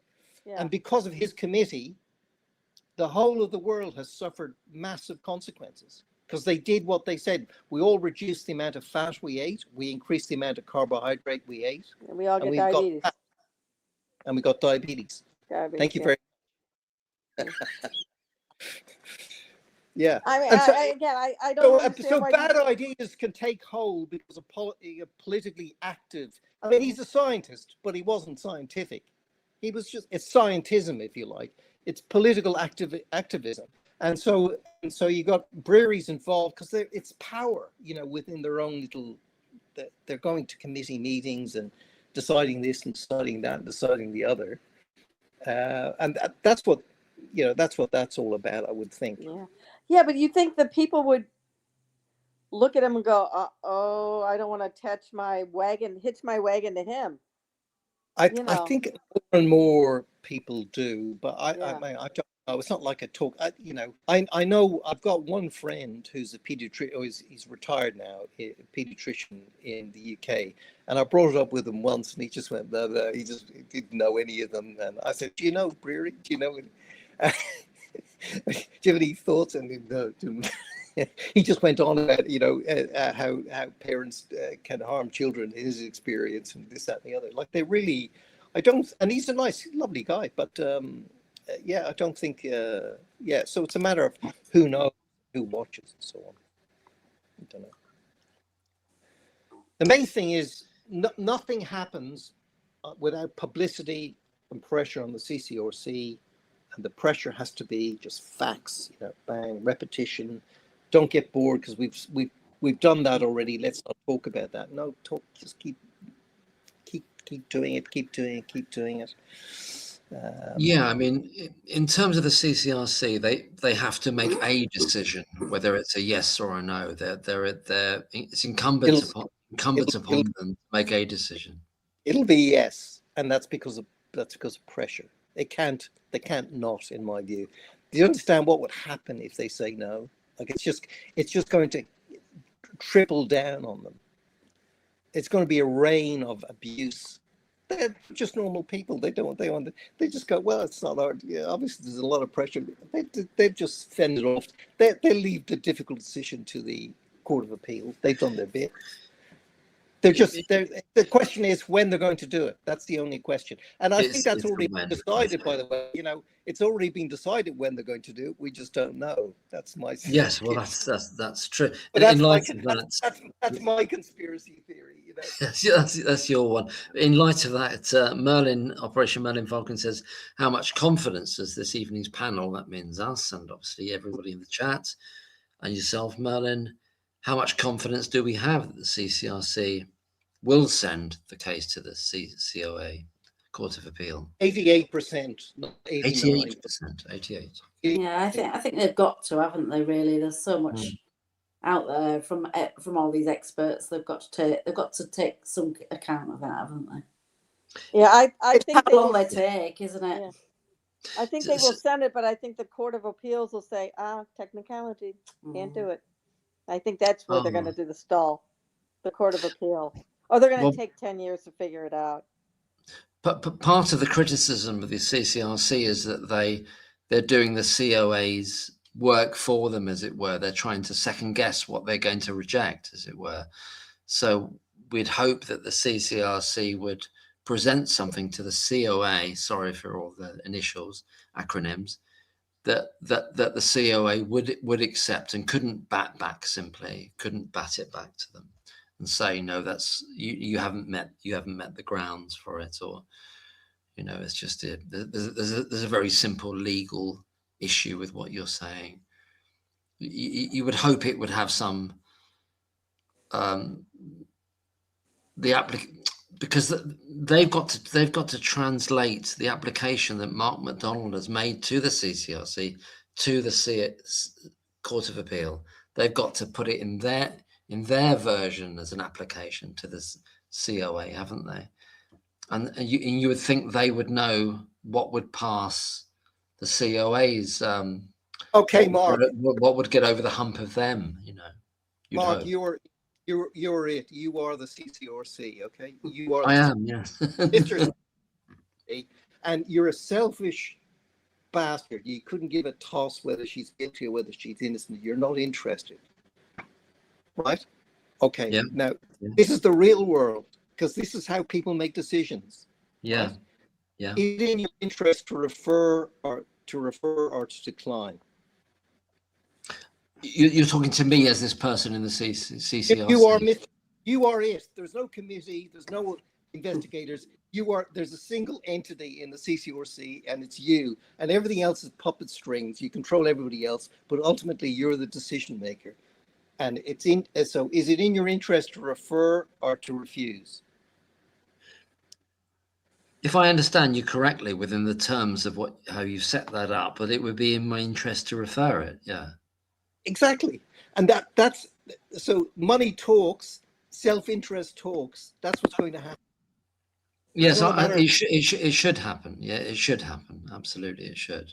well, no, we say it should happen because she's innocent. Yeah, yes, for that reason. Yeah, but We you're say, saying in terms of Democrats you side, it doesn't make a difference whether she's innocent or guilty. you're It's in, Jim's talking about realpolitik, aren't you? You're realpolitik. Yeah. I'm just talking. Realpolitik. I'm talking about how the world works. The Yeah. world, that's what I mean. Realpolitik. That's what it is. Yeah. Yeah. One hopes. Yeah. So I think if they find against it, there has to be a very weird pressure reason. It's not going to be principle. And they have to make it explicit, and they have to tell the world, and we have to know what it is. And that's the bind they're in. They have to tell us what it is, what the problem is about not allowing a full appeal. They don't have to make any, they don't have to say anything difficult whatsoever. They just sort of say, I think there's enough evidence to doubt this should be properly decided by judges. And Yeah. then they just go away. Oh yes, from their get back to normal where everybody isn't looking at us? Can we get back to normal where everybody isn't analyzing us and criticizing us? That's what they want. Yeah. Well, I think so, but I mean, my cynical mind is that these organizations are puppeteered. That's where I'm coming from. So I can't innocently be this person making an individual decision within the organization that's not affected by power from outside. That's the problem I have. If I really thought about the predicament of the decision maker within the ostensible decision maker, as opposed to the real decision maker who might be somebody else. But that's my cynical tinfoil hat wearing mind. If you see what I mean. Sorry, did I miss that comment? Why are the CCI? Why are they allowed to take so long? It seems they're a law unto themselves. Well, Mark McDonald said he's got a case with them they've had it for 8 years. Stephen Oliver, so they've had it for 8 years. So that's what they do. Unfortunately, and it's not acceptable. Yeah, it's only 6 months now. Is what the CCRC would say. That's what they're saying, because they had to catch up with all the incremental. You have the world's leading neonatal experts. What more do you need? They have to. They're trying to figure out how to get out of this situation. Save face. And when I say they, I don't mean the CCRC. I don't mean the COA. I mean the whole of the state. It's the state. This is a state issue. Is it not? Or am I tinfoiling it up too much here now? When Lucy Letby is when it's overturned, and I really hope and pray that the judges will write in their judgment will indicate, they can't say it outright, but I think they should say something like there is a reasonable view that there may have been no murder at all. If they say something like that in their judgment, they're telling you that no murder occurred. You know what I mean? They won't say she's innocent, but they can indicate. Depends how they write it. So the judgment, how the judgment is written. But when it is done, then all hell's going to break loose. You understand? I do. Yeah. Structure, the NHS as a body, you've got to start doubting. Cheshire Police and policing in general, you got to start doubting that. The CPS, should it all be in London? Why did this CPS up in Liverpool buy into this nonsense? And then you get into the whole thing of expert witnesses in court, and then really, one of the most egregious of. So if I was to pick like really just human beings who failed utterly, obviously Breary, J. Ram, Dowie Evans, Hughes, and I've forgotten the other police officer. Nigel Wenham, Wenham, yeah. and then you've got whoever made the decision at the CPS, but the judge, wow, what a bad judge he was. Every single decision he made was against the interests of the defendant. Every single one, almost, you know, there's no 100%, I'm sure, but he had it in for her. And his how he, like, even if he believed that you're supposed, like, as a professional, you're supposed to accept the fact that you're naturally biased, and you stand out, you got to self-reflect. We don't have professional journalists anymore. We don't have professional lawyers anymore. We don't have professional doctors anymore. Everybody's bloody activists. And, you know, it sort of, you know, like, if you're a judge and you're not making decisions that you hate, you're not a judge. You have to make decisions according to rules, and the outcome isn't what you want. Yeah. Yeah. But the problem is, you know, they're so activists now. You know, the judges here in Australia are terrible. The judges in the UK are terrible. The judges in the US are shockingly bad. I mean, they're more overtly bad than anywhere else. But I think They're it's just stupid. they're not. They're either Democrat or they're Republican in essence. You know, They're it's appointed. really, It's a political appointment. You put in whoever's in power at the moment. It's how you get your well, judge. and your prosecutors are political appointments. You know, so and attorneys are, you know, it's sort of madness to have prosecutors that are run basically, judges that run for office. In some ways it's good, and in other ways it's, you know, but it means that so if you get, like, if you're in certain states, I think in Minnesota or something like that, who gets on the Supreme Court, it's voted, you run for office to be on the Supreme Court.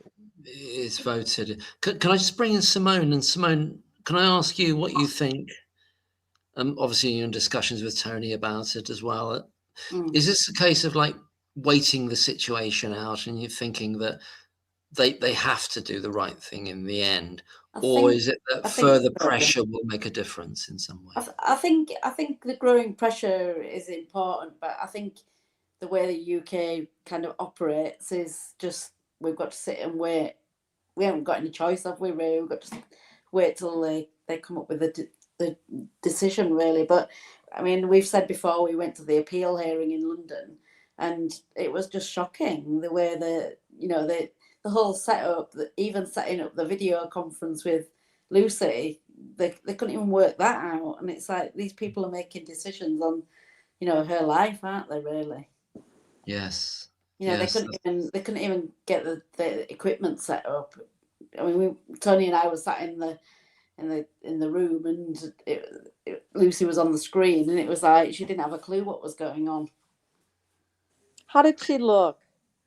She looked all right. She looked quite normal, and Really? it was kind of weird being in a room with her on the screen, really, because you kind of, you know, we've been following this since the beginning, but she seemed okay, and she was with a police officer, like a prison warder or whatever, and they were all trying to work it out, and the guy who was trying to set it up was French. Not that I have anything against French people, but he was like, he you know, he couldn't even work it out. So it was like, So she didn't look haggard or anything? No, she looked Okay, fine. well, that's good news. When was this?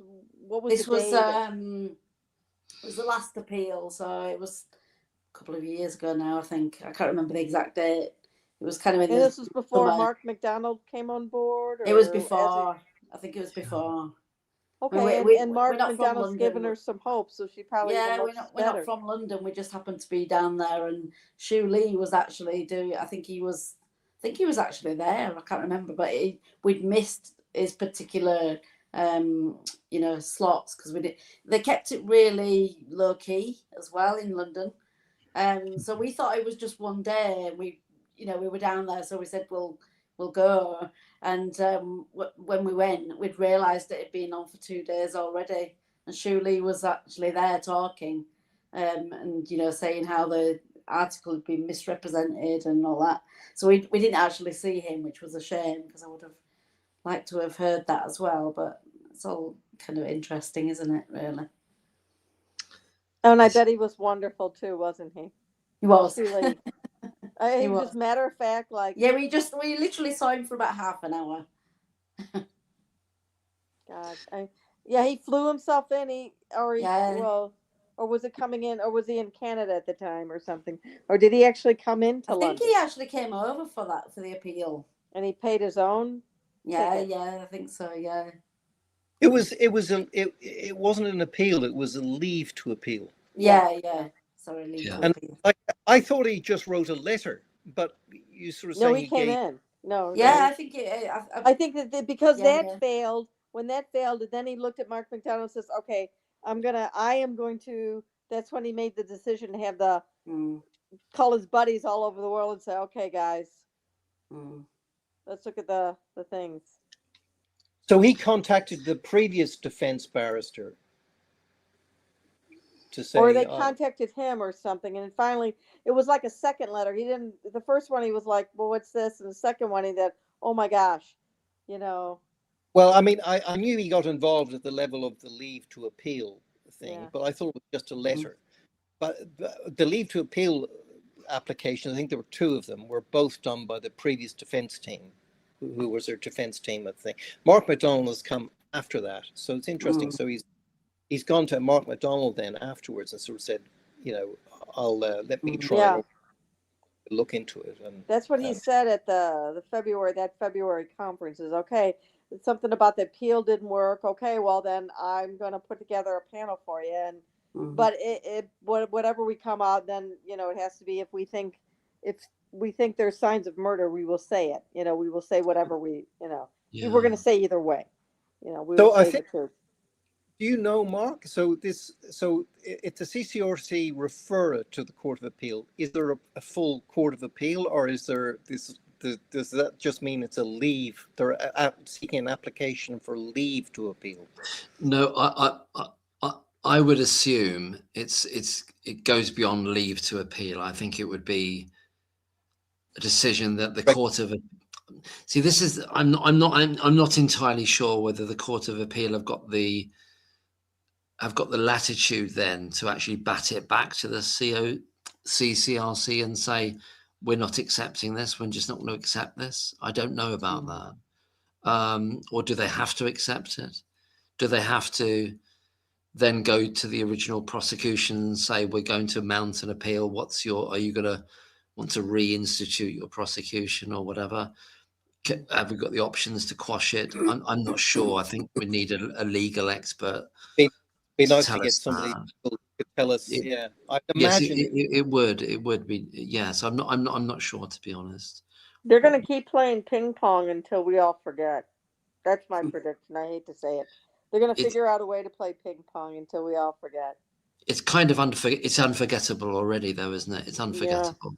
Yeah. And the thing about Shu Lee kind of begs the question why Ben Myers didn't contact Shu Lee prior to the main case and say, well, have they used your paper appropriately or not?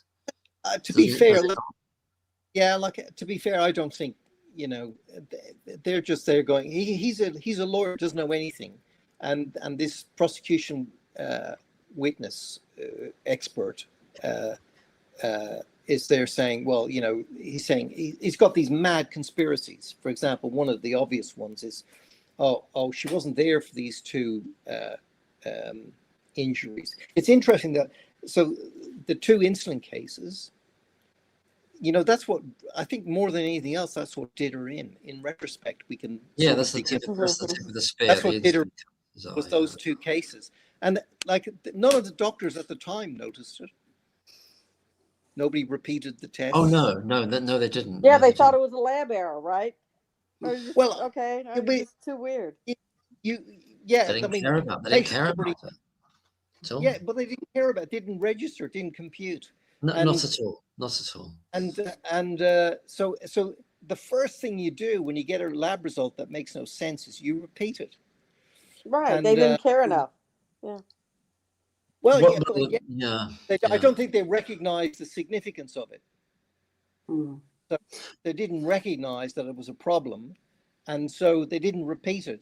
And then if it had been repeated and it was in the same ballpark, it would then go to another laboratory to see the insulin levels correct, and just the whole, so many things about this case, that just like how, why.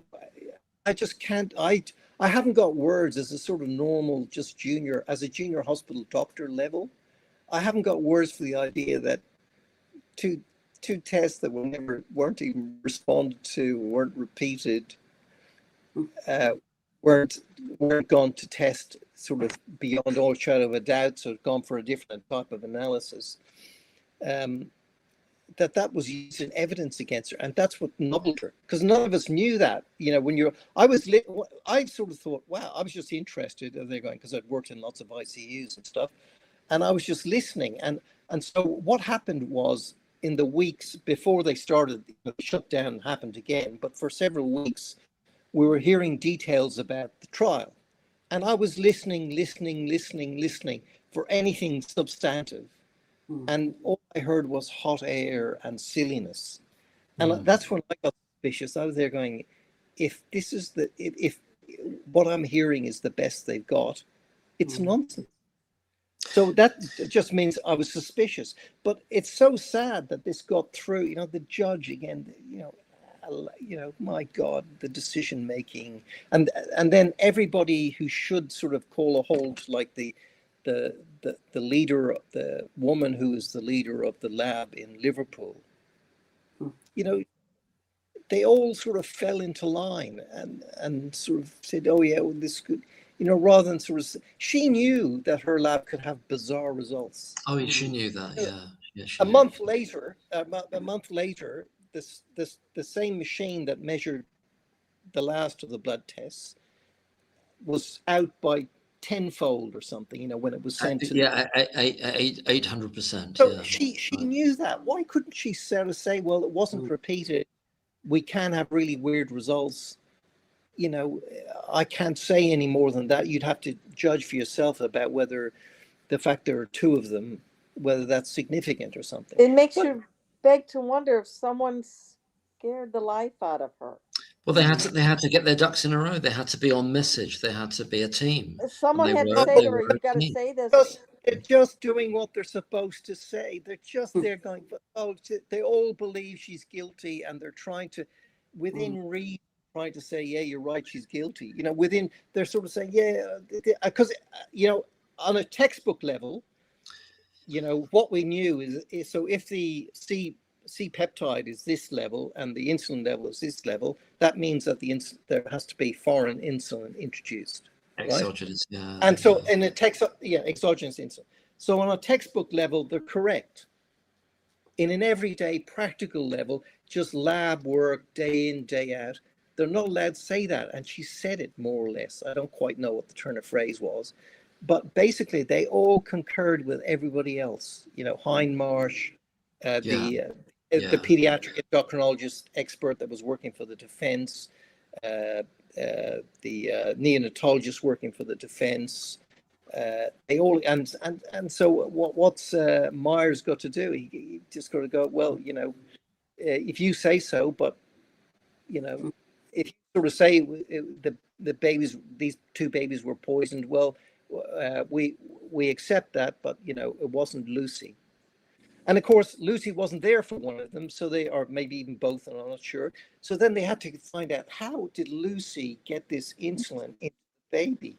Oh, I know. She probably injected it into the bags which were in the fridge, which were covered in cellophane. That's just pure imagination. Like, well, the thing is, if she'd have done that, it deteriorates anyway, doesn't it? Over days or whatever. I mean, I'm not a medical. She would have had it done huge amounts. Yeah. It would have stuck to the plastic. I'm really sorry. I'm gonna have to shoot because I've got to go to work tomorrow. Well, I think we've covered a lot of ground. I really appreciate. Thank you, Simone, Jim, nice and Jenny, to see you for coming on. I really appreciate you all. And thank you Repetition. everybody in the chat as well. Repetition, CCRC. Absolutely. Absolutely, And- yeah, When absolutely. it That's a gets very in the good Court of point. Yeah. Appeal, and then it's going to be the Court of Appeal. And then when the Court of Appeal passes judgment, only then can we start going, we got to find out about what happened here. Yes. In some senses, we're looking ahead post exoneration, actually, and which is kind of natural. In our minds, it's obvious that she's innocent. So in our minds, absolutely. So we're Well, we- and yeah, I'm follow the money.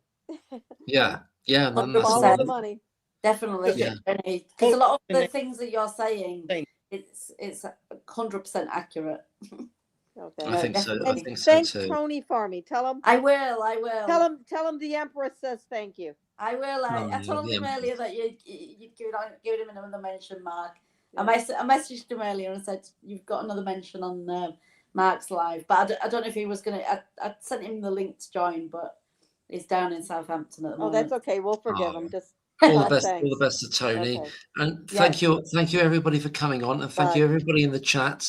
See you. We'll end the stream now, and God bless you all, and take care. See you See you. soon. Bye. Take care. Bye for now. Bye, everyone. Bye everybody. Take care.